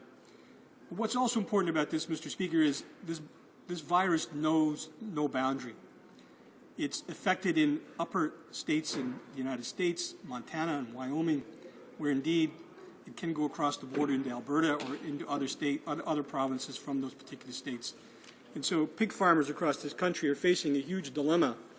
Just in a moment when their industries had recovered for the last year and a half after a severe downturn, they're now faced with this catastrophic illness that's literally going through the industry. So that's why I've asked today, Mr. Speaker, that we contemplate having an emergency debate to see that what we can do federally, because at the moment it's basically just simply being shunted and punted back to the province and say, well, it's a provincial issue. Well, clearly it's transformed across the borders. It's no longer just a provincial industry or industry that's a provincial problem. It truly is a problem for the pork industry across this country. And I would ask that you would entertain an emergency debate on that subject, Mr. Speaker. Well said, I thank the honourable member for raising this issue as well, although given the supply day cycles, and I'm not prepared to grant one at this time, but I understand it is an evolving issue, and perhaps the member may wish to try again in the future. Does the Honourable Government House Leader have a point of order? Mr. Speaker, and I wanted to just raise a point of order and propose a unanimous consent motion on the question of the situation in the Ukraine. I understand your ruling on the emergency debate and that your hands are very much tied, by the rules of the House and the fact that we have recently had a debate, and for that reason, notwithstanding there is some evolution and change in the circumstances in the Ukraine, you are constrained and it's difficult for you to grant an emergency debate in those circumstances. But there have been discussions among the parties, and in view of the importance of the situation, the concern that we have, the ongoing uncertainty, and the fact that it may evolve further, I believe you will find unanimous consent for the following motion, that notwithstanding any standing order or usual practice of the House, a debate on the subject of the evolving situation in Ukraine take place pursuant to Standing Order 53-1 on Wednesday, February 26, 2014, and during the debate, no quorum calls, requests for unanimous consent, or dilatory motions be received by the Chair, and that any member rising to speak during debate may indicate to the Chair that he or she will be dividing his or her time with another member. I think all parties are very concerned that democracy be defended, that this is very much a situation where it hangs in the balance, and Canadians do want to hear from members of the House on it. Does the Honourable Government House Leader have the unanimous consent of the House to propose this motion? Agreed. The House has heard the terms of the motion. Is it the pleasure of the House to adopt the motion? Agreed. Agreed and so ordered. The Honourable Member for Scarborough Agincourt is rising on a point of order. Mr. Chair, in view of what we just heard from the government side and the concerns raised about Ukraine, I would ask that we also do the same for Venezuela. So therefore, I would like to move the same motion that the House Leader did with different wording regarding Venezuela, because the situation there is just as critical, just as important, and is just as deserving as what is our discussion of Ukraine should also be for what's happening in Venezuela. The people in Ukraine are dying. The people in Venezuela are dying. Similar situation, different countries.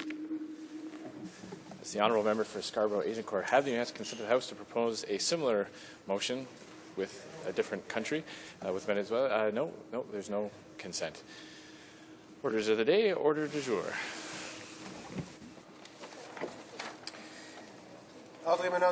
Government orders, business of supply, resuming debate on an opposition motion regarding instructions to the Standing Committee on Procedure and House Affairs regarding Bill C-23. Parliamentary Secretary to the Government House Leader. Thank you, Mr. Speaker, and let me say that I'm very pleased to be able to stand in the House today and speak to the motion brought forward by my colleagues in the official opposition. However, Mr. Speaker, and I think it will come as no surprise to members of the opposition, I certainly oppose the motion that the official opposition has brought forward.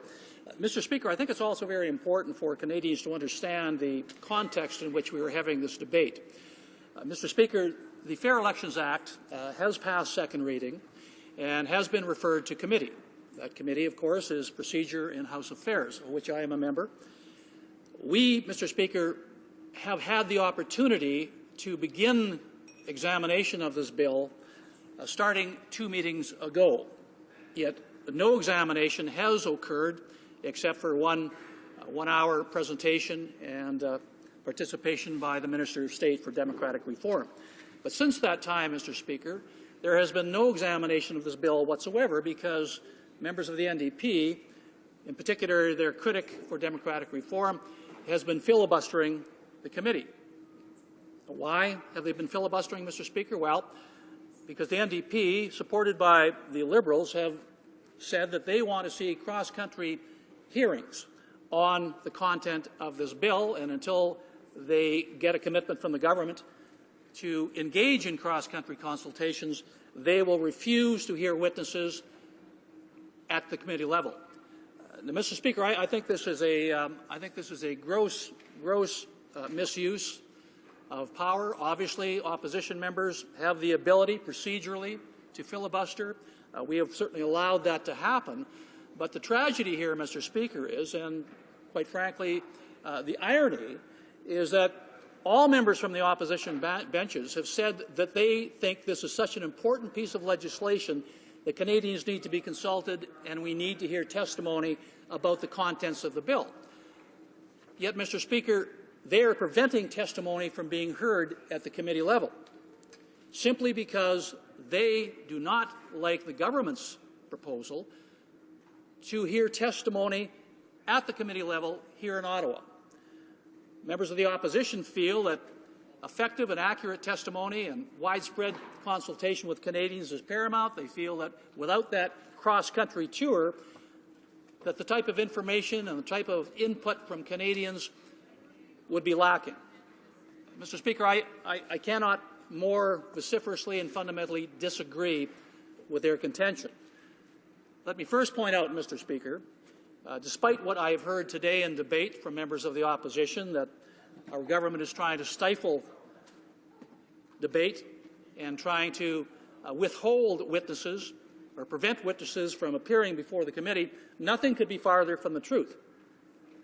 I, Mr. Speaker, as many members would know, have been the primary government spokesperson on this issue, and I have stated publicly on a number of occasions that our government is willing to hear testimony from anyone in this country who has testimony that they feel would be important for our committee to receive.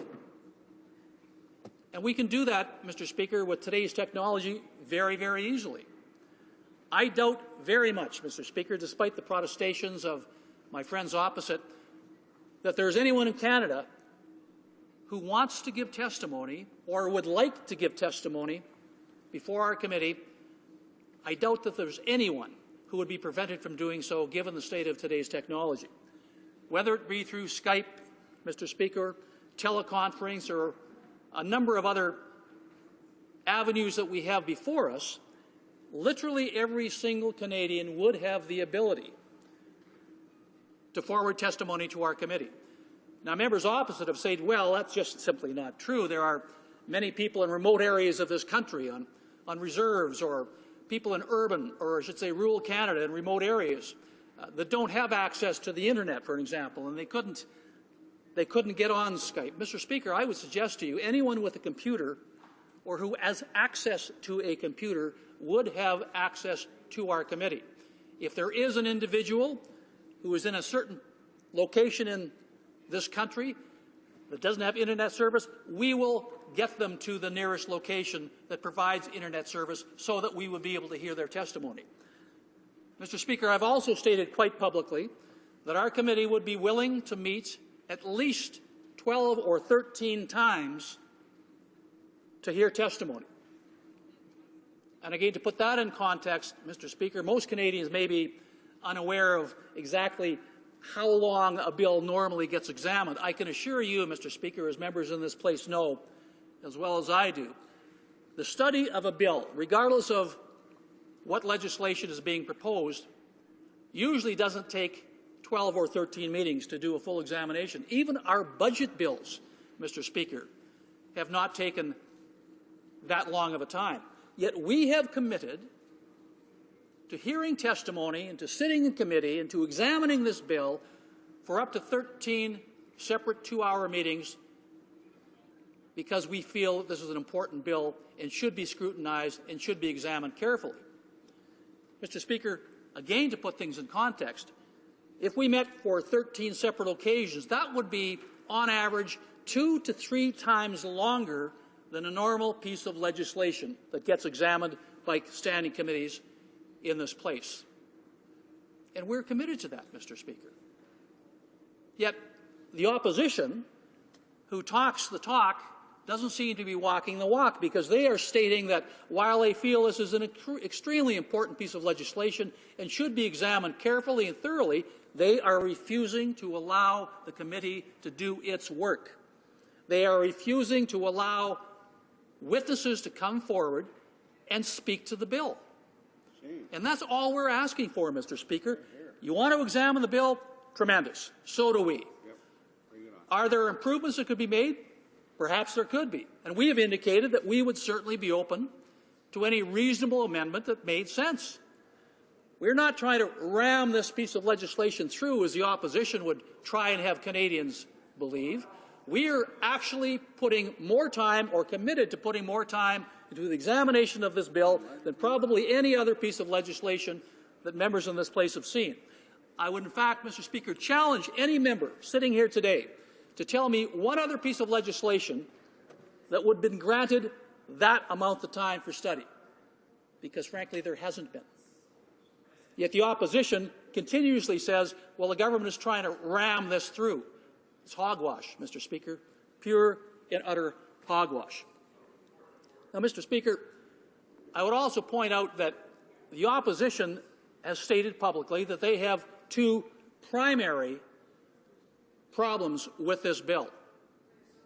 Mr. Speaker, why aren't we examining those provisions of the bill that the opposition says that they have very big problems with? One, of course, is on the voter ID cards. The Fair Elections Act would do away with the voter ID cards as we now know it. Secondly is the practice of vouching. The Fair Elections Act would dispose of the current practice that allows certain individuals to vouch for another potential voter who hasn't got the proper identification.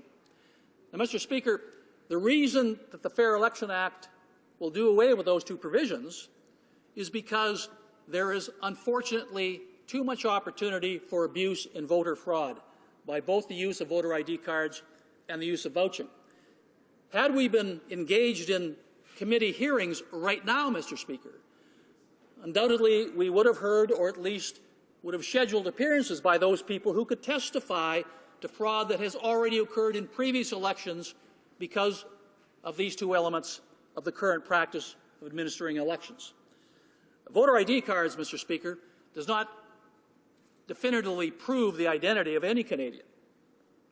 It's simply, with the permanent registry of electors, a card is sent out in the mail, sent to individuals, but it is not absolutely proof that the person who is in possession of this voter ID card is actually the person who is entitled to vote. Now, Mr. Speaker, we've heard a lot of debate over the past few weeks and even today where members are saying, you know, voting is a privilege or voting is a right, and we can certainly have a debate on whether or not it is a right or it is a privilege. But certainly one thing that cannot be denied, Mr. Speaker, is voting means that the person casting a ballot has to be eligible. In other words, they actually have to be able to prove that they are the one who is eligible to vote. That's not an unusual demand or request upon Canadians, Mr. Speaker, because if you're not able to identify the individual who wants to cast a ballot, how do we know that that person is in fact eligible to cast a ballot? And that's all that the Fair Election Act does. Now, there will be some who argue that the provisions contained in the Fair Election Act are too cumbersome, too unwieldy, and actually would disenfranchise people.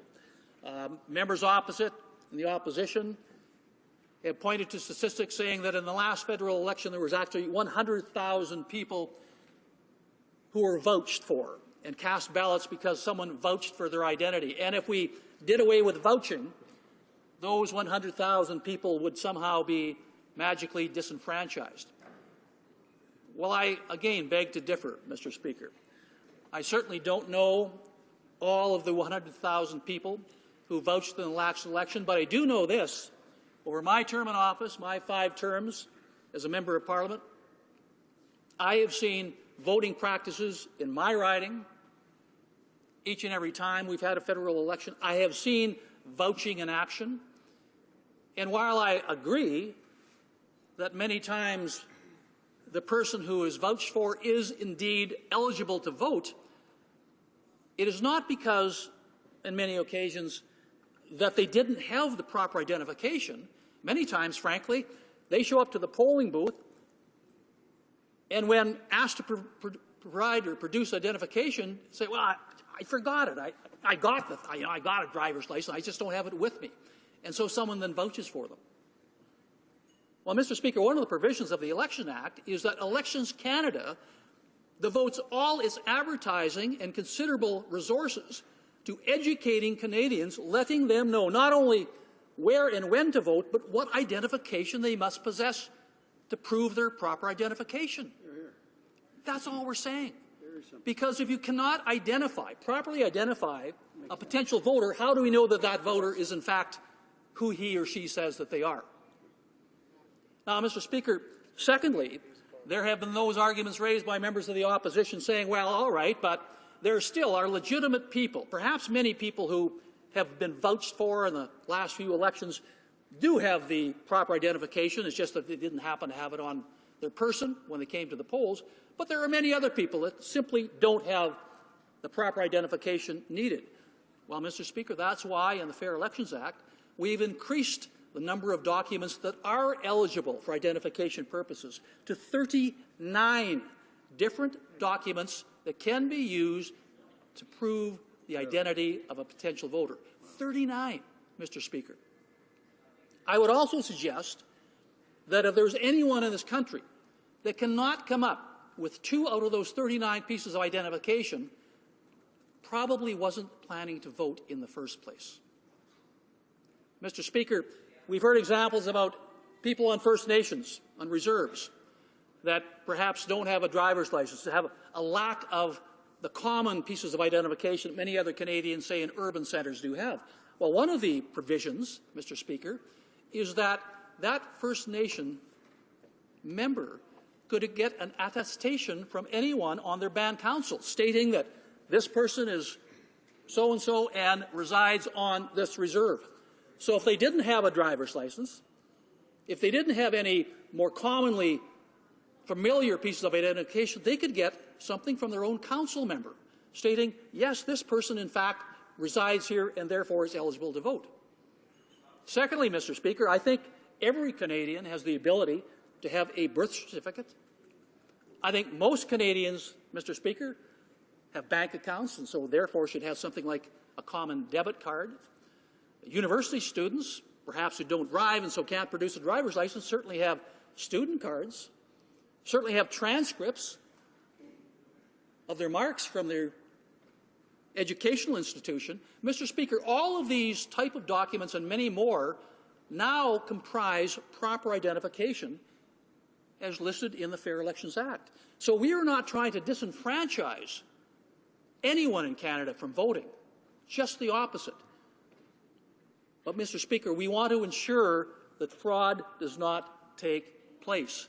That's all we are stating. Now, Mr. Speaker, another common complaint that I've heard from members opposite is that, well, by preventing these cross-country consultations, we are, in fact, denying any consultation whatsoever. They also point out, Mr. Speaker, they argue wrongly, I suggest, that no prior consultation has been engaged prior to the drafting of this bill. Well, let me point out the obvious, Mr. Speaker, irony, I guess, or the disingenuous nature of that argument, because in the Fair Elections Act, Mr. Speaker, contained in the provisions of that Act are 38 recommendations made by the Chief Electoral Officer, the current Chief Electoral Officer. So I ask members opposite, if there has been no consultation, how in fact then do we have 38 recommendations that the Chief Electoral Officer made? Of course there have been consultations. Of course there have been consultations. I've been sitting on the Procedure and House Affairs Committee since 2006 when we first formed government, Mr. Speaker, and we have heard from not only this Chief Electoral Officer but his predecessor on many, many, many occasions. And we've had many discussions with those individuals as to the type of elements that they would like to see in any new election act that was brought forward. 38 recommendations from the current Chief Electoral Officer are contained. So how can the opposition say there haven't been consultations? It just doesn't make sense. I would also point out, Mr. Speaker, that the first point of contact when trying to get consultations and feedback from Canadians are members of Parliament themselves. I do not know what my friends and colleagues in the opposition do, but actually, when we introduce a piece of legislation clearly as important as this, I consult with my constituents. I find out what they have to say about things like vouching and voter ID cards and our attempts to make the Commissioner of Elections an independent individual, independent from Elections Canada themselves. I get that consultation. That's my job. Yet apparently, members on the Conservative side or the government side may be the only ones doing their jobs because the opposition members say, we're not consulting. We need to hear from Canadians. Well, what do they think their job is? Daily, they need to be consulting with the constituents and Canadians. Bring that feedback to committee. So, Mr. Speaker, there's no argument that I've heard from members opposite that would change my mind on whether or not there is a need for cross-country consultations. We can do the job here, Mr. Speaker. We should be doing the job right now. But because of the filibuster engaged by members opposite, we are hearing from no one. Mr. Speaker, I want to hear from the Chief Electoral Officer. I'd love to hear from the former Chief Electoral Officer, who, by the way, Mr. Speaker, has examined our legislation and given it, as he said, if he was giving a grade in a master's class, he would give it an A-. A pretty good grade. But are there ways we could improve upon the legislation? Of course. I don't think there's been a piece of legislation brought forward by our government or any government previously that couldn't in some way, shape or fashion been improved, and that's what committees do. They examine, thoroughly examine legislation, provide amendments, suggest improvements. The committee then analyzes, discusses, hears testimony, and finally presents a piece of legislation to this House for their further debate and ultimate vote. We're doing none of that now, Mr. Speaker, because the opposition doesn't want debate on this bill. And we know why. They have stated publicly, Mr. Speaker, that before they even read the bill, the Democratic Reform critic, a member from Toronto Danforth, a learned man and someone that I frankly admire and I respect, came out before he even read the bill and said we're going to oppose this. Mr. Speaker, I think, if nothing else, that tells the position of the opposition. But, Mr. Speaker, in conclusion, let me just say this. I have read the bill. I look forward to the examination in committee whenever we get there. And I sincerely applaud the work of the Minister of State for Democratic Reform for bringing a bill forward that addresses a lot of the problems we have had in this country with things like fraudulent voting, with big money influencing elections, and putting provisions in the bill to prevent those type of things from happening again. It's a bill worth examination, Mr. Speaker. I only suggest to my colleagues opposite they allow us to do the proper examination this bill deserves. Thank you, Mr. Speaker. Questions and comments. Questions et commentaires. Honorable député de Jean-Labert. The honourable member for Jean-Hébert. Honestly, there's a whole whack of things I would love to ask the honourable member about, but the time is limited. But I want to sort of just explore the technological question and just put to the member that is he aware of the limitations of technology? Technology is a wonderful thing. I love technology. I'm a tech guy. But there are limitations to technology that a live appearance will always outdo. Now, this government has put in this last budget some sort of awareness that the rural areas are greatly in need of enhancement as far as high-speed connectivity is concerned, which is what a lot of this technology occurs on. But being in a community and being able to hear from multiple people as opposed to one person on the camera is hugely important for a bill of this nature that changes the nature in which people vote. Will the member speak to that limitation and agree that face-to-face meetings with communities would be more advantageous than one-on-one face on a camera? Honourable Parliamentary Secretary. Well, no, Mr. Speaker. I said earlier, if the member was listening to me, one of the roles that members of Parliament have is to speak to their constituents. I've certainly talked to my constituents about this bill, but I would like to hear back from members who have done the same, if they have done so. In terms of whether it would be better to take a full committee with complementary staff to travel thousands of miles, incurring hundreds of thousands, perhaps hundreds of thousands of dollars in expense, as opposed to getting someone who wants to provide testimony to our committee into an area where they could actually sit in front of a camera and speak with committee members. Quite frankly, Mr. Speaker, we can do that with ease. We can arrange for anyone who wants to provide testimony to do so. And it doesn't necessitate the time and expense of having a traveling committee go across Canada. We want to hear from Canadians, Mr. Speaker. This bill will allow us to do so if only we can start engaging in the examination of the bill itself.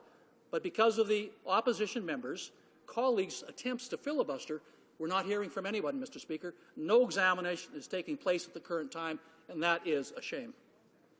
Questions and comments? Question et commentaire. The honourable member for Malpeque. Thank you, Mr. Speaker. And I listened to the honourable member's remarks, and on his last point, I'd have to ask him, how much is our democracy worth, Mr. Speaker? Is it a matter of dollars? I don't think so, Mr. Speaker. And you know, he went on with some great lines that it's been referred to committee. Keep in mind, Mr. Speaker, the bill was referred to committee after closure was placed in this chamber on the most important kind of umbrella document in terms of how elections work and how people are elected. The member said, you know, they'd hold 12 to 13, they'd hold 26 hours of hearings. That's nothing, Mr. Speaker. That's nothing. And he said, is there any other legislation? I remember lots of legislation by previous governments, even with the Fisheries Committee, Mr. Speaker, on a fisheries issue that were hundreds of hours, in fact. The GST hearings, when that came in by the Mulroney government, look at the hearings they held because they were big, comprehensive issues and Canadians needed to be heard in their own area. Mr. Speaker, I'll have to ask the member this. Isn't the real reason the government is so intent on holding hearings in Ottawa is that they can basically manipulate the committee easier as they have done? The committees have become a farce in here, Mr. Speaker. They've become an absolute farce. If you move a motion, the government shoves it into closure, into secret, and Canadians can't even see or even read how they voted. If the committee hearings is held in Ottawa, Mr. Speaker, it's easier for the whip to hold those backbenchers in line on the Conservative side, Mr. Speaker, who haven't got the backbone to stand up and speak for Canadians. Isn't that the real reason why they want committee? Order. The Honourable Parliamentary Secretary. There's so much wrong with that, Mr. Speaker. I really don't know where to begin. Let me first try and correct the many inaccuracies of my friend from Malpeque. Number one, I talked about 12 to 13 meetings being at least 2 to 3 times longer. I didn't say how long in total. We could certainly, as a committee, since we're the master of our own destiny, we could have extended meetings, and we have offered to do so, Mr. Speaker. I've stated so publicly. The member talks about, isn't it true that we want to put meetings in camera so the Canadian public can't even find how we voted? We've already stated we will have the meetings in public. I know that the member doesn't agree with that. He doesn't agree with anything we say, Mr. Speaker, but there's no reason for him to try and spout inaccuracies about what our position is. We want to be able to ensure Canadians that this will receive proper examination. The member speaks about hours of debate in this House. He knows as well as I do the real work gets done in committee. Every member knows that, and that's what we're attempting to do. But it's the opposition, Mr. Speaker, that are filibustering and not allowing witnesses to come forward. So I ask the member, what is he really, or who does he really think is preventing democracy from occurring? An opposition that refuses to allow committees to do their work, or our government who's suggesting that enhanced public extended meetings with as many witnesses as the opposition wishes to put forward? Who's really standing in the way of democracy? Questions and comments. The honourable member for Sandwich Gulf Islands. Mr. Speaker, and I want to thank my honourable friend for his speech. I have read C-23. I've read it very carefully. It's important for all members to note that it doesn't list in C-23 what forms of ID will be acceptable, and the process is much harder than my honourable colleague seems to understand. For instance, some of the examples he used, Mr. Speaker, imagine a student who has a student card. Okay, can they vote? Nope. Imagine they have a student card and a transcript. Can they vote? Nope. Imagine they have a student card, a transcript, and their birth certificate. All IDs mentioned by my honourable friend. Can they vote? No. Not unless they happen to also have been responsible for utility bills at their place of residence where they are as a student, so they have something that proves their residence. This is a complicated area, and eliminating our right to vote, my friend said, is it a privilege or a right? Look it up in the Charter of Rights and Freedoms, Section 3. Voting is a right. We do not have a fraud scandal in this country. We do not have any evidence that Canadians are voting more than once. We have evidence that people are trying to confuse them, send them to the wrong polling stations. We have a lot of evidence that Canadians are losing trust in the system and are not getting out and voting. What we don't have is any evidence for the idea that Canadians are voting more than once. Our problem is they're voting less than once. The Honourable Parliamentary Secretary. Well, let me just, on her last point out, had we been engaged in hearings at the committee level, we heard testimony that, yes, indeed, people have voted more than once. There is testimony available. There is proof that there has been voter fraud. Unfortunately, that can't be presented at committee because the opposition is refusing to allow witnesses to come forward who could provide that type of evidence. I also stated to and my member should be aware of this, out of the 39 pieces of documentation that are available, 2 of those 39 would be required, 1 with a name and 2 with addresses. And I would again put my offer forward. If they can produce a list of Canadians that wouldn't have the ability, out of that list of 39 documents, to prove that they have the right to vote, then I would be very surprised. But even if there was the odd example, Mr. Speaker, that's why we need an examination at committee. If they have suggestions, if they think that that list of 39 documents is insufficient, then bring forward other suggestions, Mr. Speaker. We can't even do that because the opposition is refusing the committee to do its work and refusing to allow a thorough examination of this bill. Comments? The Honourable Member for Elgin, Middlesex, London. A short question, Thank please. you, Mr. Speaker, and I'll try not to get to the substance, but at committee we certainly are dealing currently with not getting to the point of the piece of legislation, because we have a motion before the House which is almost exact to the motion we have here today, that we're debating today, that says exactly what the committee must do. Here it is, lay it out. Let's not let the committee decide. Let's just do what this motion says.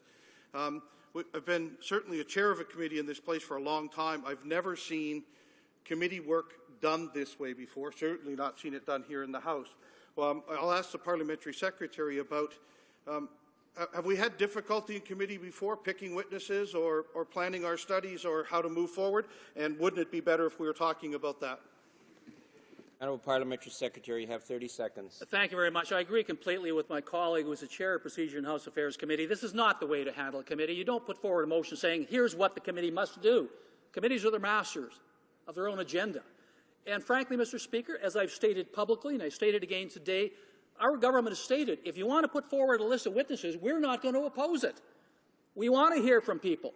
So this contention from the opposition that somehow we're trying to ramrod this bill through without hearing from Canadians who want to speak to the bill is absolutely false, is disingenuous, and they should be ashamed to try to take what we have given, which is a sincere effort to open up and allow further witnesses to come forward.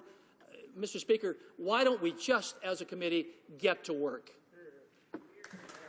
Reprise du débat. Resuming debate. L'honorable député de Sherbrooke. The honourable member for Sherbrooke. Thank you, Mr. Speaker.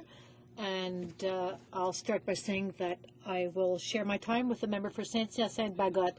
So I'm pleased to speak today on this motion, which was presented by the NDP. A very important motion. I think that we had already started debating this issue revolving around Bill C-23, the Unfair Elections Act, which we call it, and which would amend the current Elections Act, which is fundamental for a democracy. An Elections Act is the most important law in a democracy to make sure the democracy works. It's a quasi-constitutional piece of legislation. It's a very important law.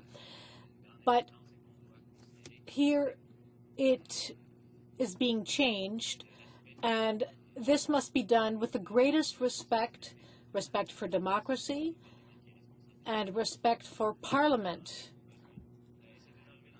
In the past, it has already happened that the Act was amended, but this is the first time, as far as I can remember, that it is being amended in this manner, in such a cavalier manner by this government, which is not taking the time, which did not take the time to consult any of the other political parties, which has not reached out to the other political parties, which are involved in the election process and the democratic process. So the government did not consult the other parties and has presented us with a bill which would drastically amend the Elections Act. I will not enter into the details of the bill. I've already spoken to those in the past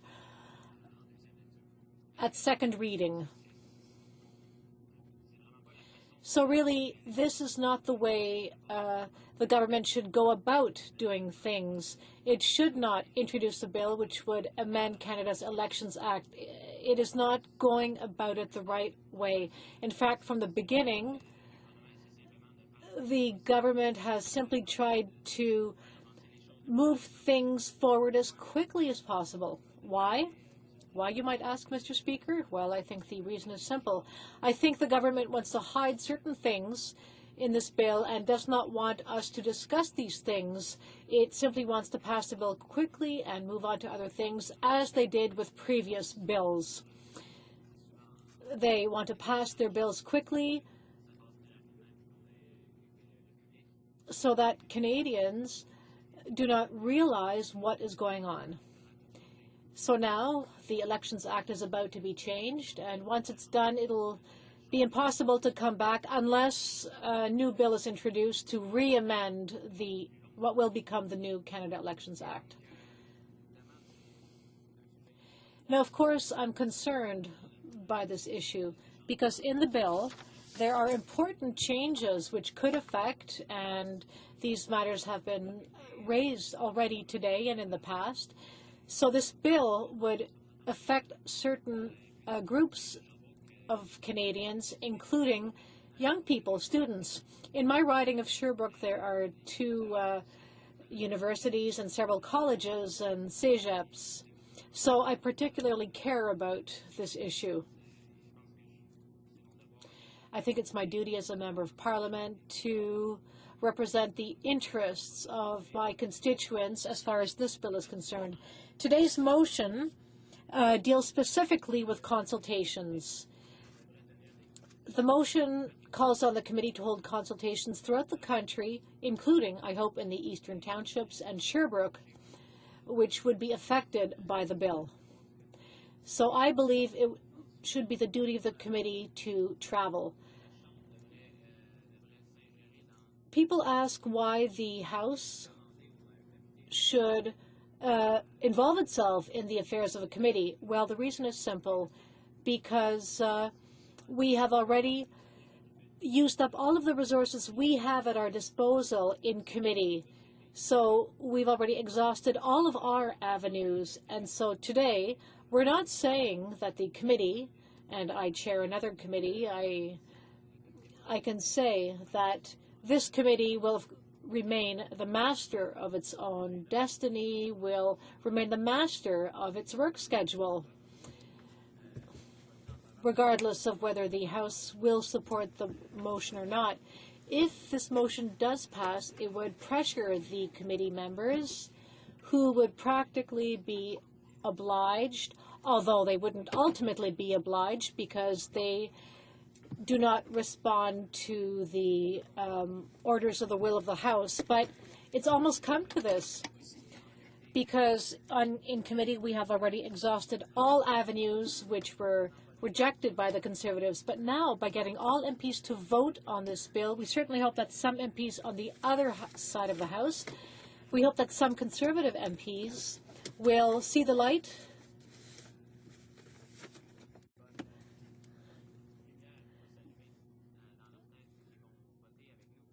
and vote to support this motion. And we certainly hope that we will be able to hold consultations, which we have been calling for since this bill was introduced. We need to really go out and see people who are directly affected by this. That's the key thing in all of this, the fact that this bill is so important to our democracy and that it is a law that has to be really respected in Canada. I think it's important, and it's the least we could do. It's already being done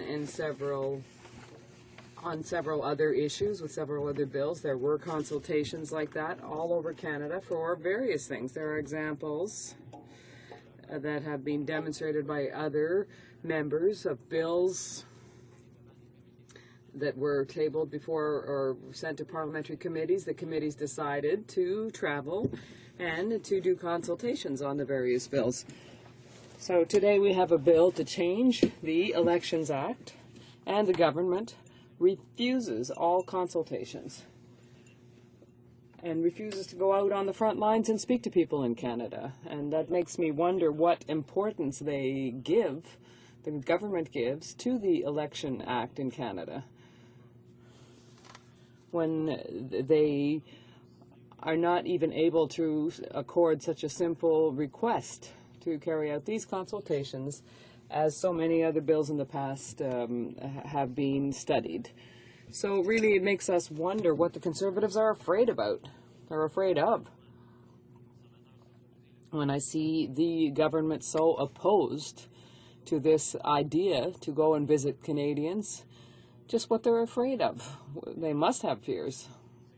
We heard that already from the parliamentary secretary to the government house leader, who said before the committee and elsewhere that it would be a circus and it would be some kind of ridiculous spectacle. I don't recall exactly the terms he used, but he was ridiculing the whole process of consulting Canadians. And the parliamentary secretary seemed to be saying that it was ridiculous that Canadian citizens shouldn't be consulted, whereas we feel quite the opposite, that it would be even more relevant for the members of the committee, who will, in the end, who will be studying the bill, and after some consultation they would be able to really take the bill and do a proper clause-by-clause study, taking into account everything that they would have heard in the various communities around the country, whether it would be on reserves. We think that they'll be very affected by the bill, whether it be on university campuses or other areas. These are all examples of the places that the committee could travel to in order to properly study the bill.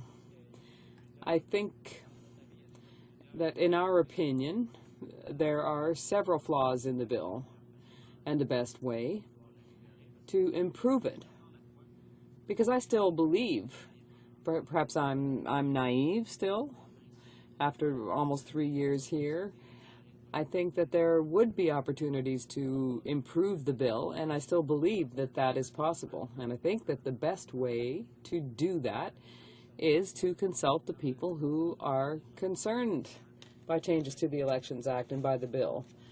And perhaps this would result in changes being made to it, because we would then really know what people want to see in terms of changes and what the impact would be and how we could improve it. I hope it's possible.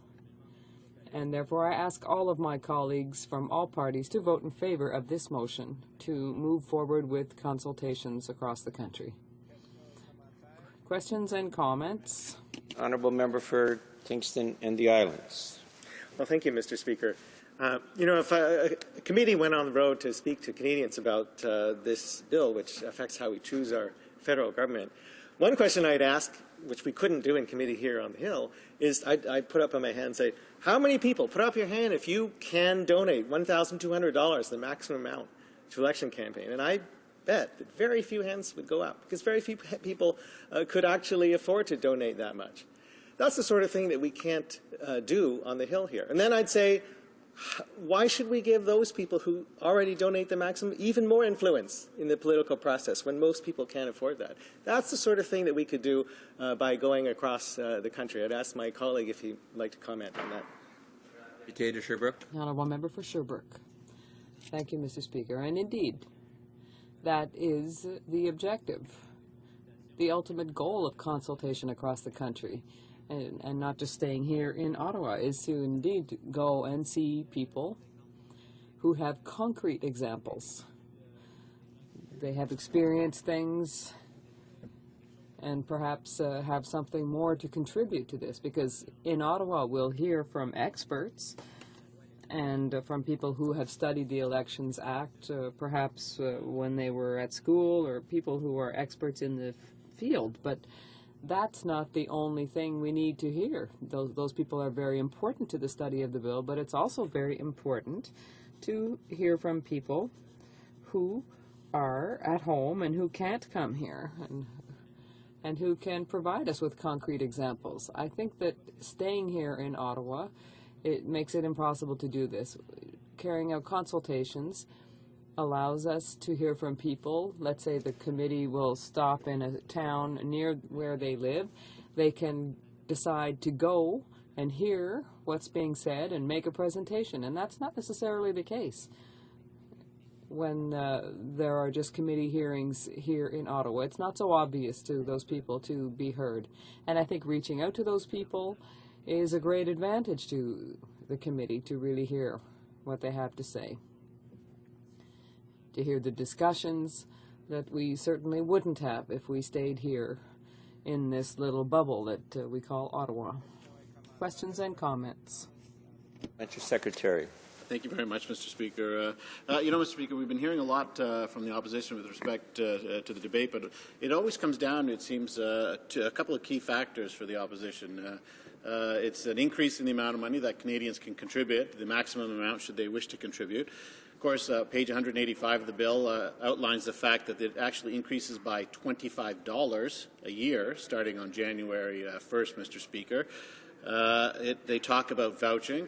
Mr. Speaker, on page 25, section 143.3 identifies, I asked this member a question about that section last time he spoke on this, Mr. Speaker. It identifies that it gives the polling clerk some leeway when there, of course, is not a clear indication of address.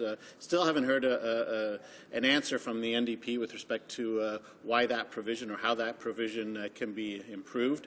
It talks about, the bill further talks about political parties giving them an opportunity to seek rulings from the election commissioner. Haven't heard any response to that. That could include what forms of ID are required. And the fourth thing, that we hear a lot is with respect to the outreach and the education function of the chief electoral officer, Mr. Speaker. But when we look at the report from the DROs, the returning officers themselves, the people who run the elections, they actually support, on page 10 of their report of the last election, they actually support the government's position of what Elections Canada should do in order to increase voter turnout. So those are the areas that the NDP and the Liberals seem to keep focusing on. But we've been at this for a number of hours and a number of days, and not once have they come up with even one thing to change any of those sections, Mr. Speaker. The Honourable Member for Sherbrooke, you have 50 seconds. Thank you, Mr. Speaker.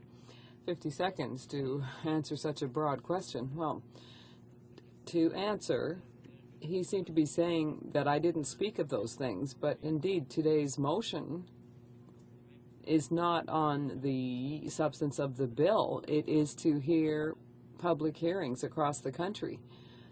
I already made a speech on the substance of the bill, but with all due respect to the chair, I am sticking with the subject of the debate today, which is a motion to have those consultations across the country. And on that point, that is the emphasis that I put on my speech, and I hope to have the support of all of my colleagues across the way in order to have this motion adopted. Order, Alod. It is my duty pursuant to Standing Order 38 to inform the House that the questions to be raised tonight at the time of adjournment are as follows. The Honourable Member for Brome-Missisquoi on the environment. Secondly, the Honourable Member for Saint-Jean on rail transportation. And thirdly, the Honourable Member for Rivière-des-Mille-Îles on science and technology. Is the débat. Resuming debate, the Honourable Member for Saint-Hyacinthe-Bagotte. I thank you very much, Mr. Speaker, and I'm very pleased today to rise in this debate to try and contribute to the protection of our precious democracy here in Canada. The motion tabled by the member for Hamilton Centre makes sense when we see the botched work that the Conservatives are actually doing with, indeed, our democracy by moving this distortion of democracy with this bill. It's not overly complicated. We want to ensure that Canadians and relevant groups be heard on the changes that are very significant and that are being made to the Elections Act. If I talk about Canadians and relevant groups, I'm talking about Elections Canada, the Minister, of course, First Nations, anti-poverty groups, groups with disabilities, youth and students from regions across the country, from rural and urban centers. And the committee needs to travel. We can't just stay in our ivory tower here in Ottawa, because we know very well that Ottawa is such a thing. We can't hide that from anyone. We don't know what's going on in the rest of Canada very often. There are many committees that travel to carry out their functions, and it's critical to go out and meet people and speak to them. We have no choice. So I don't see why Procedure and House Affairs would not do so in this case. The government will tell us that this it would incur expenses. Yes, I agree, but there are expenses that are essential, indeed, to be able to consult people for our democracy. What I see with this reform is that I think the government is not overly concerned with people's reality. I think they don't care, in fact. And they're not spending on the right things, in my opinion. Our democracy is threatened dramatically, in my opinion. And furthermore, it makes me think, when we talk about democracy, perhaps we could come back a little bit in time. And democracy, if you recall, means power to the people. Everyone knows that within this House. But I think that the government has currently a great fear of the people.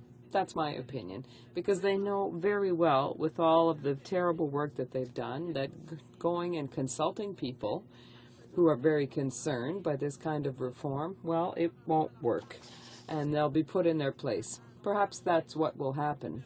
So in my opinion, the government is afraid.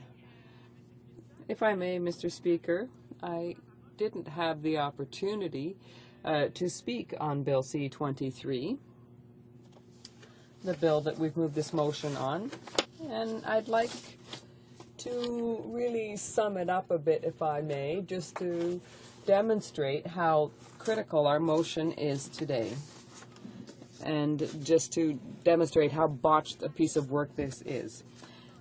It will take away Elections Canada's investigative powers. It would then be part of the public prosecutor's office, the power to do that.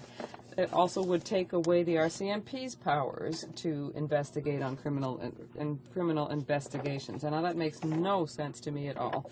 In my opinion, that's a very serious change, and it will make things completely ineffective. It will also take the director of the Chief Electoral Office's power to educate, and this is clearly not going to help increase voter participation. What this means overall is that the Chief Electoral Officer will no longer be able to discuss various aspects of the electoral process with people, and to try and prevent electoral fraud, for example. That's another thing. They'll not be allowed to do that anymore at all.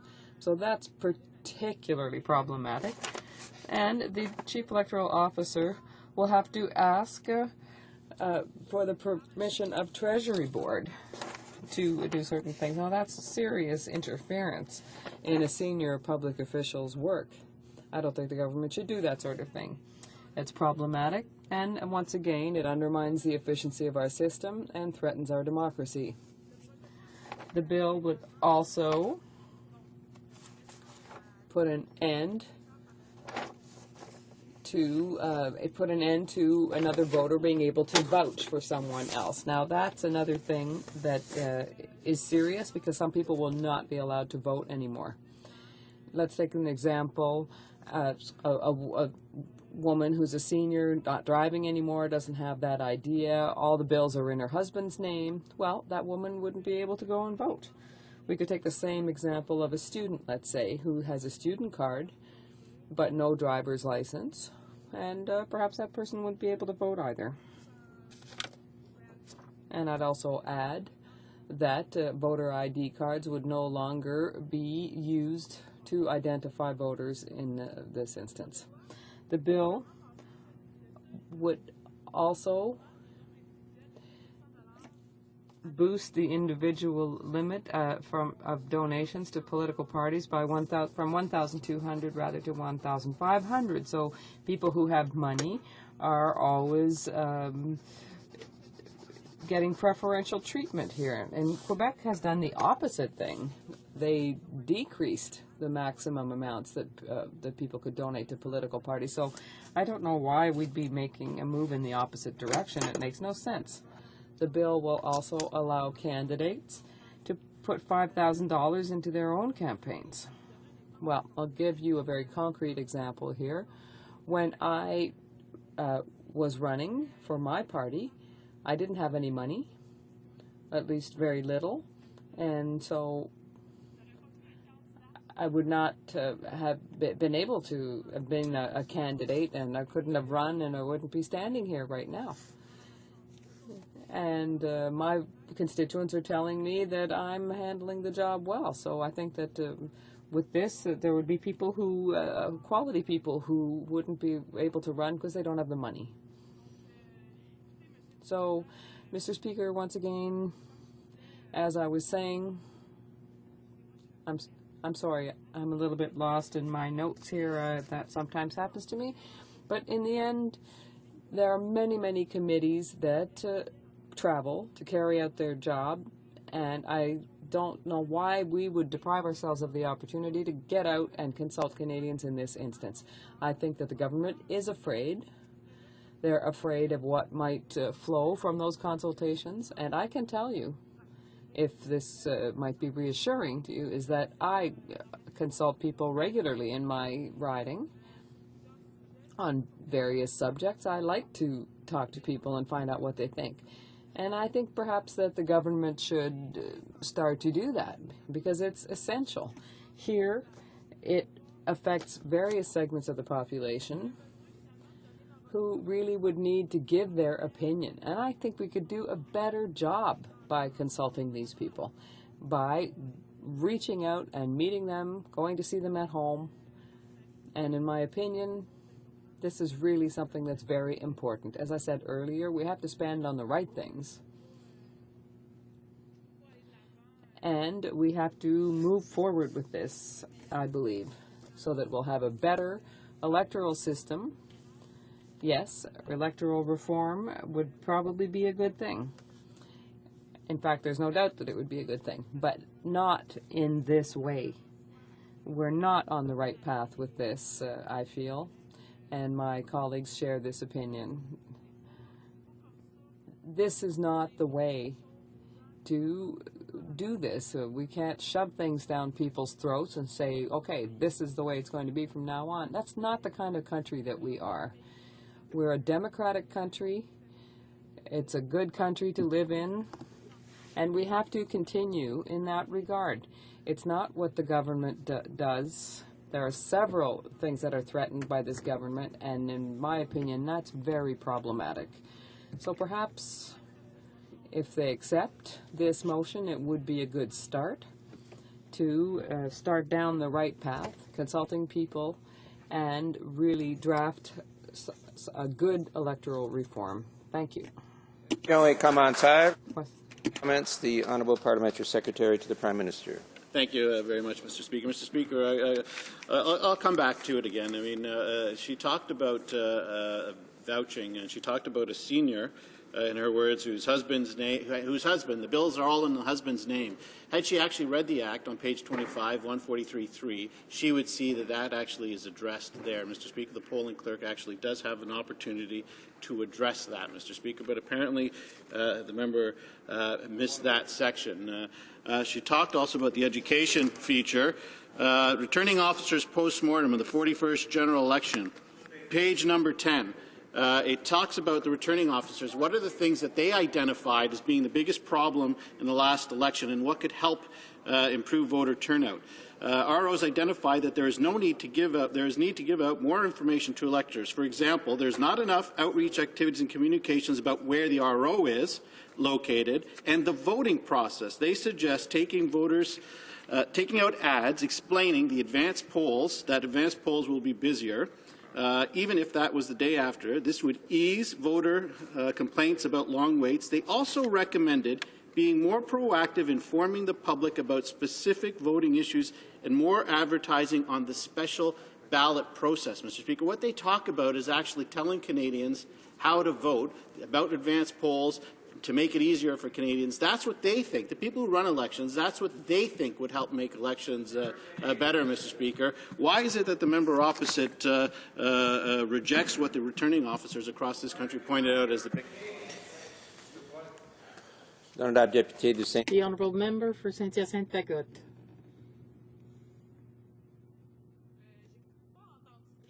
I didn't hear a question from my colleague, so I won't answer a question. I'll say what I wish, but I can only repeat. In my opinion, this process is botched. Citizens have to be consulted again and again. That's all I have to say in answer to this quasi-question. Question commentaire. The honourable member for Winnipeg North. Mr. Speaker, people all over Canada are concerned in regards to what the Conservative government is doing with respect to C-23. In fact, there was 3,000 plus delegates over at the Liberal Party convention, and one of the priority resolutions, Mr. Speaker, was on this issue. And if I can quote directly from it, whereas instead of correcting these problems, Bill C-23 will amend the Canada Elections Act by further restricting access to voting by disallowing vouching for voters, thereby preventing approximately 120,000 Canadians from voting, threatening the independence of the Commissioner of Canada Elections by making this position part of government rather than leaving it with Elections Canada, which is independently answerable to Parliament, prohibiting the Chief Electoral Officer from communicating broadly with Canadians, and, Mr. Speaker, my personal favourite, hampering investigations into elections breaches by failing to give the Commissioner the power to compel witnesses to answer questions or provide documents. Mr. Speaker, whether it's within the Liberal Party or Canadians as a whole, this issue is very serious, and the question really that we need to get answered is why does the government oppose taking this committee to Canadians, taking it to the different cities in Canada, in the different regions, so that Canadians would get first-hand experience and have the opportunity to express their concerns directly to the government on a fundamental law that affects one of our principal foundations, that being democracy. My question to the member is, why does she think the government's so tough on not wanting to go outside of Ottawa to hear what Canadians have to say? Député de Saint-Hyacinthe-Bagotte. Honourable member for Saint-Hyacinthe-Bagotte, you have 1 minute.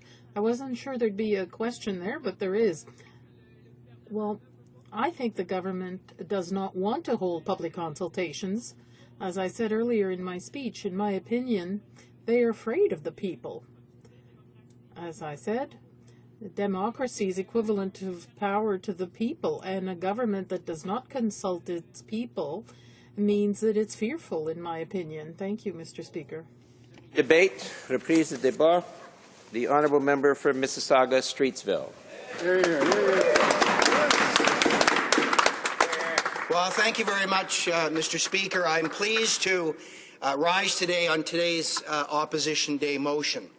The NDP is asking this House to direct the work of the Standing Committee on Procedure and House Affairs, of which I am a member, during its consideration of the Fair Elections Act. While I wholeheartedly support the need to consult with stakeholders and Canadians about the important issues raised in the Fair Elections Act, I believe that it is the responsibility of our committee to decide how it will conduct itself and how it will structure its hearings. I'm confident that the committee will ensure a thorough and comprehensive hearing of the Fair Elections Act and will make every effort to hear all who are interested in this important matter. The communications technology available makes it very possible to hear from a wide range of individuals wherever they may be. I will therefore be opposing the motion and encouraging other members to do the same. So let's talk a little bit about the Fair Elections Act, Mr. Speaker. The Act is a vital piece of legislation that proposes comprehensive changes to the Canada Elections Act. The Fair Elections Act will ensure everyday citizens are in charge of democracy by putting special interests on the sidelines and rule breakers out of business. The honourable member from Malpeque is rising on a point of order. The motion before us today is not the Fair Elections Act. The government already invoked closure on the Fair Elections Act in this chamber. The motion before us today is about whether or not certain witnesses should appear and whether or not the committee should hold cross-country hearings. That's what the motion is, Mr. Speaker, and I submit the member is out of order in his remarks by talking about the Fair Elections Act. We're not talking about it. The honourable parliamentary secretary on the same point of order. Mr. Speaker, I know that the Speaker will no doubt remain consistent in his ruling, especially in light of the fact of earlier comments from both Liberal and NDP members with respect to this motion and their speaking notes. Yeah, I think it's been quite clear that the debate today has engaged in both directly on the motion that's before us today and the motion from the opposition party, official opposition, but also on the essential bill that's the essence of that motion. And it's clear to me, and it's my ruling, that is all relevant. Both issues are relevant to the debate that's before us today. Member for Streetsville can continue. Well, thank you very much for that interpretation, Mr. Speaker. You know, I've been here all day, Mr. Speaker, listening to debate. Just about every single speaker on both sides of the House has talked about elements contained in Bill C-23 as part of debate today. So obviously the member from Malpeque wasn't paying attention. The bill also makes it harder to break elections.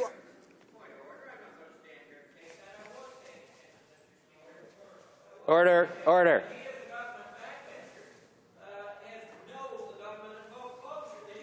Order.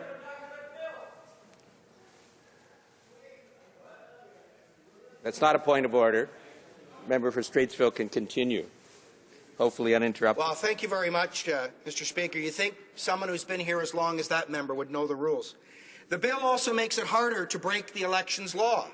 It closes loopholes to big money, imposes new penalties on political imposters who make rogue calls, and it empowers law enforcement with sharper teeth, a longer reach, and a freer hand. The Fair Elections Act will protect voters from rogue calls with a mandatory public registry for mass calling, prison time for impersonating election officials, and increased penalties. Give more independence to the Commissioner of Canada Elections, allowing him or her control over their staff and investigations, empowering her or him to seek tougher penalties for existing electoral offences, and providing more than a dozen new offences to combat big money, rogue calls, and fraudulent voting. It will ban the use of loans used to evade donation rules. I'm sure the member for Malpeque understands that one. Repeal the ban on premature transmission of election results, upholding free speech, provide better customer service to voters, and establish an extra day of polling.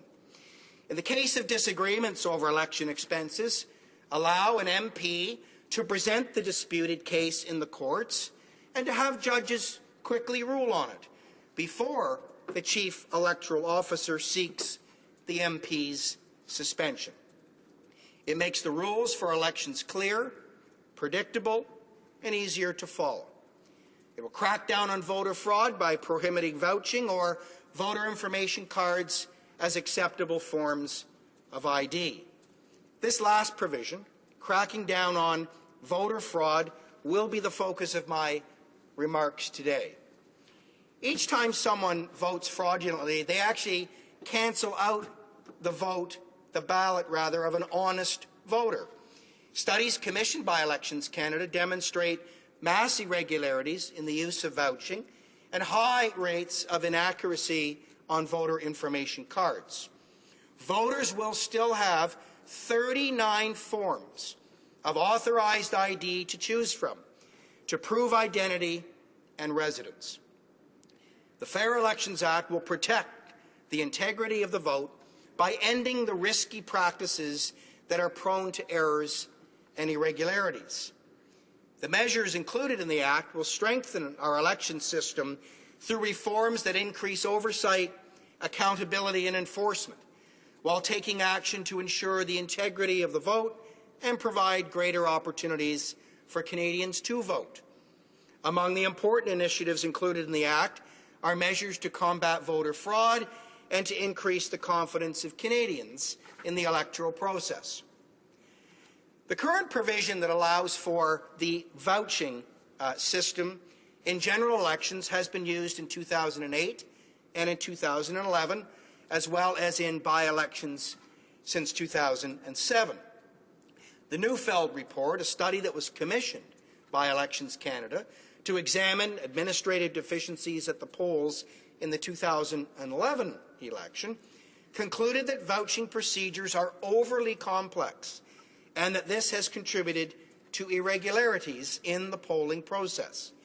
In fact, the Neufeld report concluded that among a sample of polls from Etobicoke Centre during the last general election and in by-elections in Victoria, Durham, and in Calgary Centre, there were irregularities in 25% of the cases where vouching was used. A national sample based on the last election identified that of the cases that involved vouching, 42% had irregularities. As Mr. Neufeld reported, and I quote, "Serious errors of a type the courts consider irregularities that can contribute to an election being overturned were found to occur in 12% of all election day cases involving voter registration and 42% of cases involving identity vouching." End of quote. Even with increased quality assurance, the report indicates that the problem would not be remedied. This was identified in the Neufeld report, and I quote, "Identity vouching procedures are questionably the most complex exception process administered at polling stations. The level of irregularities for vouching averaged 25%. During 2 of these elections, quality assurance programs involving on-site conformity advisors were applied. However, vouching irregularities still averaged 21% during the OCA-monitored elections. This indicates that overly complex procedures cannot be remedied simply by improved quality assurance." End of quote. Vouching is risky and subject to high levels of irregularities, and increased quality assurance would not remedy the problem.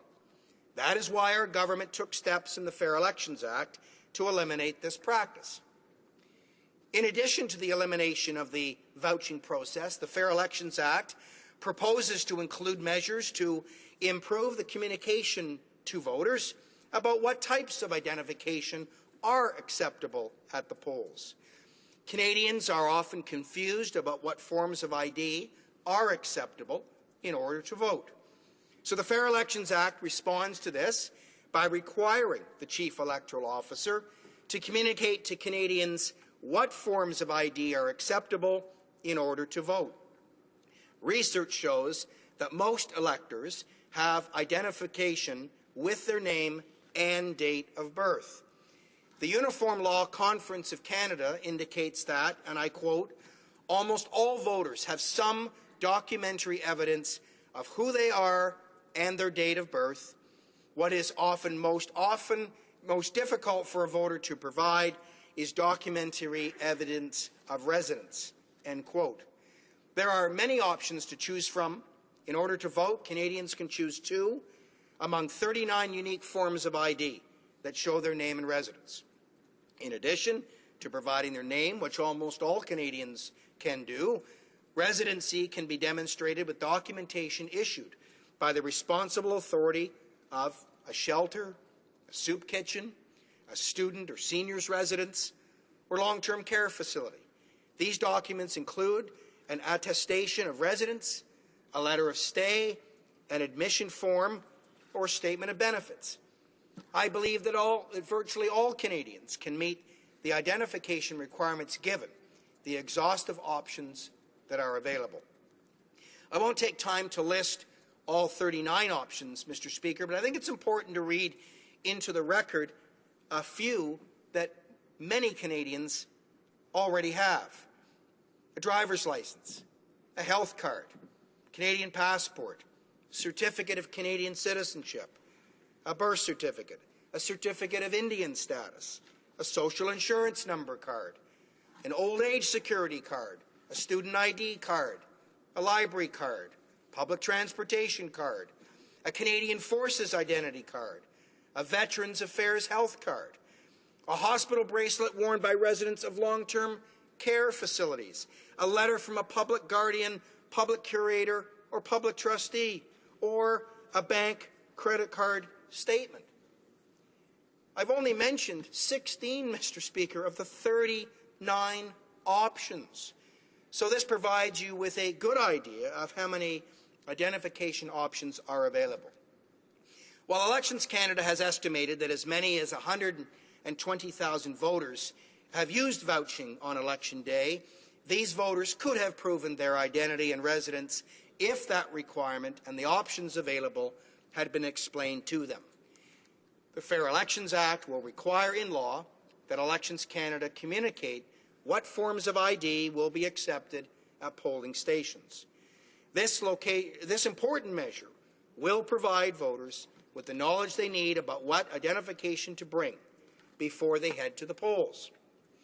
Another important matter addressed in the Act is the use of voter information cards. The voter information card is a card that Elections Canada sends out during an election campaign to every elector whose name appears on the list. It informs electors when and where they can cast their ballots on Election Day or at the advance polls. A card is also sent to every elector who is added to the list of electors during the revision period.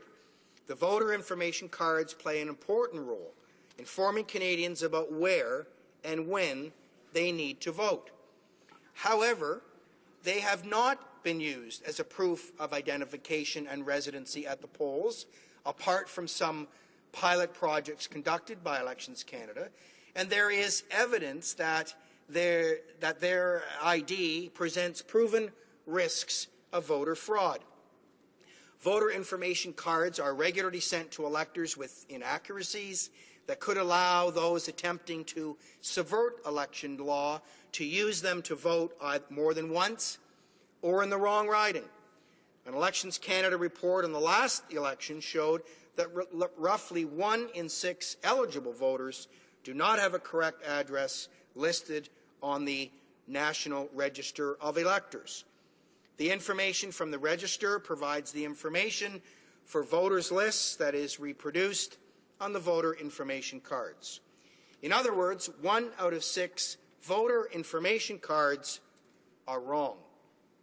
That is why the Fair Elections Act will prohibit the use of voter information cards as a form of acceptable identification.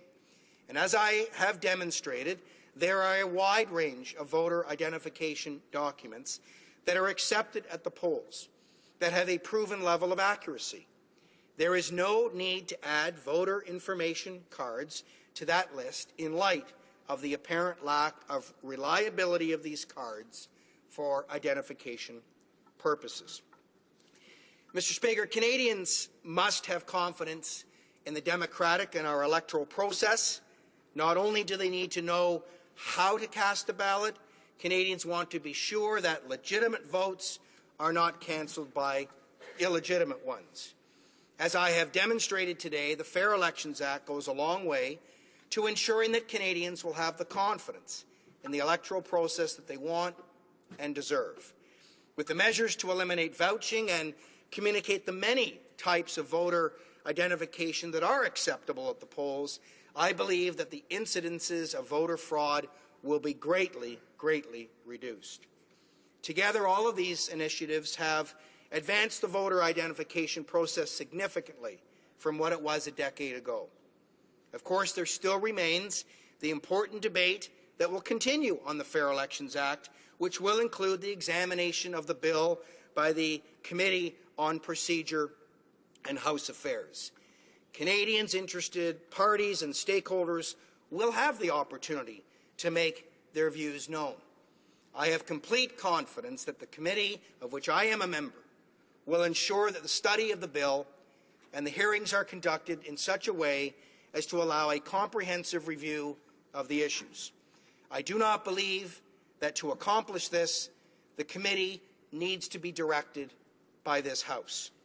And it is for that reason that I will not be supporting this motion, and I once again call upon members of this House to oppose this motion.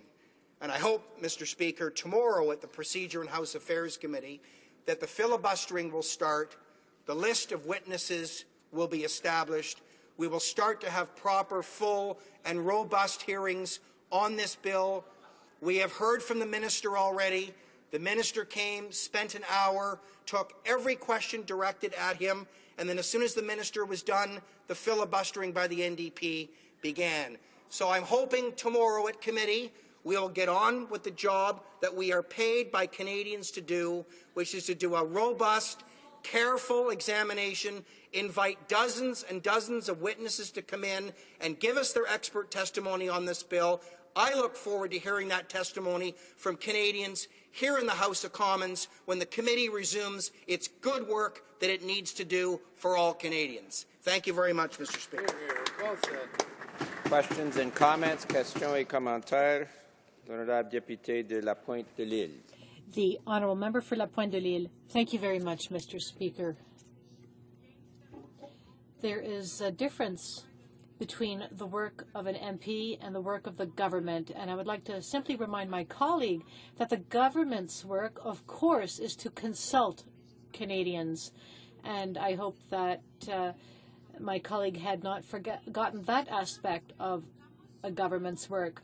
The motion simply calls on the government to engage in public consultations, and I did not hear a single argument in his speech to the effect that there was no good reason not to consult Canadians. He boasted about the bill. That's fine. There's no problem with that. But he hides behind procedural rules to explain the government's attempts to evade its duty to consult. There was nothing in my colleague's speech which would let anyone to conclude that consulting is not in the interest of Canadians. Mississauga, Streetsville. Well, thank you very much, Mr. Speaker. I want to thank my colleague for the question. She did refer to this motion suggesting that it's directing the government to tell the Procedure and House Affairs Committee to hold hearings across the country. The government doesn't tell committees of this House how to run their own business. The members, I'm a member, Mr. Speaker, I am a member of the Procedure and House Affairs Committee. It is a very generally cordial committee. We have had witnesses in where the opposition have submitted their list of witnesses. The Conservative members have submitted our list of witnesses. Almost all the witnesses are included on a list and are invited to come and make their full presentations. That's the important work of the committee. The government is not directing the Procedure and House Affairs Committee. What would be nice, it would be nice to start tomorrow actually working on the bill instead of having the Hamilton Centre filibuster. Questions and comments? Questions et commentaires. The honourable member for Malpeque. Well, Mr. Speaker, I'd rather see the committee take direction from this House rather than what we know is going to happen, where Conservatives that are in the majority in the committee take their direction from the parliamentary secretary. We know that's what happens at all committees. But the member for Mississauga Streetsville, Mr. Speaker, we heard a lot of the government spin on C-23, but we heard nothing on why he is opposed to engaging Canadians in their own community. And when he was talking, you know, Mr. Speaker, when he was speaking, Mr. Speaker, I almost had a vision. And that vision was that conservative backbenchers in this place would actually stand up for democracy, break ranks with their government, and allow a committee to travel across the country and actually hear from Canadians. And so I'd ask the member opposite, does he think maybe even 3 or 4? You know, conservative backbenchers, Mr. Speaker, I hear them get up and they talk. They're members of the government. They're not, Mr. Speaker. They're members of the governing party. And they have a responsibility to their constituents to stand up. Well, does the member, could he answer this? Does he think 1 or 2 or 3 might stand up for democracy rather than as they usually are, where they're puppets on a string taking their direction from a parliament? The honourable member from Mississauga-Streetsville. Well, thank you very much, Mr. Speaker, and I'd like to thank the member from Malpeque for that question.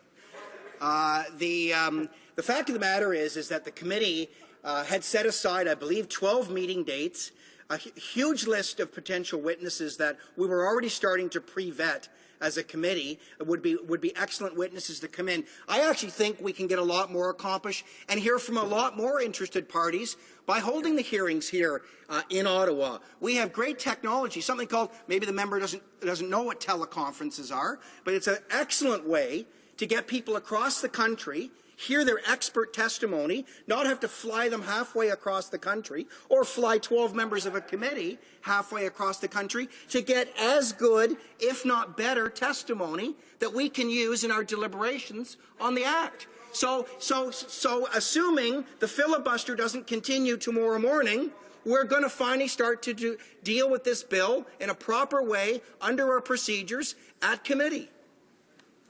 Questions and comments? Questions et commentaires. L'honorable député de Brome-Missisquoi. The honourable member for Brome-Missisquoi. Thank you, Mr. Speaker. So I would like to thank my colleague for his speech. I would like to know why Mr. McMahon, who is the Chief Electoral Officer, went so far as to say, in referring to the bill, that he would not be able to talk about democracy in this country anymore, so under this reform. Thank you. Mississauga-Streetsville. Well, Mr. Speaker, the unfortunate thing is we haven't had a chance at committee to hear from the Chief Electoral Officer because the NDP are filibustering the meeting starting. So I look forward to Monsieur Marin coming to the Procedure and House Affairs Committee, giving us his expert testimony. But I do have to say that the previous Chief Electoral Officer gave this bill in its present form an A-, said it was a very good, very strong piece of legislation. But I think it can be better. We'll take a look at the expert testimony that we get at committee. We'll listen to the witnesses, and we'll figure out if there's ways that we can make this an even stronger bill to make Canada's democratic process even better. Questions and comments? Questions et commentaires. The Honourable Parliamentary Secretary to the Prime Minister. Thank you very much, Mr. Speaker. It's interesting to hear the member of Malpeque talk about democracy. When it was his party, he ran for a party that had a whole host of promises and systematically, one by one, turned their back on every single promise that they made to the Canadian people, Mr. Speaker. I don't recall that member, who is also a cabinet minister, if I'm not mistaken, standing up for democracy, standing up for what he told the Canadian people in advance. But I want to ask the member this. He's a member of the committee, and he's talking about the filibuster at committee. I wonder if he could expand on this, if he could help me explain how many people the committee has actually heard since we've had this bill before us, and why we are not hearing from witnesses, and if he agrees with me that Canadians give us $500 million a year is what it costs to send to run this place, to send members of Parliament back home every single weekend. I'm wondering if the honourable member can tell me some of the steps that he's taking in his riding to engage the people in his riding to hear what they're saying on this bill, and if he could just expand further on what this filibuster is and why it is that the opposition are so desperate to stop the committee hearings and stop hearing from people like the former Chief Electoral Officer who gave this bill an A-. Honourable member for Mississauga-Streetsville. Thank you very much, Mr. Speaker, and I'm going to thank the Parliamentary Secretary to the Prime Minister for this question. I'm paid to do a job. Canadians in Mississauga-Streetsville sent me here to work, and part of my most important responsibilities, I think, here as a Member of Parliament, is to do the work at committee. Committee is the real grunt work around here. Committee is where we hear directly from Canadians interested in a piece of legislation, interested in participating in the study, giving us their best knowledge. Well, guess what? At the Procedure and House Affairs Committee, we're not going to get that, because the honourable member for Hamilton Centre has decided he'd rather keep yammering at committee and filibustering instead of hearing from witnesses. So unfortunately, the first set of hearings we had on this bill, we had the minister come for an hour. He was straightforward. He answered every question clearly and directly from opposition and government members on the committee. And as soon as that was done and the minister's testimony was over, guess what? The filibuster gates opened up. And the second hour of committee, zero was accomplished, Mr. Speaker. Absolutely nothing on this bill. And I suspect when we reconvene at 11 o'clock tomorrow morning, the filibustering member from Hamilton Centre will be at it again. Questions et commentaires, questions and comments. L'honorable député de... The honourable member of Rivière-des-Mille-Îles. Thank you, Mr. Speaker. We know that this bill will affect millions of Canadian seniors and students, but the Conservatives have said that Conservatives could present a student ID to vote, but they don't even know that student IDs do not have an address on them, to the point where they're not aware of the reality of Canadians and the experience of their daily lives. And that's why we have to travel across the country to consult Canadians, to consult them on the details of this bill. I believe that Canadians deserve an in-depth study of this bill. They deserve to be consulted, and with regard to changing election rules, because the election rules belong to Canadians and not to the government.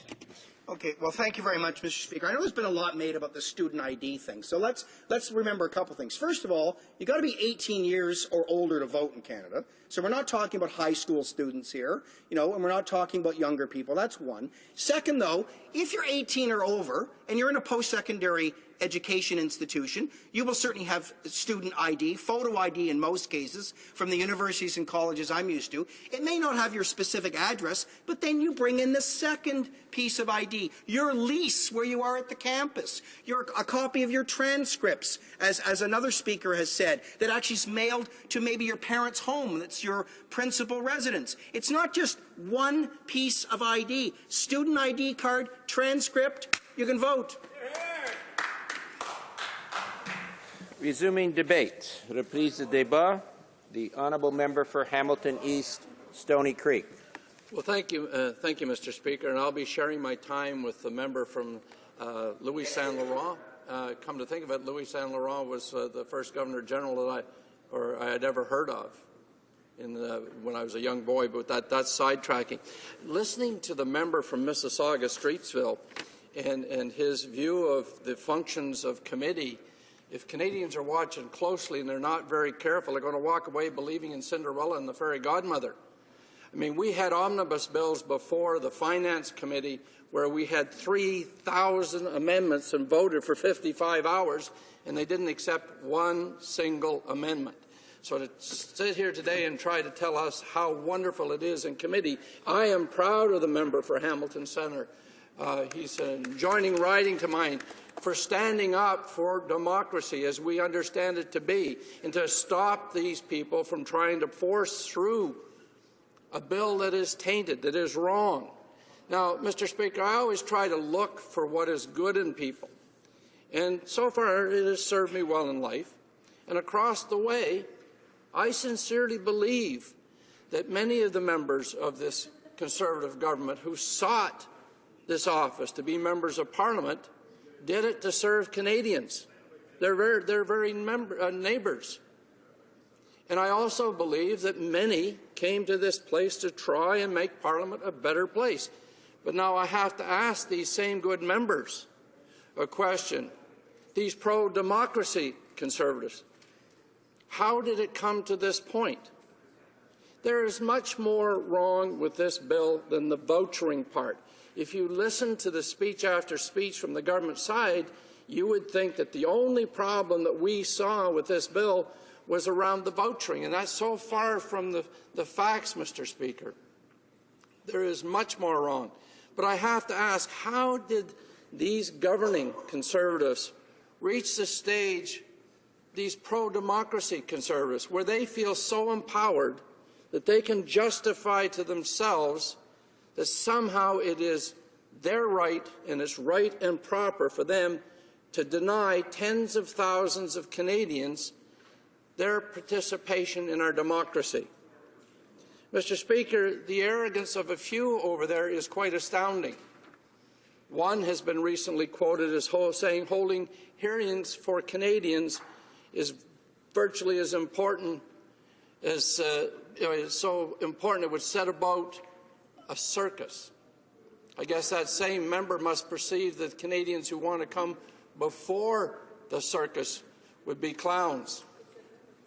Now, according to the member from Hamilton Centre who sits on PROC, and I should say, for those watching, the Procedure and House Affairs Committee, that the Conservatives actually, in the beginning, were showing interest in perhaps having hearings across the country. And all of a sudden, that changed. And I think, as the member from Hamilton Centre said earlier today, the iron wall came down, bang. And we now have to bring to this place, the highest level of our Parliament, this question, and to get an answer from Parliament, not from the Prime Minister's office. This Opposition Day motion is seeking the opportunity for the Parliament to give direction that we believe would cause this committee to do its job properly. To hear witnesses who cannot not necessarily come here, witnesses region by region, people who are going to come before the committee from Elections Canada. Hopefully there will be agreement on the witnesses here and the political parties, but representatives of First Nations and anti-poverty groups and groups representing persons with disability and groups representing youth advocates, students and others who have raised their concerns and done so quite publicly. But, Mr. Speaker, amongst the things that are wrong, beyond the tens of thousands of students, seniors, Aboriginal peoples, low-income Canadians, and they are the ones that are most at risk, and yes, the homeless. You know, that's where a significant problem lies in this bill. So for us to have to come to this House and ask the Parliament to allow the proper outreach on a bill that's affecting the very democracy. You have trade committees traveling on a variety of trade issues, including the EU agreement. That's an important travel. I'm not criticizing that travel, but to say again that when you're making a change to law that affects people's opportunity to use their franchise to vote, you know, it can't be any more important or shouldn't be any more important.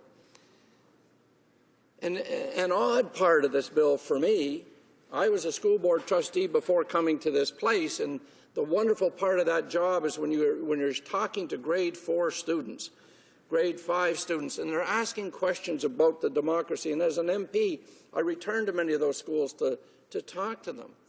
To ban Elections Canada from teaching kids about our democracy, how to encourage people to vote, and how to warn them about election fraud, because the actual person in the street, the voter, has an obligation to look to see where the problems might be, and if they find them, report them. Our Prime Minister, to my mind, is bringing U.S.-style voter suppression tactics and big money into the elections in Canada. And this Conservative group have been shutting down debate and ramming through a bill designed to stop some people from voting. Wouldn't happen to be those people that just might vote for someone else. But getting to the other parts of this bill is stripping Elections Canada of its investigative power. Wouldn't you think that traveling the country you just might come across people with good, solid input that might not be able to access this place? People such as, what comes to mind almost immediately, is professors in some of the universities. But removing the CEO's power at Elections Canada to engage in public education. I keep coming back to it because it's so basic and fundamental, it seems strange. The CEO now must seek Treasury Board approval to hire technical experts. Don't you put a person into place to manage this file? Do they not have the capacity to seek out technical experts? It's just strange, Mr. Speaker. Again, voter ID cards, which has been really, I would suggest I use the word manipulated by the government side to keep the focus on vouchering and ID cards when there's other things that are so clearly problematic. You know, the changes in the amounts of money that people contribute to their own campaign, up to $5,000. You know, in the leadership, they can put $25,000 into the leadership. That's increasing the ability for people with money to have an upper hand over people who are less affluent. And the idea of democracy is to have anybody can come here. And thank you, Mr. Speaker. I see you giving me the sign that I'm down to a couple of minutes. I appreciate that. You know, there's aspects to this bill that are missing, not just something wrong. And I've said many times in this place, the true purpose of committees is to work together. When a government brings a piece of legislation in, as far as I see it, it's the responsibility of the opposition to try to make the bill better. We've come to the stage in our committee where we're butting heads all too often, and that opportunity is not there. So really, Mr. Speaker, I want to go back to the most fundamental thing in closing, is the good people that are in this place with the proper intentions should give some serious pause. You're about to take part in a process that's going to limit people's franchise in this country. It's going to put an artificial limitation on people's ability to vote in a federal election, to choose their government. And it's very clear to those of us on this side of the House, if you start looking at the people that are going to be disenfranchised, they're already disenfranchised in society to many degrees. Many are poor, First Nations people. This is an added suppression, for lack of a better term. We can do better than this, Mr. Speaker. Take a look at this motion. Give true consideration to going out and hearing from Canadians, and put your trust in the democracy that Canadians deserve. Thank you, Mr. Speaker. Questions and comments. The honourable member for London Fanshawe. Well, thank you, Mr. Speaker, and I'd like to thank my colleague for his remarks. It's interesting when you come to this place and discover what actually happens in the back rooms, in the recesses of this place. When we first heard about voter fraud, robocalls, all of those things, and the promise was made to bring forward a bill, legislation that would change the reality of elections and make them more fair and honest, I really, in my, I guess, naivety, expected that there would be something very clear to prohibit robocalls, to make sure that Elections Canada had the personnel and the financing in order to get to the bottom of what had happened. I don't see it in this bill, and I would like to ask my honourable colleague what he thinks is actually going on. Why don't we see real and genuine reform of the Elections Act? Member for Hamilton East, Stony Creek. Well, Mr. Speaker, the side of me that tries to look for the good in people would say it was an accident, it was an omission. But my time in this place has taught me that there's things done by parties in this place to move themselves forward in the eyes of the public, and they're not always the kind of principled things that we would like to see. And if you look at the situation in robocalls in the last election, and the fact that the robocalls were taken back to the voter lists of the Conservative Party of Canada, it certainly calls into question the point you're making about why there wasn't more there on this issue. Questions and comments. The honourable member for Malpeque.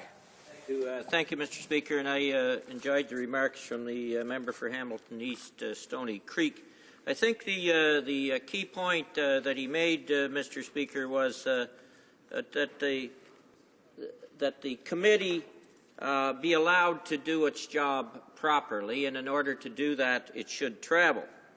And I think you know, Mr. Speaker, that even with committee hearings here in Ottawa, in theory, that should work. But the practice with this government has been one of absolute control of its members at committee. And that's where we run into the problem with the hearings in Ottawa, Mr. Speaker. I've always found that when committees travel, they become less partisan. It isn't as possible for the parliamentary secretary to come in the room and put his hand on the shoulder and say, you're a member of the government, even though they're not. They're members of the governing party, and they have a responsibility to constituents. But the pressure on backbench members, especially from the Conservative Party, is not as great when you're in the country. So I'd ask the member, maybe so Canadians understand, if he could explain how committees are working, or more properly said, not working in Ottawa in the community's interest anymore, so that Canadians understand why it's necessary for that committee to travel. Honourable Member for Hamilton East, Stony Creek. Well, thank you, Mr. Speaker, and I want to thank the member from Alpac for the question. Being a member of Finance Committee a number of years ago, I traveled across the country in pre-budget hearings. We went to Washington as a committee, and heaven forbid, I actually came to like quite a lot some of the people from the government side in that committee. Good, honest people.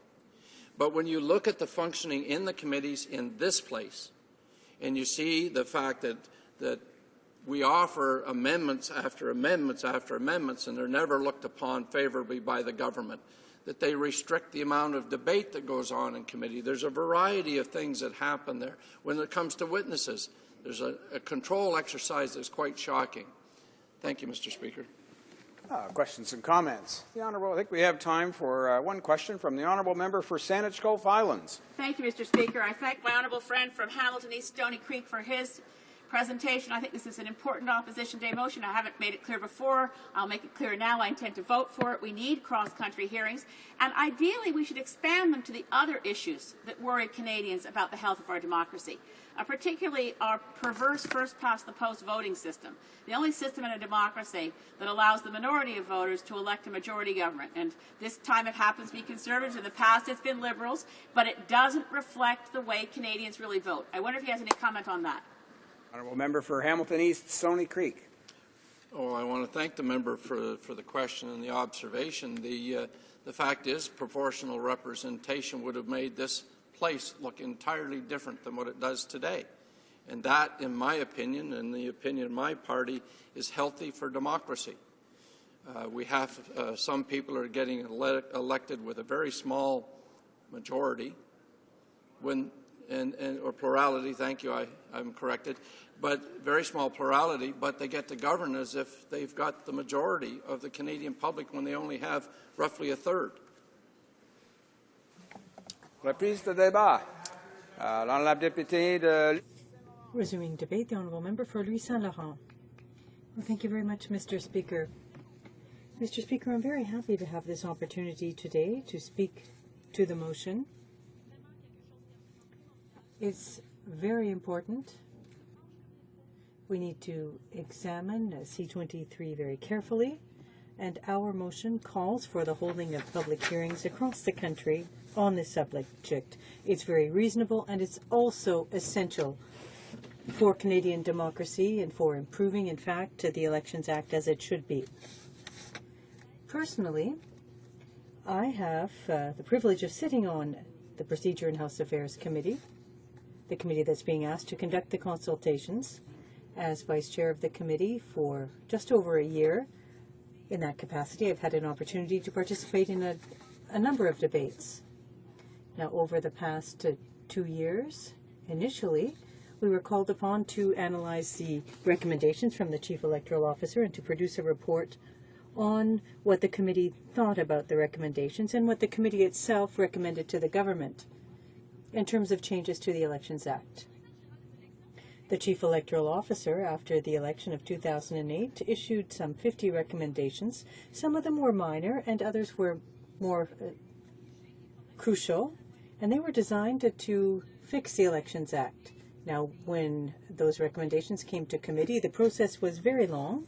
We had a number of discussions, but the advantage of PROC, the Procedure and House Affairs Committee, and one of my colleagues here can attest to that, is that it's one of the committees that, in my view, works the best on the Hill.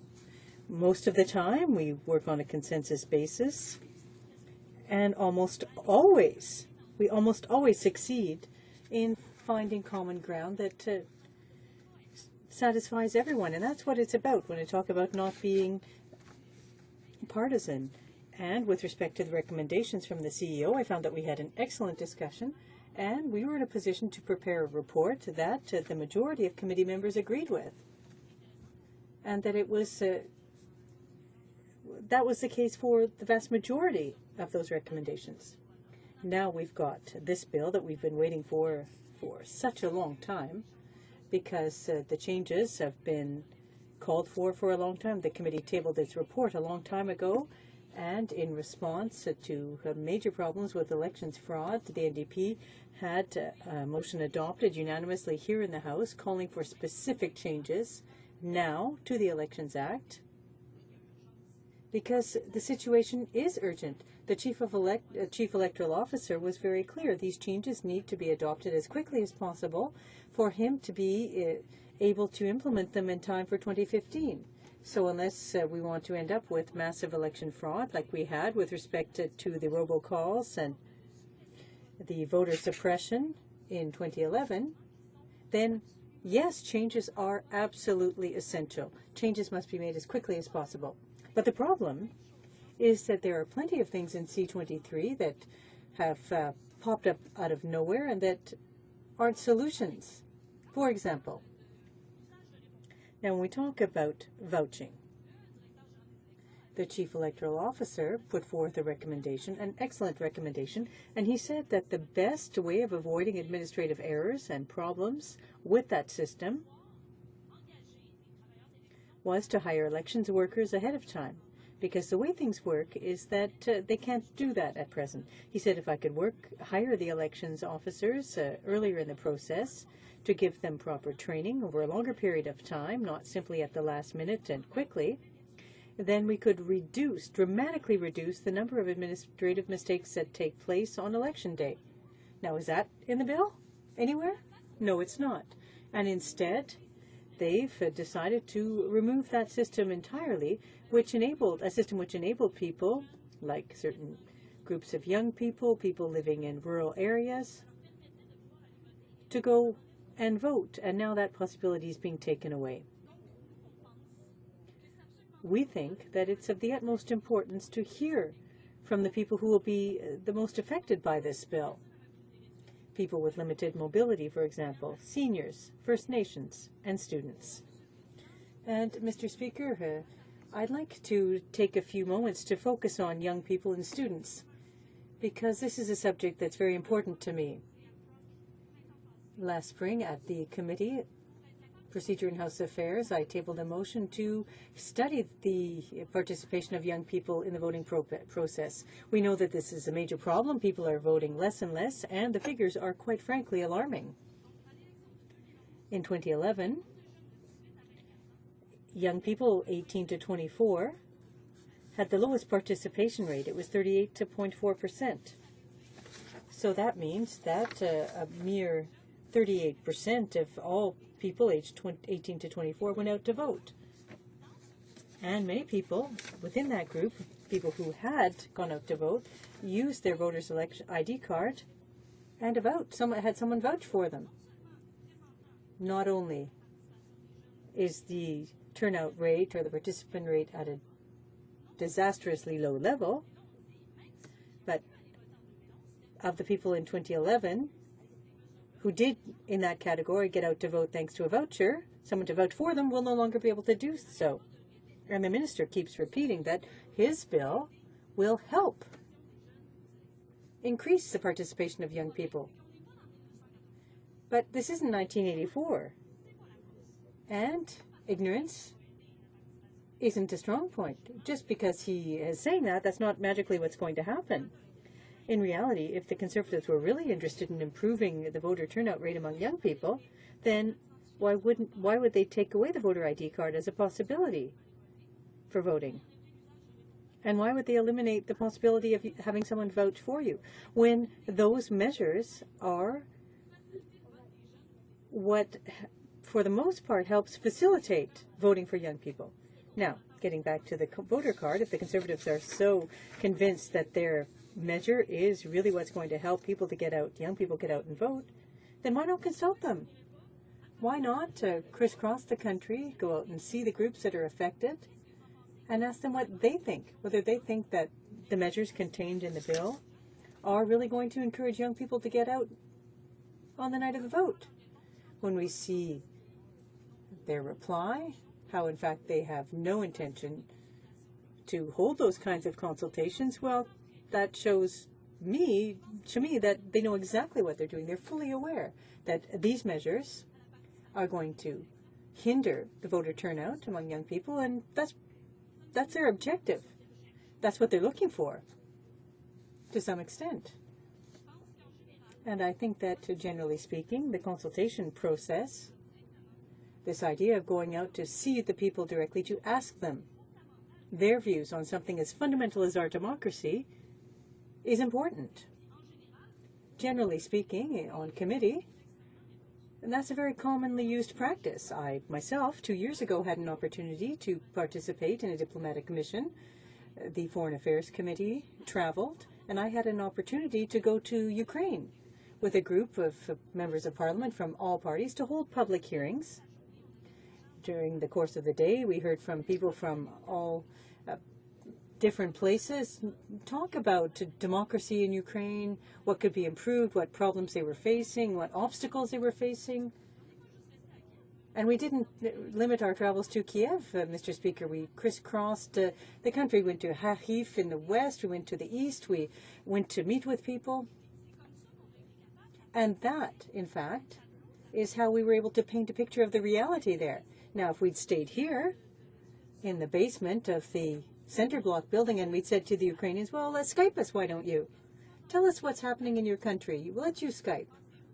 Do you really think that we'd have been in a position to understand the situation the way we did?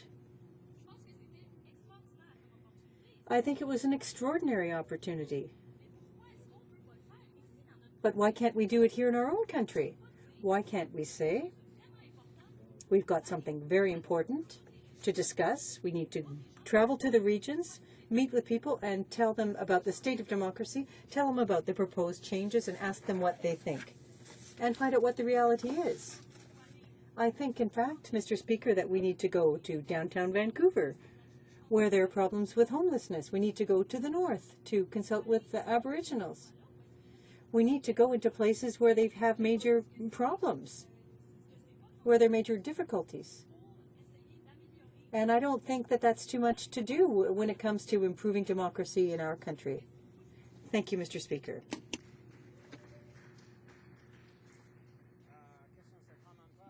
Questions and comments? The Honourable Member for Kitchener-Conestoga. Well, thank you, Mr. Speaker, and I want to thank my colleague for her speech, and it was great to work with her on the Procedure and House Affairs Committee for a number of years, and I know that she's always a person who did her homework and could speak to the issues intelligently. I'm wondering, Mr. Speaker, considering the fact that so many of the recommendations that the Chief Electoral Officer has placed before the committee are actually incorporated in this bill, and that it's important that the committee gets on to the job of studying the bill and hearing from Canadians and witnesses, if she would urge her colleague from Hamilton Centre to stop his filibustering and actually allow some of the committee members who would like to ask questions of witnesses to further understand the bill and possibly offer amendments to improve the bill. I wonder if she'd urge her colleague to get on with the business of having witnesses appear before the committee so that the work can get done. Thank you, Mr. The Honourable Member for Louis Saint Laurent. Well, thank you very much, Mr. Speaker, and I'd thank my colleague opposite for his comments. I, too, appreciated working with him for many years on the Procedure and House Affairs Committee. And as he knows, when we worked together on the committee, we were always in a position to find a way of coming up with a consensus We found common ground. We weren't always in an adversarial position. So I find his question somewhat sad here today, Mr. Speaker, because bear in mind, the last time the committee met, the minister appeared for an hour. We asked him questions. There was no filibuster. Nothing was obstructed. So that's where we're at, Mr. Speaker, at committee. The government was very clear, in fact, during the first few meetings we had on C-23. They said they weren't opposed to the idea of traveling. They would look into whether or not it could be done. And we proposed that in exchange for our cooperation with them. And at the end of the day, they slammed the door in our faces and said, no, absolutely not. So where's the discussion in all of that? What about the cooperation and the goodwill? I don't think that the NDP is the problem in this situation, Mr. Speaker. The honourable member for Winnipeg North. I think it's important that we recognize that there's really two issues here. One is that we have fundamentally flawed legislation that does need serious amendments. Mr. Speaker, we hope and anticipate that that will be an issue that will eventually get dealt with once we get into the clause by clause. Then there is the issue in terms of process. And the process to date has been absolutely a disaster, Mr. Speaker. The government did not do any pre-consultation.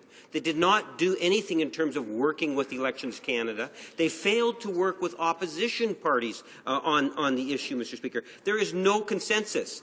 It is not a Fair Elections Act. It's more of a Conservative Election Act, Mr. Speaker.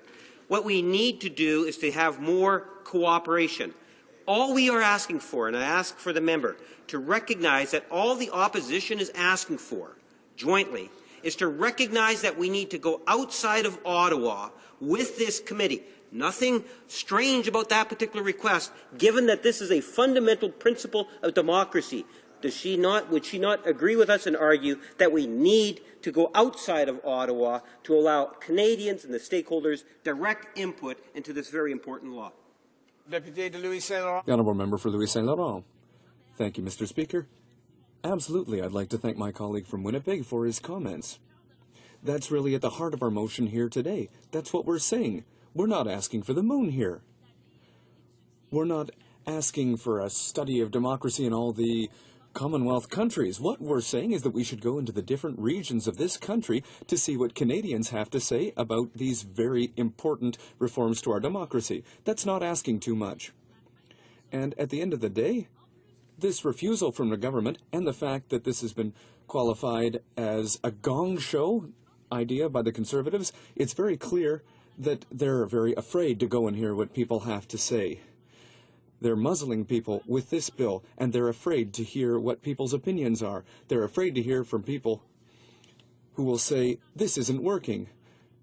When the chief electoral officer says it's not working, and they panic, and they say, oh, it's a big partisan activity. No, I think the only people who are doing partisan things right now are the government.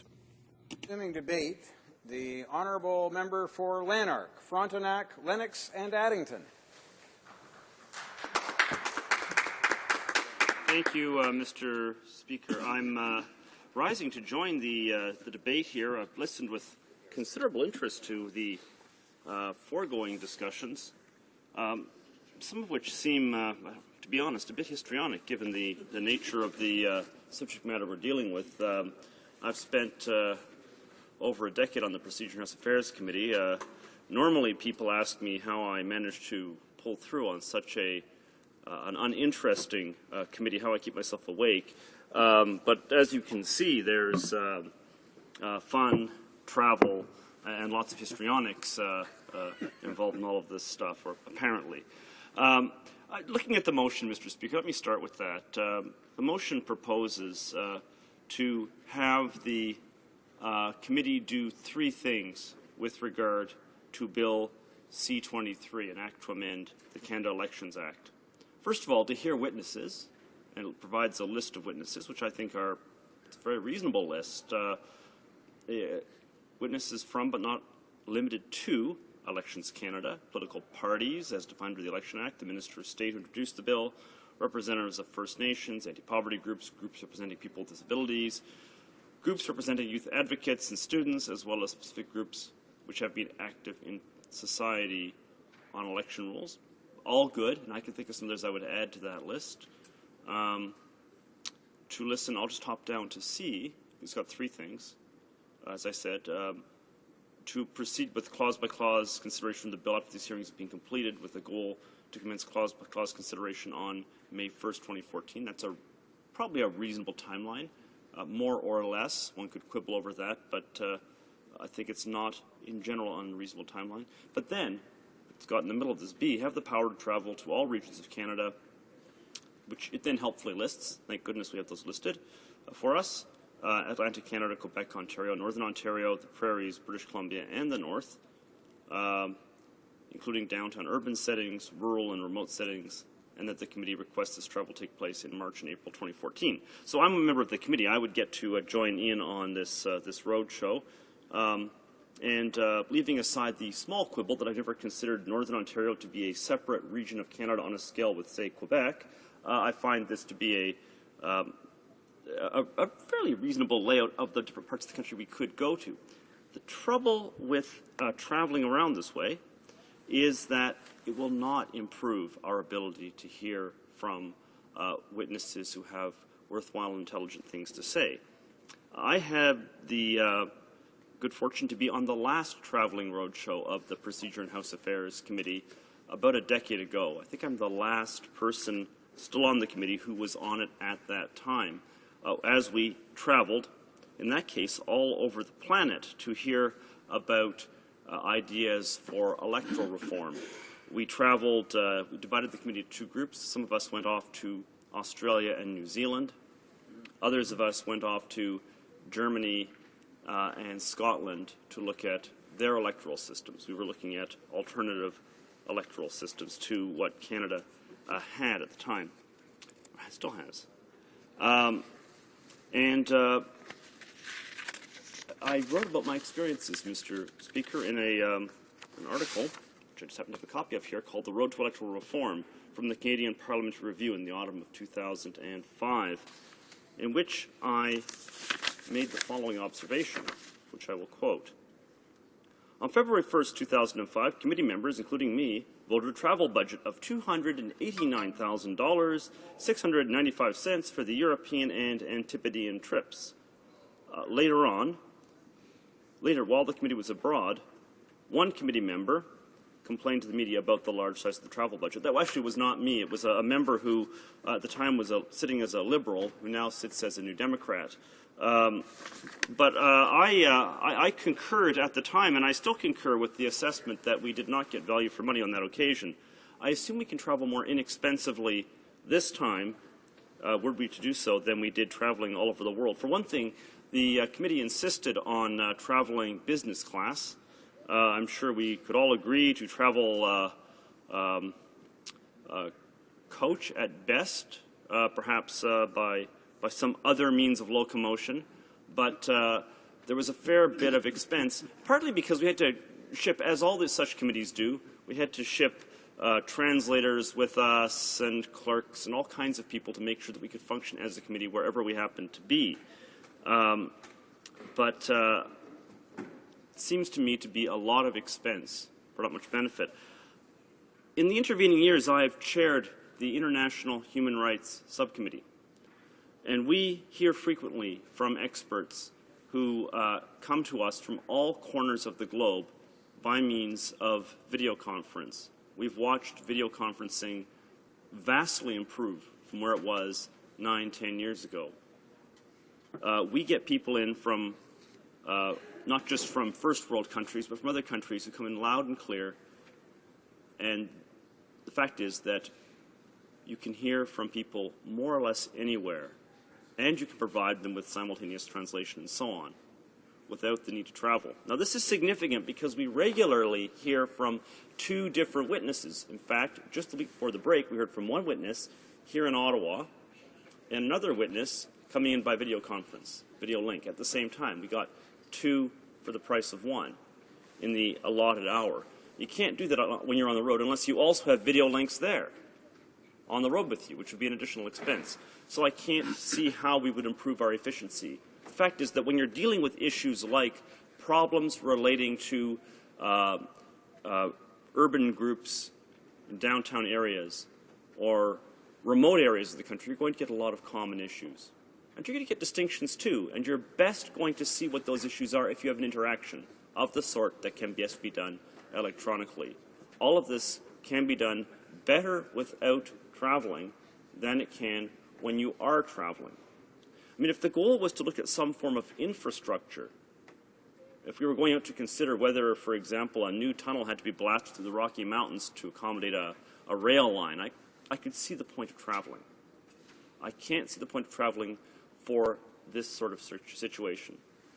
There was a very interesting case before the Supreme Court just about a year and a half ago, in which a former member of this place, a Liberal, Boris Wisniewski, challenged the election of a current member of this place, the member for Etobicoke Centre.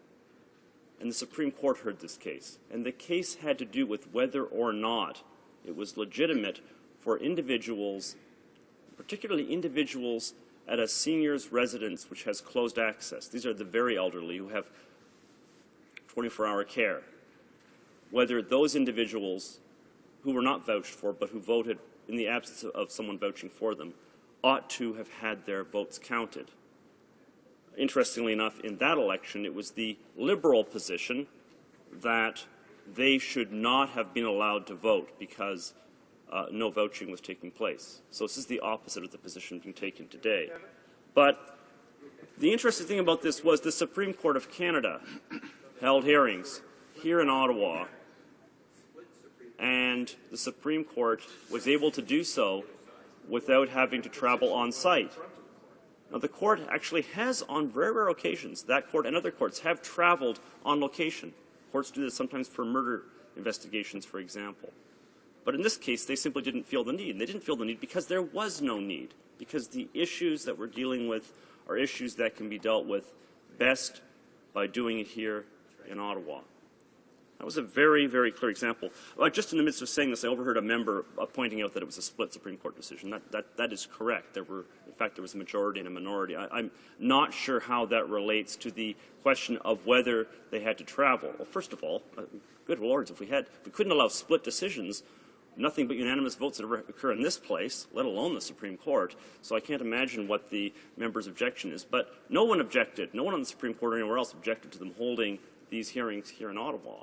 It was simply the best place to listen to these arguments. Now, Mr. Speaker, I sometimes hear people talking in the course of this debate and using such extraordinary language that you would be left with the impression that what they are talking about is the kinds of civil rights abuses and voter rights abuses that took place in the American South prior to the 1960s.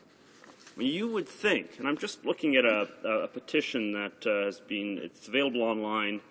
People are encouraged to write in about Bill C-23. And it has, frankly, just incorrect assertions made. Under Bill C-23, voter ID cards will no longer be accepted. This will prevent thousands of students, seniors, and Aboriginal people from voting. Well, under Bill C-23, the card that reminds you to vote will not be accepted as ID, which is very different from what's being implied here, that somehow your cards, your identification will no longer be accepted. Of course, this will not prevent anybody from voting. In the example I just gave, where Boris Wisniewski was saying that the current member for Etobicoke Centre should not be allowed to sit here, what he was saying was that we insist that individuals be deprived of their right to vote if they don't meet up with a highly technical definition, a highly restricted version of their right under Section 3 of the Charter to vote. That has been the position that they defended. The broader position that one has a right to vote has not been taken into account. Now, they use this kind of language. Here's another example from the same petition. Bill C-23 makes it much harder for students, seniors, Aboriginal people, and low-income Canadians to prove their right to vote and will prevent many thousands of Canadians from voting. The fact is that seniors, some who don't have the kind of photo ID we often think of, driver's licenses, for example, students, Aboriginals, I would mention disabled people, people with mobility issues in particular. All of them have distinct issues that can make it difficult to vote. And I would add other groups to that as well. People who have recently moved. The NDP motion makes no reference to people in suburbs, and I guess given the amount of electoral success the NDP anticipates having in the suburbs, I can see why they would forget that this even exists. But recently constructed suburbs across the country have not been properly enumerated. Every election, this is the area where there are the greatest problems. When I was first elected, I remember very distinctly in Kanata, a suburb of Ottawa, there was an area that had just been built. It's called Morgan's Grant. It's not new anymore, but it was in the year 2000.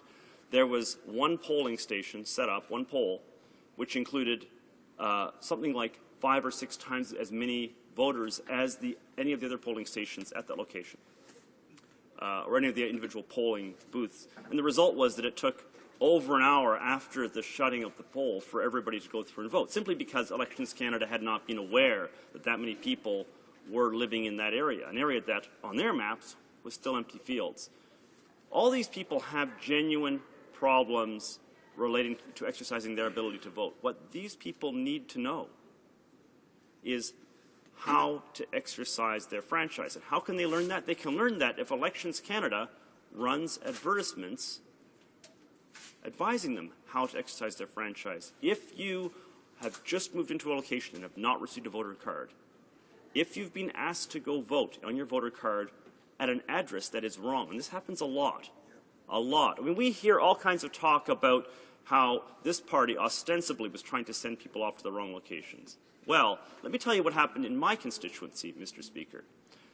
When the riding of Lanark, Frontenac, Lennox, and Addington was set up in the year 2004, people who live in the town of Perth were told to go and vote in Perth Road Village, which sounded good to the local returning officer who never was unfamiliar with Lanark County that had been added to the riding.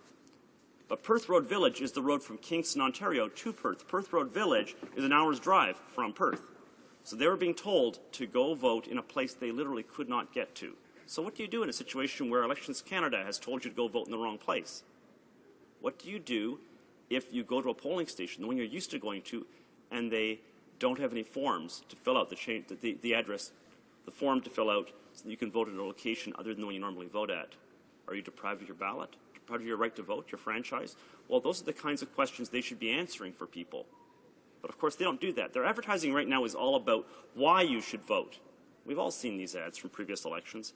I suspect they're extraordinarily ineffective at getting people out to vote. But they're about why you should vote, why it's your fault you're not getting out to vote, why you aren't motivated enough to get out and vote, and why you should be motivated. If you were a better human being, you'd be out there voting. Well, that, of course, are better citizen anyway. That's nonsense. The fact is, the primary reason why people don't vote is they don't know how to. Now, the chief electoral officer doesn't go around knocking on doors, but during elections I do. We've all had this experience. All of us, Mr. Speaker, I suspect, had this experience. You knock on a door, and the person doesn't come down, at least not immediately, and then you realize, oh, the reason that didn't happen was that person is an elderly shut-in on the second floor. They can't get downstairs until their son or stepson or whoever comes down and carries them down the stairs. So how are they going to get out and vote?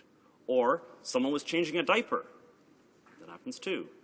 Letting those people know how they can vote at advance polls, how they can vote by mail, and so on would be an enormously valuable exercise. And that is being offered. Now, I mentioned the highfalutin rhetoric that suggests that somehow people are being deprived of their right to vote, and somehow we face a civil rights crisis of the sort that existed in the American South. I find this deeply offensive, Mr. Speaker, and I took the time to go and look up a couple of examples of the abuses that went on in that part of the world in that era to make the point that nothing of the sort exists here. I have with me a couple of Louisiana literacy tests from the 1950s and 60s. These were collected by a man named Jeff Schwartz, who is a former volunteer with the civil rights group Congress of Racial Equality. He has been collecting and archiving and putting online some of the forms that were used in various southern states in order to ensure that African American voters could not participate. The courts had agreed in the United States that it was reasonable that you had to have at least a grade 5 education or had become knowledgeable up to that level in order to exercise your citizenship rights. By the way, no such rule exists here in Canada. There is no requirement that you be literate in order to vote. Very important distinction. But that could then be manipulated. Local authorities could test and see whether you were fit to be registered to vote, and they would exercise these tests in a highly arbitrary manner designed to make sure that every white voter, no matter how ignorant or illiterate he might be, or she, get to be registered, and every African American would be excluded, no matter how intelligent, articulate, or well-educated that individual might be.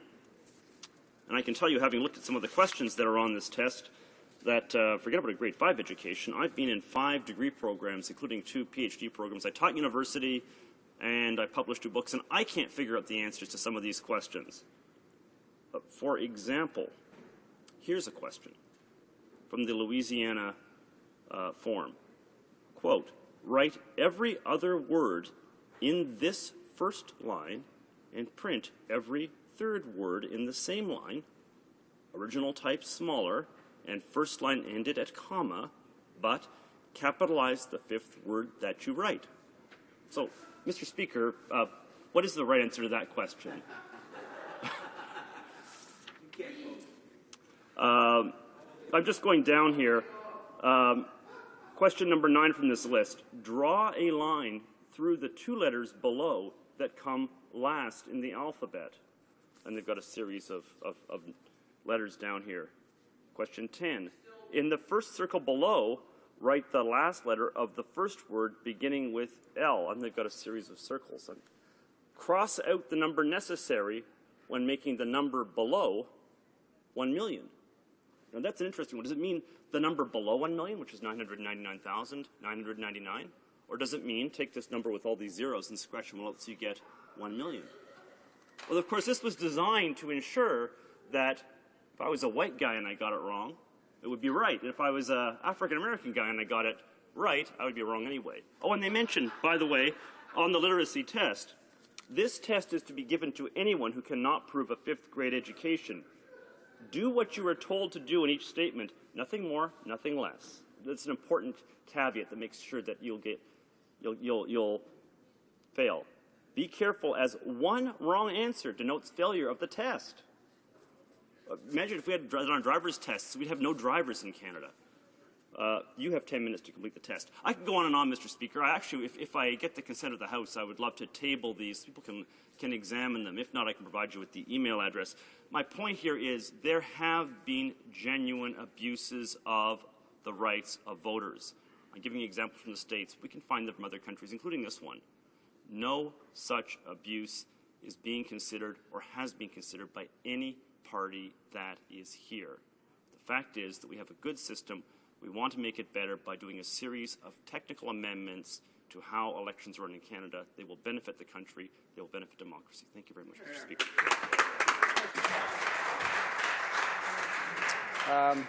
Just for a point of clarification, is the honourable member wishing or seeking the unanimous consent of the House to table such documents?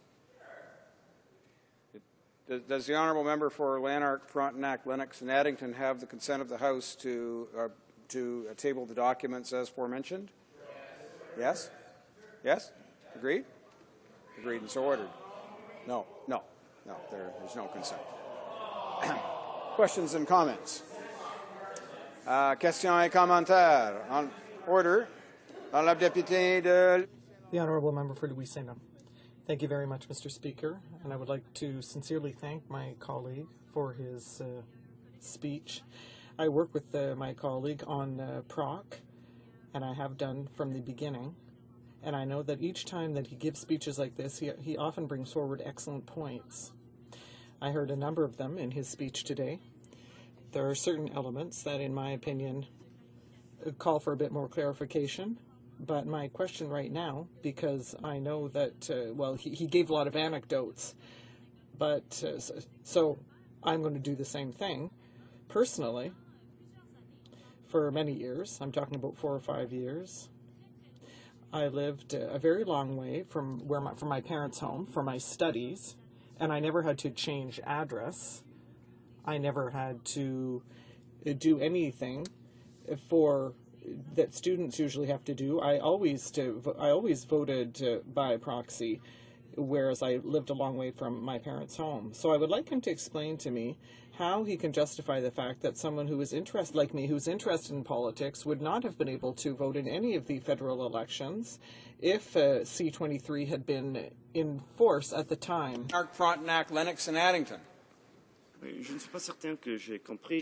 I'm not sure that I understood the aim of my colleague's question. You do have the right to vote when you're a student. And that is a right that can be exercised, just like any other person. Perhaps there was a problem with enumeration. Move a great deal. Students move a great deal. So it makes sense to do more enumeration. This is an area where I believe that Elections Canada could improve administratively, and I'd encourage them to do that. I'm not sure that's what the member's getting at, but I think having a cleaner voter list is the best way of doing it. We have a 20% overall error rate in the voters list, and that needs to be improved. Some groups have a higher than 20% average, a lot higher. Students would be one of those groups, but that's not their fault. That's the fault of the procedures that really ought to be improved. Questions and comments? The honourable member for Kingston and the Islands.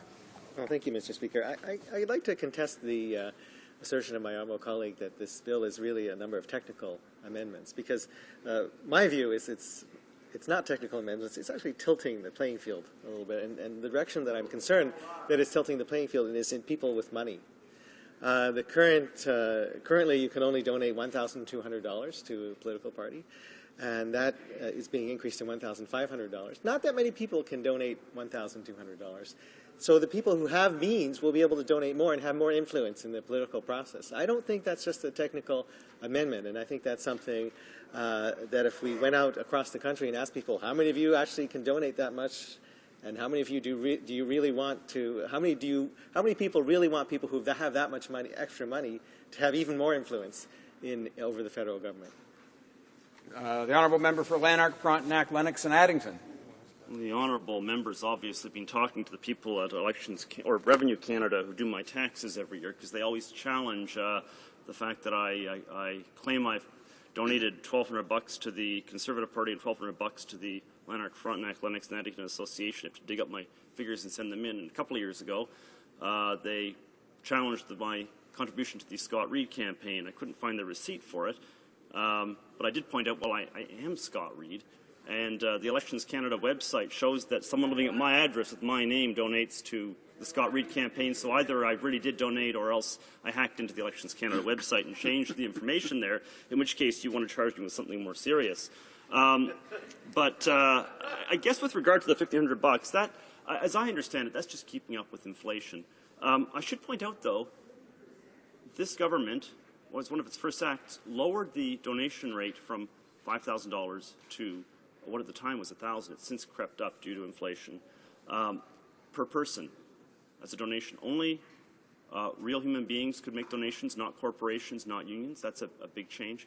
And that was down from $5,000, which was where the Chrétien government had put it, which I thought the Chrétien government did a good thing. Before that, go back and look at the situation a decade ago or a decade and a half ago, where you had $250,000 donations from corporations, where you had a large part of what we did here was chasing these donations, having giant fundraising dinners and so on. It really was a much inferior way of organizing things, and nothing that's happening here bears any resemblance to that world, nor does the money that gets donated now have any resemblance to the, frankly, corrupting influence that money had back at that time.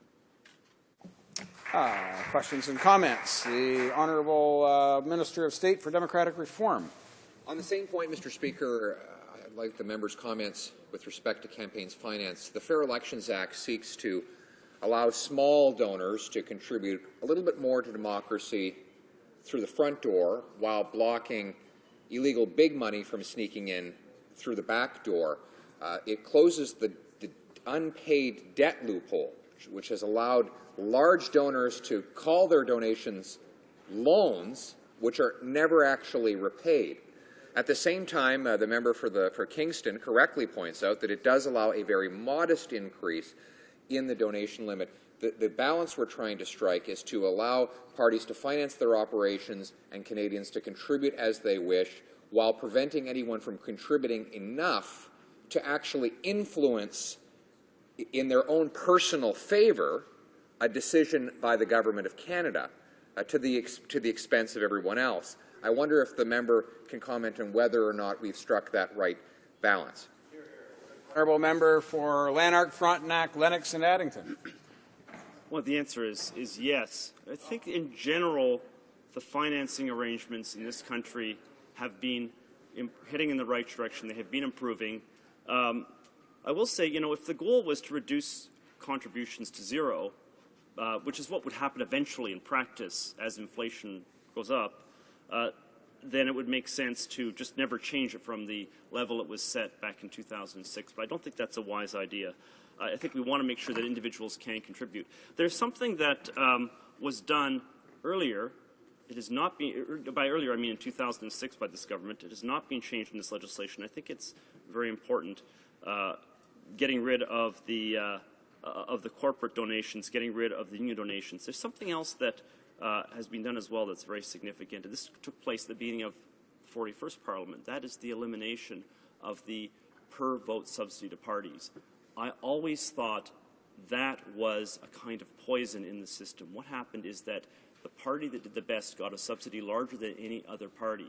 That would tend to reinforce its electoral advantage. So success would, logically speaking, breed greater success, greater advantage, which would in turn breed yet more success, electorally speaking, more funding, greater advantage. I think getting rid of that was the most important thing that has been done. It's not part of this law, but it is one of the most important things that have been done for democracy in this country, and I'm very, very happy that that was abolished, and that I think this year the last of those subsidies comes in. We will have a much purer, cleaner democracy when only individuals are able to vote, or able to donate to parties. Questions and comments. A short question from the honourable member for Saanich Gulf Islands. Yes, thank you, Mr. Speaker. It's hard not to pick up on the point from the honourable member for Lanark, Frontenac, Lennox and Addington on removing the per-vote system, which was the only way that for many Canadians they felt their vote actually counted.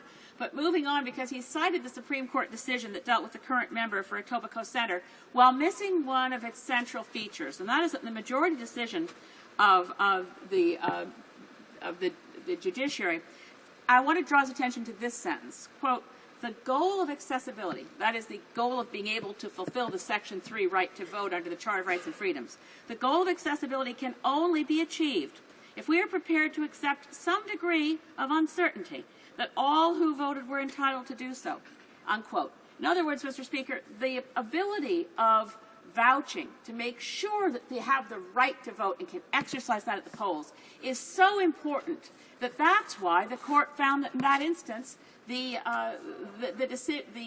results of that election were not to be overturned. We must have the right to vote and ensure that Canadians are not ensnared in a series of complicated ID profferings which require multiples of different forms of ID. And I asked my honourable colleague if he doesn't think the Supreme Court was right on that point. The honourable member for Lanark, Frontenac, Lennox and Addington. Well, I think the court actually was absolutely right on that point. Remember that that decision revolved around the eligibility to vote of a series of senior citizens at a limited access 24-hour care facility serviced by a mobile poll. The argument being presented by the Liberal Party in this case, and supported by the dissenting judges in this ruling, was that the right to vote under the Charter is a pro forma right. You must be a qualified voter, and there can be very severe restrictions on what that means, including purely technical restrictions. Now, there's no question that people who voted in that case could not be vouched for. There was no one living, including their spouses if they had a living spouse, at the same poll as them who could vouch for them. They were going to be deprived of their vote on that basis, and an election overturned. So the Supreme Court was entirely right to say that just because they didn't have someone vouch for them was no cause to disallow their vote. This is, in fact, the exact opposite of the point the member is making. This was about people who could not be vouched for. And in no point in these discussions have I heard anybody talk about the people who did not benefit, who could not benefit from the vouching system, who were nevertheless being deprived of their right to vote by this kind of technical argument. So I'm very supportive indeed of that part of the Supreme Court's ruling. Thank you, Mr. Speaker. Reprise de débat. Resuming debate, the honourable member for Gatineau. Thank you, Mr. Speaker. I am very pleased to be able to speak to our opposition motion today. First of all, I would like to say that I will be splitting my time with the honourable member for York South-Weston. I am very pleased to be able to rise and speak to this motion because I already had the opportunity to speak to Bill C-23, and I think that it is important to put this in a specific context, that is an opposition motion, as underscored by the colleague before me from Lanark, Frontenac, Lennox and Addington, that this is very specific, that given the context, which is once again very specific of Bill C-23, the fact that we are being compelled to accept time allocation motions to prevent discussions from continuing, to curb debate, and which would have allowed many of our colleagues to express themselves on this topic and to try and push it through to committee. And according to what I've heard here today here in the House, it would seem that this is not really democracy at work, especially with regard to what's happening in the Committee on Procedure and House Affairs. When I came to this Parliament in 2004 for the first time, as a new member, I had the great pleasure of sitting on the Committee of Procedure and House Affairs. And this was in a context of a minority government, definitely, but everyone had to work together. And it is true. I heard my colleague, who was the vice chair of the committee, tell us how that committee normally worked. And it was explained in a very collegial fashion, and I think it is important to explain to the people in this House why. For one reason, because the Committee on Procedure and House Affairs is our committee. It's the committee of all the members in this House, and it ensures that our democracy is in good health, that it functions well, whether it be for points of privilege, whether it be on different matters, in which the Speaker must sometimes intervene, and that is sometimes subsequently referred to proc. And I think that the people who sit on that committee, as a rule, know how seriously they must do their work to ensure that we are not a pseudo-democracy here, that we are not breaching our democracy. There are already enough things that are allowed by our standing orders that mean that the government can push its bills through. But at the same time, here we have a bill, and I think that we have to remind people of this. We have to put it into context. So we're not going to go back to the speeches that we gave on C-23 because, and that was quite a long bill, quite voluminous.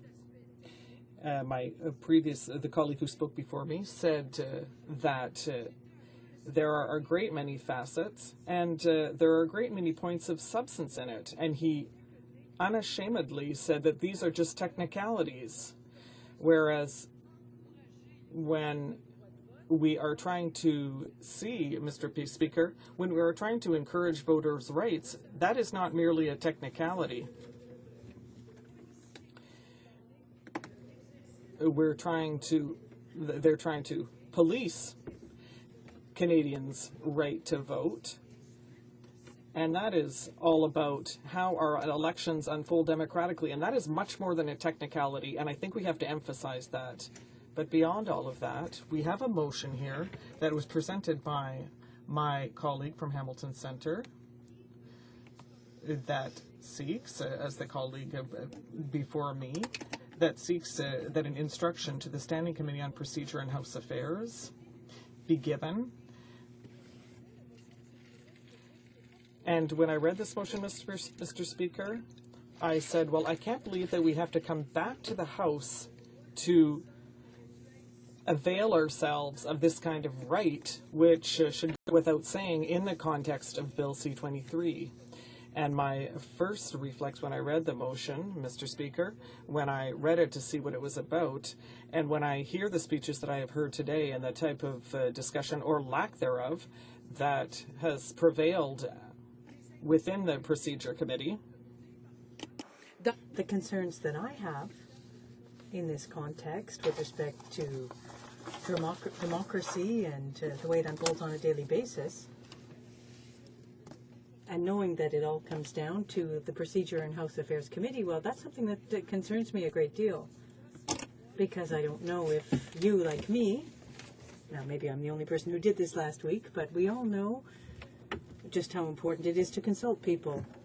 And Mr. Speaker, I could sit down with my computer and fire up Skype and start to have some discussions there, but there is nothing that replaces meeting people where they live. And it's false to claim that all of those people who want to express their opinions, who are at the heart of all these discussions, are going to come to Ottawa to express their views. Now, when I heard the previous colleague talk about a trip, and I was on the Procedure and House Affairs Committee, and I was probably the only one who refused to participate in the trip because, well, look, if it's good, it's fine to go to Australia, New Zealand, England, Ireland, to look at changes to the election system when everything was contained into a book by the Uniform Law, a document, in fact, and now they're refusing to go to certain communities and to look at how these measures will impact certain people, to have an opportunity to talk to the various groups. Well, there's also the issue of voter suppression. That's a serious concern for us in the NDP. But there's also the fact that the Conservative government thinks that the participation rate is the result of problems with Elections Canada doing its job. Now, I'm very involved in my riding. I get out and talk to people,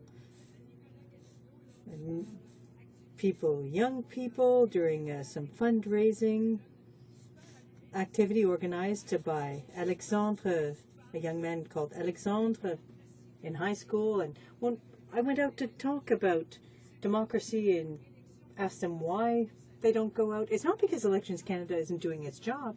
It's because of the way issues like this are dealt with, Mr. Speaker. There's such a cavalier attitude at the same time where in a situation where people are not necessarily respecting the rules, and then they say, well, we're going to change other rules, and that gives rise to some questions, and that makes people quite cynical. And I noticed that not just with young people, Mr. Speaker, I also noticed that among seniors. People who say, well, it's even increasing, it's more and more complicated to get out to vote, we don't know what we have to do, we don't want to go out and vote. And collectively, that's something we need to take a look at, and we need to go out and meet with people in their communities. So, if no groups are calling on the committee to meet with them, well, then I don't think we can be opposed to virtue. I'm concerned, Mr. Speaker, when I see that the Procedure and House Affairs Committee, through its Conservative majority, is going to be preventing us from opening up this exercise, this discussion on democratic rights.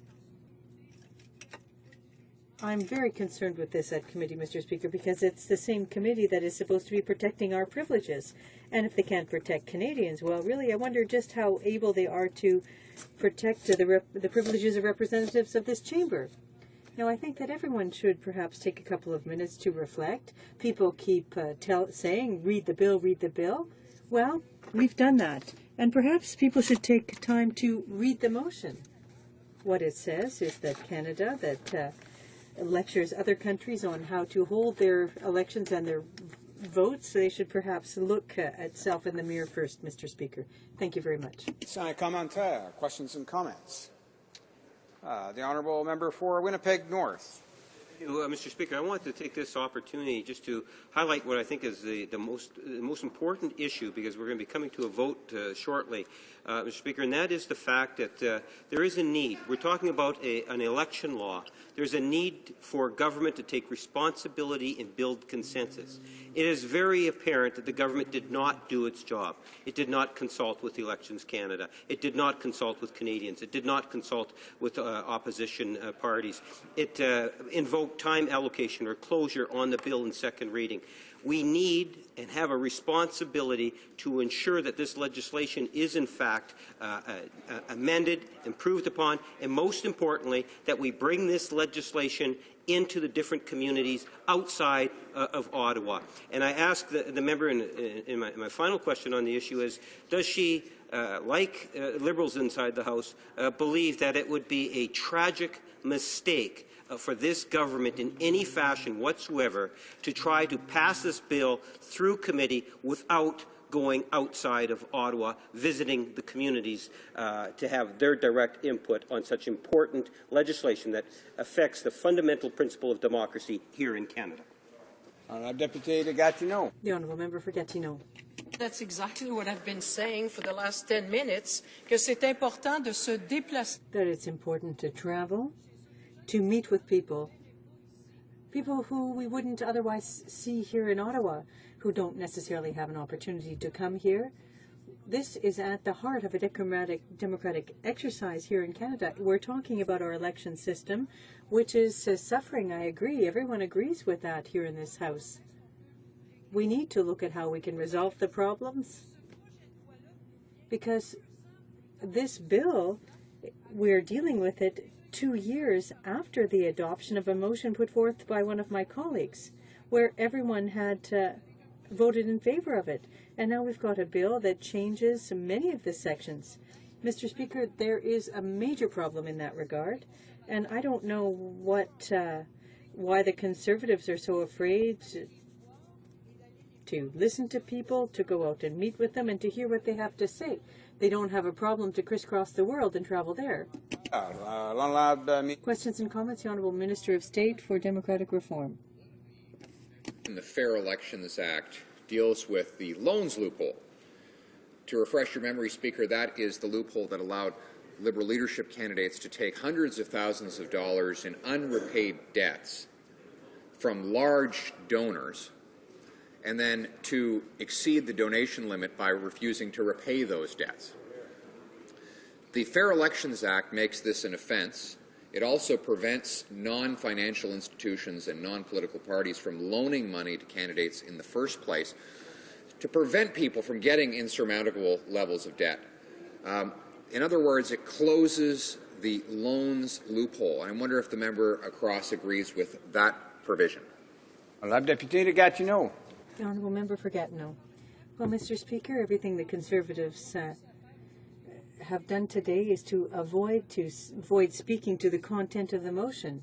The motion isn't about Bill C-23. The minister prevented us from debating it or discussing it longer, and now he's got the nerve to stand up when we're talking about a motion, calling on the committee to do its job properly after having been prevented from pursuing the debate here in the House.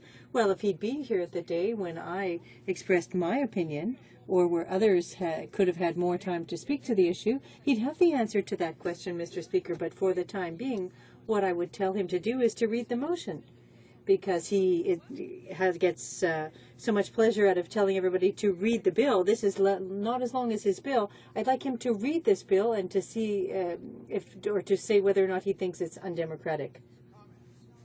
St. John's East. Thank you, Mr. Speaker. I listened carefully to my colleague, and I know one of the biggest concerns people have across the country about our democracy is the voter turnout, and it affects the legitimacy of democracy, in fact, because as we know, with a 60% voter turnout, and this government gets a majority government with 40% of that vote, so basically we're talking about 25% of the eligible voters electing a majority government, and yet they're removing the opportunity for the chief electoral officer to actually encourage people to vote. I wonder also, I've got an email today from a scrutineer in the 2011 election who was at a poll near a university and was appalled at the number of people, young people, whose voter turnout is even less than that 60%, about 40% for those 18 to 24. It didn't get a chance to vote because of the rules, even as they are now, were inadequate to allow them to vote, even with the 39 type. Order. Order. Order. Honourable Deputy de Gatineau. The Honourable Member for Gatineau. Well, thank you, Mr. Speaker. That is one of the concerns I have with this exercise of in democracy as well. The participation rates in our elections are something that I'm very concerned with. To see that the Conservatives have decided to blame Elections Canada for these low rates simply suggests that they have the answers to all the questions they're asking, or they're simply refusing to look at other potential answers. And that's the way the government is taking action, and it simply pushes people farther away from politics. On resuming debate, let the member for York South Weston know we've got about 3.5 minutes remaining in the time allocated for the debate today. The honourable member for York South Weston, rather. Thank you, Mr. Speaker, and I will be brief. We are talking here about the single most important right in our charter, and we are dealing with a government that wants to suppress everything to do with that right. They have been accused of suppressing votes in the last election. They have suppressed the debate on this motion, on the bill by moving closure, and now they want to suppress citizen participation. We have suggested, and I think most Canadians would agree with us, that a wide consultation on this bill, which does dramatic things to our laws that affect our vote, would be the best thing. That wide consultation with a number of Canadians across Canada. That's not going to happen no matter how many days of hearings you have. You are not going to get even 1% of the 120,000 people who had to be vouched for to show up in Ottawa at a hearing. You're not even going to get 1/10 of 1%, and 1/100th of 1% of those people are going to be able to show up. Whereas if we went around from community to community, we could actually talk to those individuals in the course of discussing this bill. We have, in this country, made it easier to vote and enfranchised more and more people at every step of our history. We went from having to own property to now we don't have to own property. There was a time when voting was by a show of hands. Now it's a secret ballot. Voting was on different days in different ridings. Women didn't have the right to vote. There were no advance polls. People were too poor to have a fixed address, couldn't vote. We fixed that. Certain races, such as Japanese Canadians, couldn't vote. We fixed that.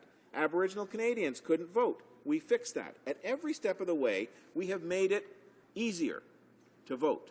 And now we are going to make it more difficult for at least 120,000 Canadians. I know because I have dealt with some of those individuals who have no way of proving their address. Absolutely none. And despite several of the members opposite suggesting that Section 143.4 will fix that, there's no change to 143.4. It's exactly the same words in the bill in the Canada Elections Act today. All that's been removed is the reference to vouching. That's the only thing that's been changed. For them to suggest there's somehow some kind of gift in this thing that will allow a deputy returning officer to amend the regulations to allow somebody to vote is an absolute and outright falsehood, Mr. Speaker, to suggest. That is not what's happening here. At least 120,000 people will not be able to vote in this next election if this bill goes through as it's unamended. And believe me, I don't believe the Conservatives would allow any such amendments. They aren't very gracious with amendments to any of the bills that they brought before, and I doubt you could find 10 in all of the bills that have come forward that have been made by the opposition. Mr. Speaker, this is about vote suppression, plain and simple. It's about changing the rules so that certain individuals may find it easier to cheat. We're not suggesting that raising the amount of penalty isn't a good thing, but if you don't catch anybody, If you can't catch anybody because they can escape prosecution or they can escape being investigated and don't have to testify and don't have to give evidence under oath, Mr. Speaker, all the penalties in the world aren't going to fix the system, Mr. Speaker. And I would urge those opposite to vote in favor of this motion so that Canadians across the country can actually have their voices heard. Thank you, Mr. Speaker. Order. It being 6:15 p.m., it is my duty to interrupt the proceedings and put forthwith every question necessary to dispose of the business of supply. The question is as follows. Mr. Christofferson, seconded by Mr. Scott, moved that it be an instruction to the Standing Committee on Procedure and House Affairs that during its consideration of Bill C-23, an act to amend the Canada Elections Act and other acts and to make consequential amendments to other acts, the committee shall A.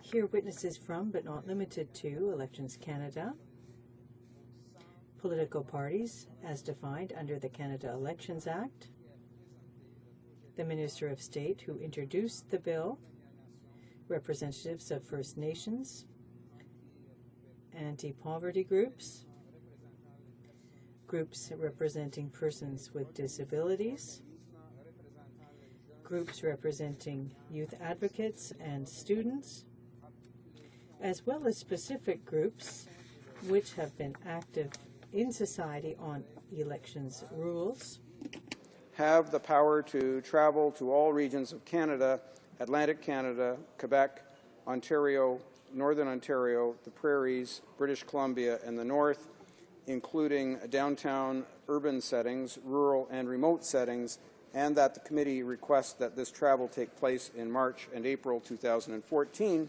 and C, only proceed to clause-by-clause consideration of the bill after these hearings have been completed, with a goal to commence clause-by-clause consideration on Thursday, May 1st, 2014.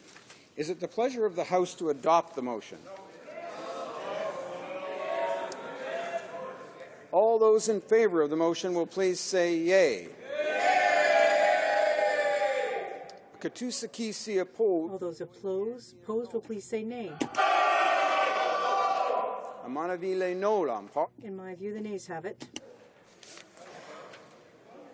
Call in the members.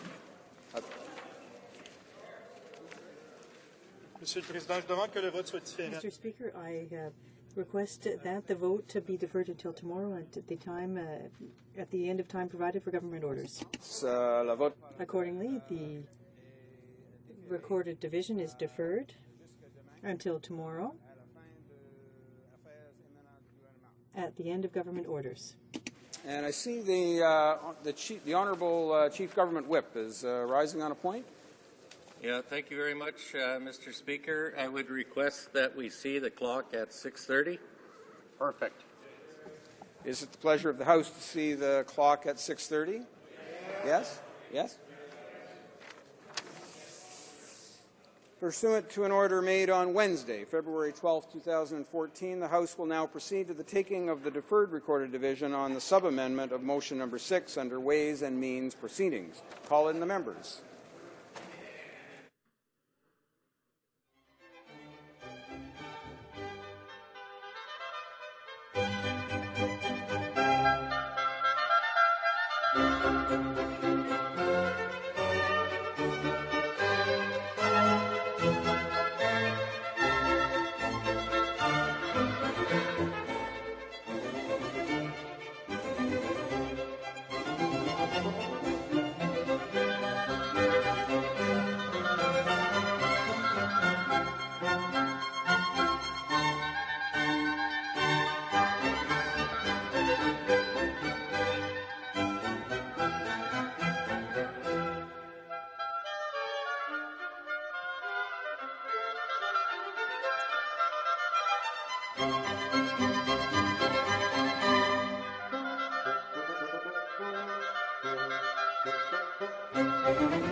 La mise au voix porte sur le sous-amendement.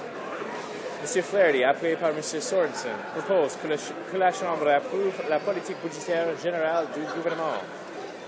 Ms. Nash, seconded by following amendment. The motion be amended by deleting all the words after the word that and substituting the following. This House not approve the budgetary policy of the government as it A, fails to take any meaningful action to create jobs while 1.3 million Canadians are unemployed. B, refuses to work cooperatively with the provinces on federal transfer, skills, training, and infrastructure funding. C, does nothing to cap ATM fees, crack down on payday lenders, or rein in credit card rates. D, does not introduce a youth hiring and training tax credit to combat soaring youth unemployment. Unilaterally impose a Canada Job Grant over the unanimous objection of the provinces. F, pushes ahead with office closures and cuts to veterans' services. G, repeats previous government's misuse of EI funds. And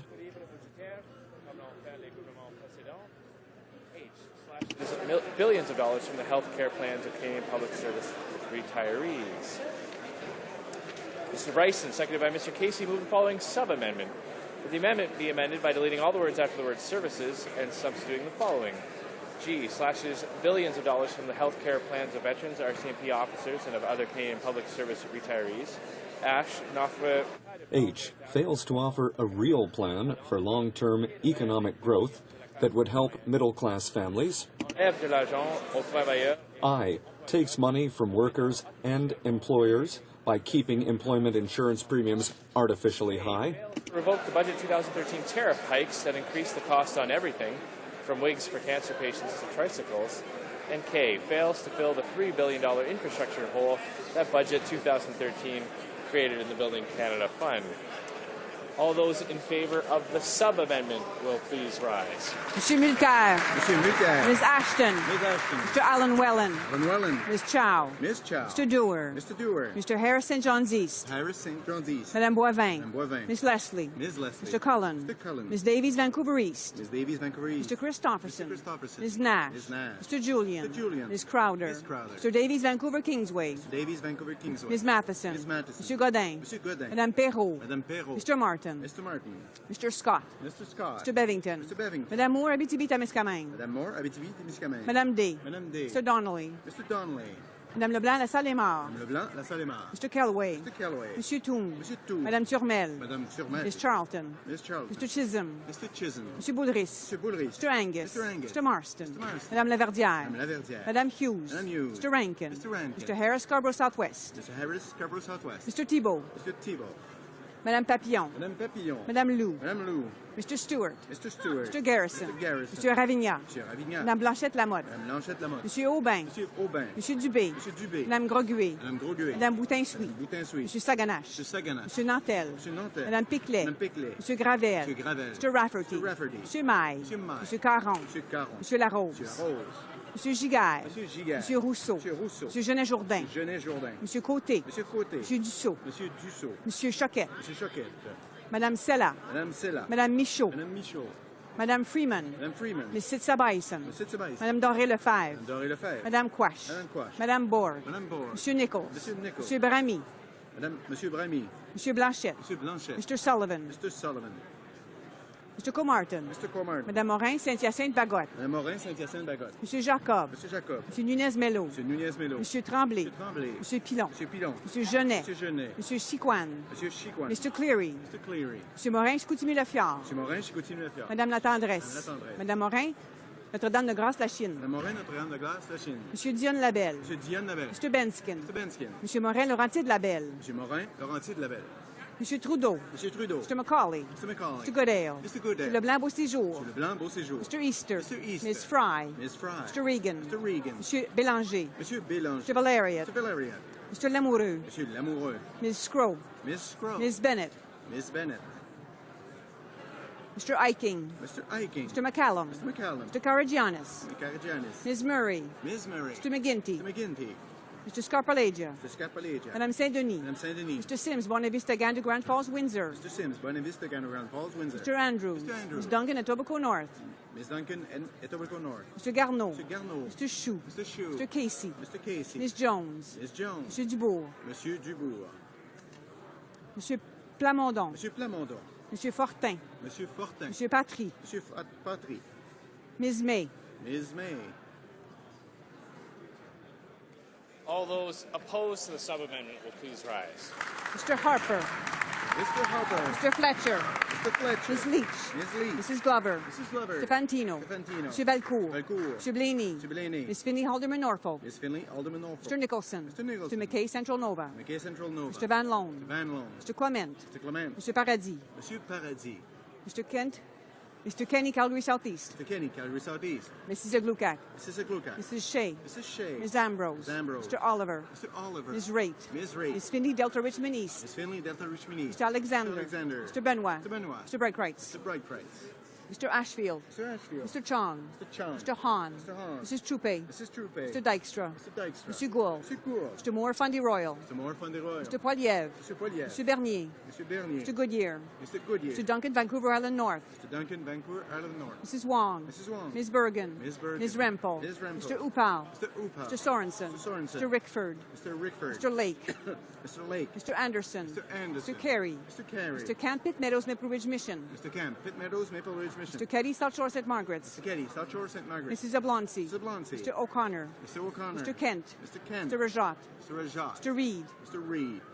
Mr. Vellicott. Mr. Vellicott. Mr. Goldring. Mr. Goldring. Mr. Anders. Mr. Anders. Mr. Albus. Mr. Albus. Mr. Strahl. Mr. Strahl. Mr. Trottier. Mr. Trottier. Mr. Braid. Mr. Braid. Mr. Deckard. Mr. Deckard. Mr. Gauguin. Mr. Gauguin. Mr. Bazan. Mr. Bazan. Ms. Brown, Newmarket, Aurora. Ms. Brown, Newmarket, Aurora. Mr. Calandra. Mr. Calandra. Mr. Lukitsky. Mr. Lukitsky. Ms. James. Ms. James. Mrs. Block. Mrs. Block. Mrs. McLeod. Mrs. McLeod. Mr. Leong. Leong. Mr. Saxton. Mr. Saxton. Mr. Lemieux. Mr. Lemieux. Mr. Armstrong. Mr. Armstrong. Ms. Adams. Ms. Adams. Mr. Watson. Mr. Watson. Mr. Menegakis. Mr. Menegakis. Mr. O'Toole. Mr. O'Toole. Mrs. Gallant. Mrs. Gallant. Mr. Lunny. Mr. Lunny. Mr. Schellenberger. Schellenberger. Mr. Allison. Mr. Allison. Mr. Brown Leeds Grenville. Mr. Brown Leeds Grenville. Mrs. Greywall. Mrs. Greywall.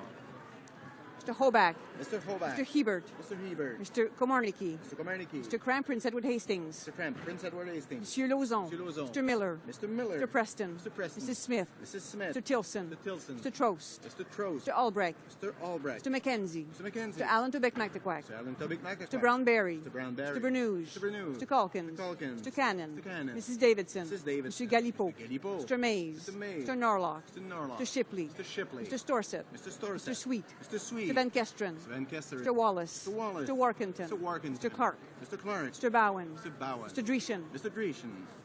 Mr. Harris, Caribou, Prince George.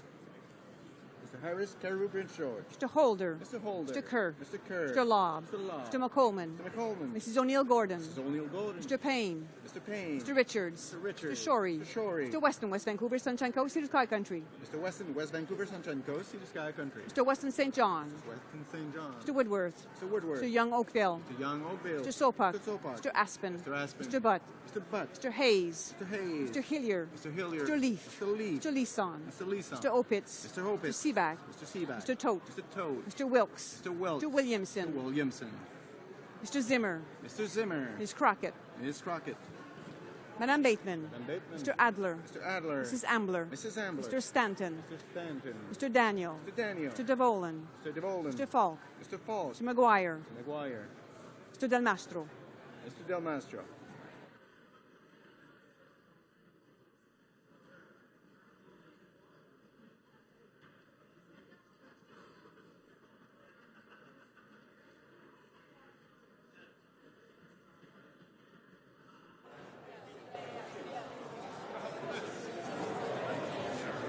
Yeas pour 119, 119. Nays contre 146, 146. I declare this sub-amendment defeated. In accordance with Standing Order 38, a motion to adjourn the House is deemed to have been made and seconded at this time. Therefore, the question is that this House do now adjourn.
Order.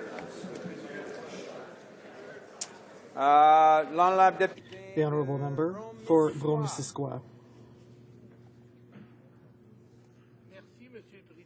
Thank you, Mr. Speaker. So my first question goes to the Minister of Environment and her colleagues. So on page 370 of the last budget, it is said that new mineral exploration activity can be associated with a variety of environmental impacts and have an impact on the goals of the Federal Sustainable Development Strategy. So my first question is, I want to know, can you explain what these impacts are going to be on the Federal Sustainable Development Strategy and what you intend to do to respect the goals that are in place under this federal strategy? My second question is with regard to the importance of devising sustainable development policies. It has become essential in politics, and even the Conservative colleagues have said that we must act. Allow me to quote the Conservative member for Kitchener-Waterloo, who said on CBC, "We are seeing the impacts of climate change. With climate change comes extreme weather events, like the flooding in Alberta and the ice storms we've seen in Kitchener-Waterloo and even Toronto." Is the parliamentary secretary, who is here, is he of the same opinion? That is, that climate change causes extreme weather events that have impacts on Canadians? And lastly, my third question, Mr. Speaker, is that when I asked the Commissioner for the Environment and Sustainable Development, he replied that there was no legislation that exists that is similar to C-481, and according to him, there is no specific requirement that stipulates that a bill must undergo a strategic environmental review. As for the study of the impact of the regulation, it applies only to regulations and not bills.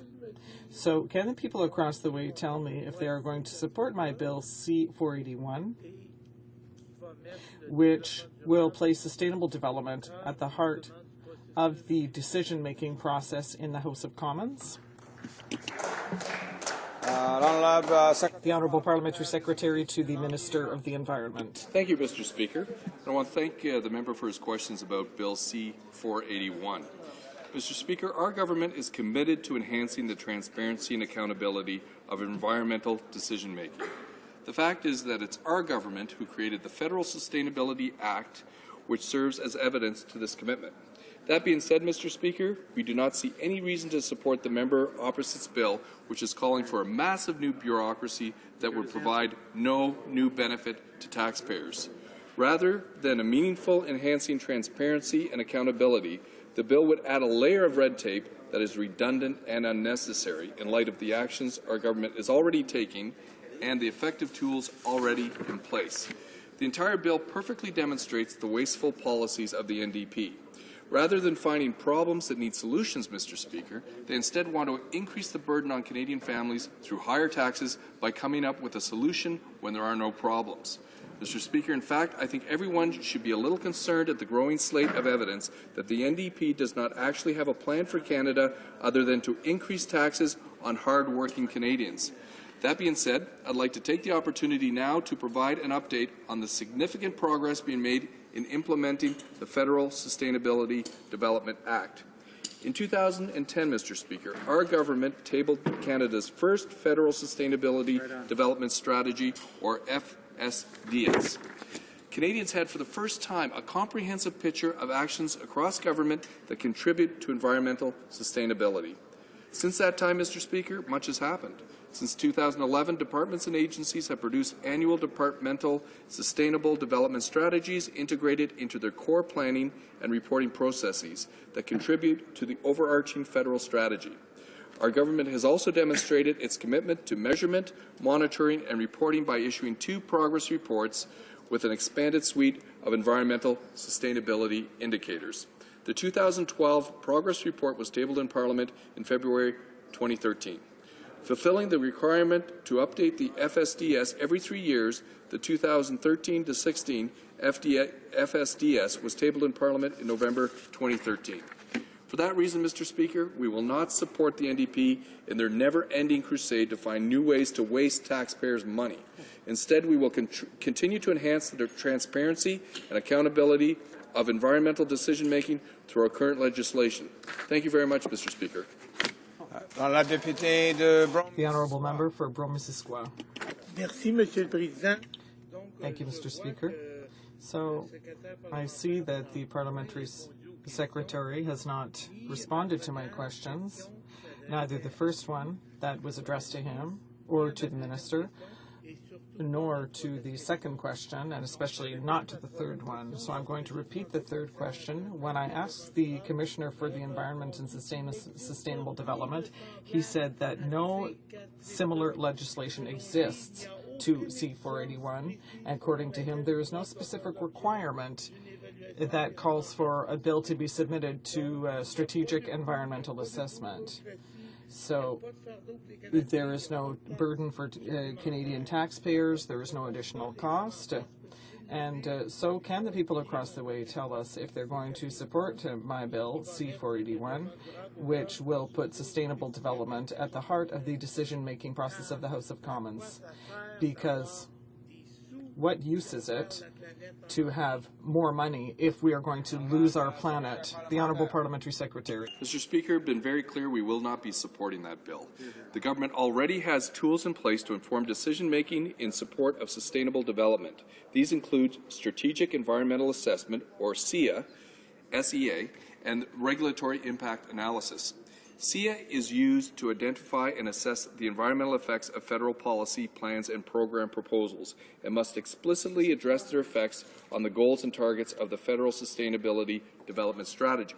Most regulations of significance require the publication of Regulatory Impact Analysis Statements, or RIAs. The RIAs summarizes the results of cost-benefit analysis outlining the potential positive and negative economic, environmental, and social impacts on Canadians, businesses, and governments. All that to say, our government has the tools in place to ensure transparency and openness when it comes to environmental decision-making, and we have implemented it all without creating a massive, new, and redundant bureaucracy that the NDP would like to do. Thank you very much, Mr. Speaker. The Honourable Member for Saint-Jean. Thank you, Mr. Speaker. On October 25, 2013, I called upon the Minister of Transport further to the publication of the report by the Canadian Centre for Policy Alternatives. This report denounced the lack of inspectors in the Dangerous Goods Transport Division. In 2009, there was one inspector for 14 tanker cars, and now there is one inspector for 4,000 tanker cars. And they also see convoys that are over 3 kilometers long and that weigh up to 18,000 tons. This matter is crucial for the riding of Saint-Jean, especially for the downtown of Saint-Jean-sur-Richelieu, because the MMA line goes right through the downtown core. And what is MMA, Montreal, Maine, and Atlantic? It is a repeat offender that between 2003 and 2013 had a record of 272 accidents and 111 derailments. Curiously enough, the Parliamentary Secretary told me that first the Minister is taking measures, and secondly that we have to allow authorities to conduct their investigations, and that Transport Canada would follow up on these recommendations. But 3 months later, I think that Canadians want to know what the measures the Minister has taken. So let us recall that since 2001, Transport Canada has required that railway companies have a safety management system. And unfortunately, the amendments to the Railway Safety Act that were brought in 2012 and implemented in May 2013, that is only 2 months before the Lac-Mégantic tragedy, did not allow us to avoid the death of 47 innocent people. And do you know why, Mr. Speaker? Because all the new requirements in these regulations are voluntary, and that is just as absurd as asking students to mark themselves. So it is the culture that we have to change, Mr. Speaker, because according to current thought, people are going to think that private companies are going to put human safety first instead of seeking profits. Well, obviously, that's absurd. The tragedy of Lac Mégantic will at least have showed us that the Conservatives' philosophy does not work in the real world, because the fundamental mission of any government is to physically protect its people, and this Conservative government failed to protect the lives of its citizens.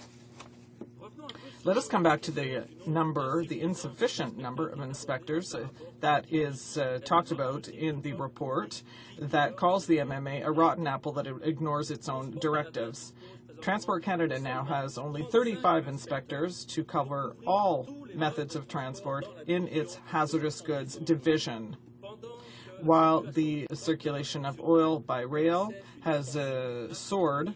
The Conservative budgets for 2010-2011, between 2011 and 2014, have cut the budget for railway safety by 19%. Over these same 4 years, Transport Canada also reduced from $14 million to $13 million the already very limited budget for the transportation of hazardous goods. In the throne speech, the government stated that it would require railway companies to take out additional insurance, and that's where the difference lies between the Conservatives and the NDP, Mr. Speaker. The Conservatives are proposing to better compensate victims of disasters. In the NDP, we want to ensure that the disasters don't occur by putting in place controls by independent inspectors, more inspectors, and by making it mandatory to use safe cars. So here is my question again this evening. What steps has the minister taken to improve railway transportation and the safety of it? To the best of my knowledge, the answer to that is none. Secrétaire parlementaire de la ministre du Transport. Thank you, Mr. Speaker. Our government's top priority remains the health and safety of Canadians. That's why we have increased funding for rail safety. Budget 2009, our government affirmed our commitment to a safe, reliable transportation system by earmarking $72 million over 5 years for rail safety measures. This included dedicated, increased funding to ensure a permanent rail inspectorate of over 100 positions nationally. In fact, Transport Canada spent 65% more on rail safety in 2012-13 than it did in 2006-07, going up from $20.7 million to $34.2 million. Strong federal railway safety regulations are currently in place to ensure the safety and protection of the public, but we agree that more can be done. That is precisely why our government has already taken many steps to increase rail safety in Canada and will continue to do more. Recent amendments to the Railway Safety Act came into force on May 1, 2013, and the Minister instructed officials in the Department to accelerate the development and implementation of regulations stemming from these amendments. The introduction of these regulations will strengthen the regulatory framework by requiring all companies to obtain a safety-based railway operating certificate, introducing the rapid administration of tougher monetary penalties, reflecting the central importance of safety management systems, and clarifying the authority and responsibilities of the Minister of Transport. If regulations are not followed, companies will face the full force of the law.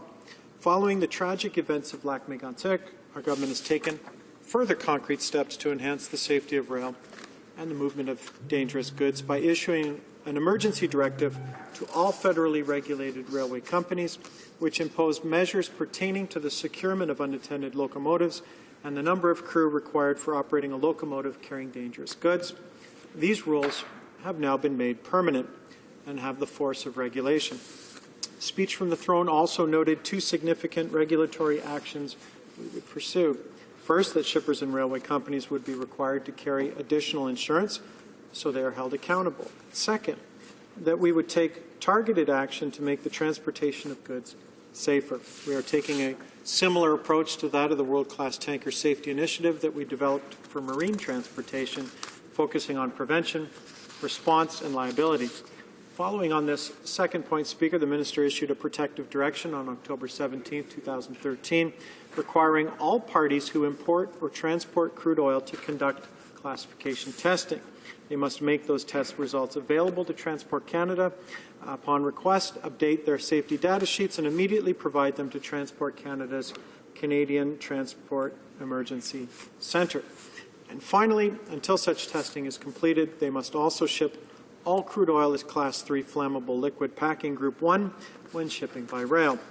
The Minister asked a special working group inside of Transport Canada to develop an emergency response assistance plan for these flammable liquids, and this group has come back with recommendations the Minister and Transport Canada are reviewing on an expedited basis.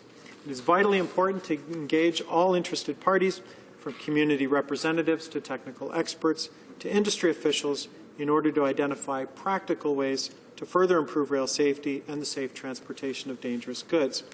Our government has continually demonstrated our commitment to the safety of Canadians by, in addition to some of the measures I outlined, implementing every one of the Transportation Safety Board's recommendations arising so far from the investigation at Lac-Mégantic. Our government's commitment to safe transportation in this country is clear, not just in our words, but in our actions, Speaker. Thank you.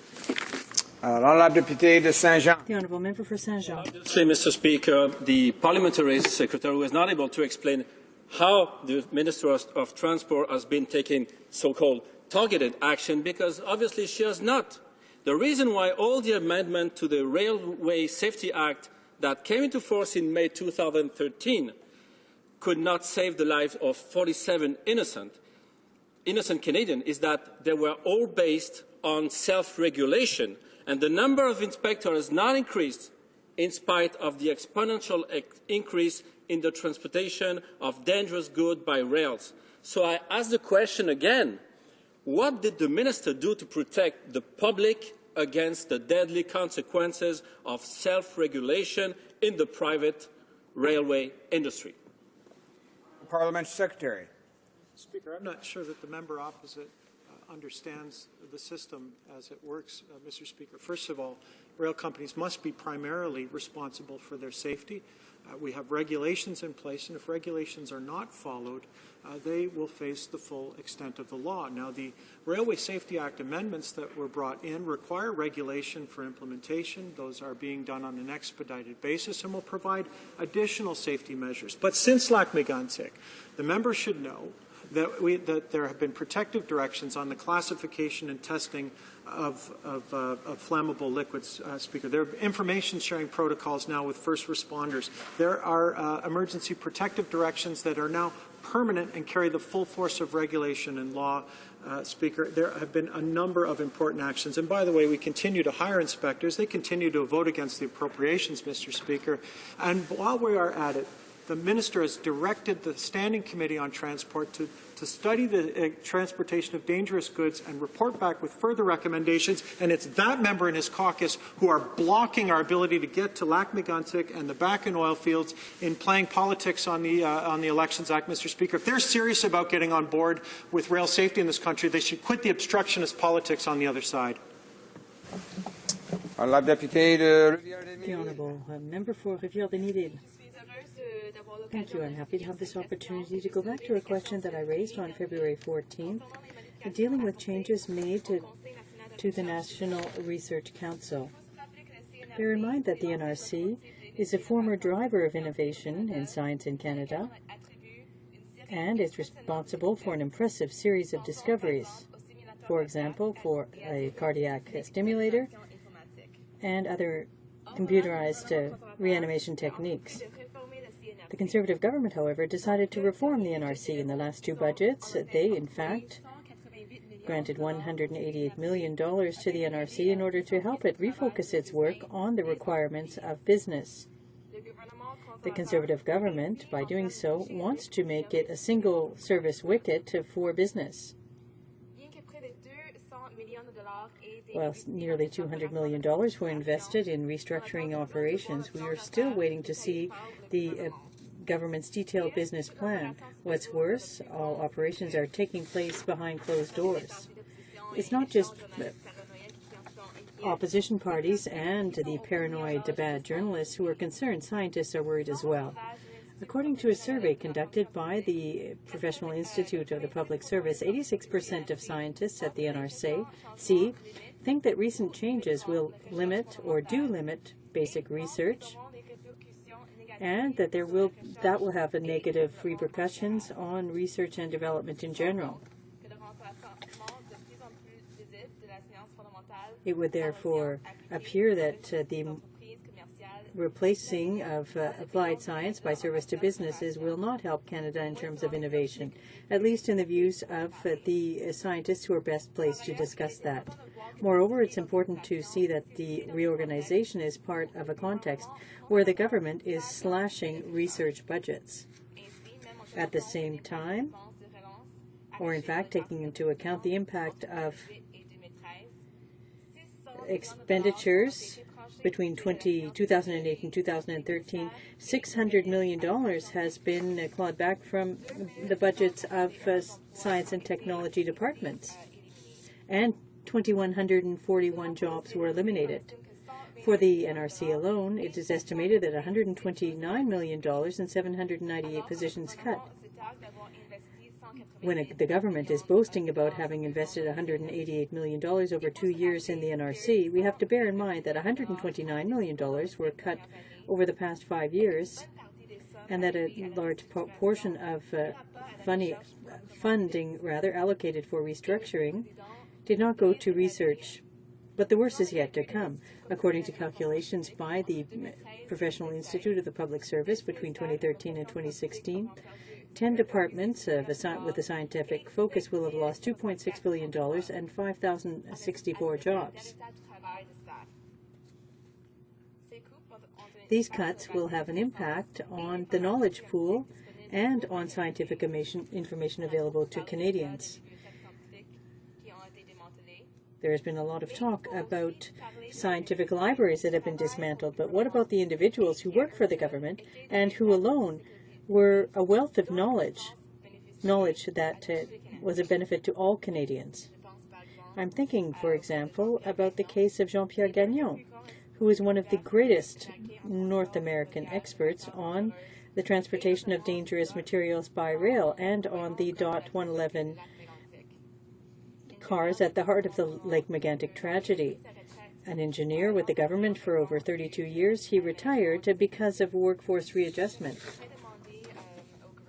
I'd like to ask the government, how can it in fact deny these cuts to science won't have an impact on future generations? The Honourable Parliamentary Secretary to the Minister of Industry. Well, thank you, Mr. Speaker, and I'm happy to respond to comments made earlier by the Honourable Member for Rivière-des-Mille regarding National Research Council scientists and the new mandate of the NRC. Mr. Speaker, our government's top priority is jobs, economic growth, and long-term prosperity. That's why we've made record investments in science, technology, and innovation. We understand the importance of providing support for scientific discovery, as well as supporting Canadian scientists who work in our research institutions across the country. Since 2006, our government has provided more than $11 billion, Mr. Speaker, in new resources for basic and applied research, talent development, research infrastructure, and innovative activities in the private sector. We've also more effectively aligned federal research support with business needs. That's why Canada is ranked first in the G7 for our support for research and development in our colleges, universities, and other research institutes. Where we see an opportunity where we can improve is in moving more ideas from the labs to the marketplace. That is also why the government has transformed the NRC to focus its activities and assets on supporting business innovation, helping to address Canada's challenges in this area. The NRC has set an ambitious goal for itself to become the most effective research and technology organization in the world. Its revitalization is an important piece of the government's overall strategy supporting innovation. The government will continue to support the NRC and its scientists as they work towards this goal, while at the same time continuing to support basic research. It's clear, Mr. Speaker, that we are taking steps to ensure the National Research Council remains a world-class organization. We'll continue to protect and build on our strength in basic research and bring more ideas from labs and workshops where science, research, development, and innovation are thriving to the marketplace. Furthermore, Economic Action Plan 2014 reinforces Canada's economic strength with new support for research and innovation, totaling more than $1.6 billion over the next 5 years. Specifically, the plan proposes to create the Canada First Research Excellence Fund, with $1.5 billion in funding over the next decade to help Canadian post-secondary institutions excel globally in research areas that create long-term economic advantage for Canada. As the Economic Action Plan reaffirms, this government is committed to supporting science, technology, and innovation to pursue business-led initiatives that meet private sector needs, create jobs, strengthen our knowledge economy, and improve the quality of life of Canadians. The Honourable Member for Rivière-des-Mille-Îles. Well, thank you, Mr. Speaker. The truth is that the government has cut $600 million in departments and organizations with a scientific focus, and the $2.6 billion will be cut over the next 5 years. So the government can provide press releases, but we know that these cuts will have an impact on the health and safety of Canadians. It's illusory to think, Mr. Speaker, that these cuts will only affect administrative services. We can't hide our heads in the sand. These cuts will affect ecosystems, air quality, water quality, the survival of species in Canada, and, of course, the health and safety of all Canadians. Unfortunately, these cuts are being made in secrecy, and it's only in a few years, when the next major disaster strike, that we will be in a position to measure how much these cuts really have cost Canadians. I'd like the government to reverse the cuts that it's made to basic research in Canada, and for it to be accountable to Canadians across the country. Well, thank you, Mr. Speaker. Mr. Speaker, the government understands the importance of providing support for scientific discovery and has provided more than $11 billion since 2006 in new resources for basic and applied research, talent development, research infrastructure, and innovative activities in the private sector. We have more effectively aligned federal research support with business needs. Economic Action Plan 2014 is a continuation of this narrative, Mr. Speaker, one of maintaining our economic strength and adding new support for research and innovation. The creation of the Canada First Research Excellence Fund in the budget is evidence of this, with $1.5 billion in funding over the next decade. $1.5 billion, Mr. Speaker, over the next decade to help Canadian post-secondary institutions excel globally. And we can boast of an enviable record as Canada remains the G7 leader in research and development expenditures in the higher education sector as a share of the economy. Mr. Speaker, this government understands the importance of science, research and innovation and is committed to supporting both basic and applied research. La motion pour autant que la Chambre. The motion to adjourn the House is now deemed to have been adopted. The House therefore stands adjourned until tomorrow at 10 a.m. pursuant to Standing Order 24-1.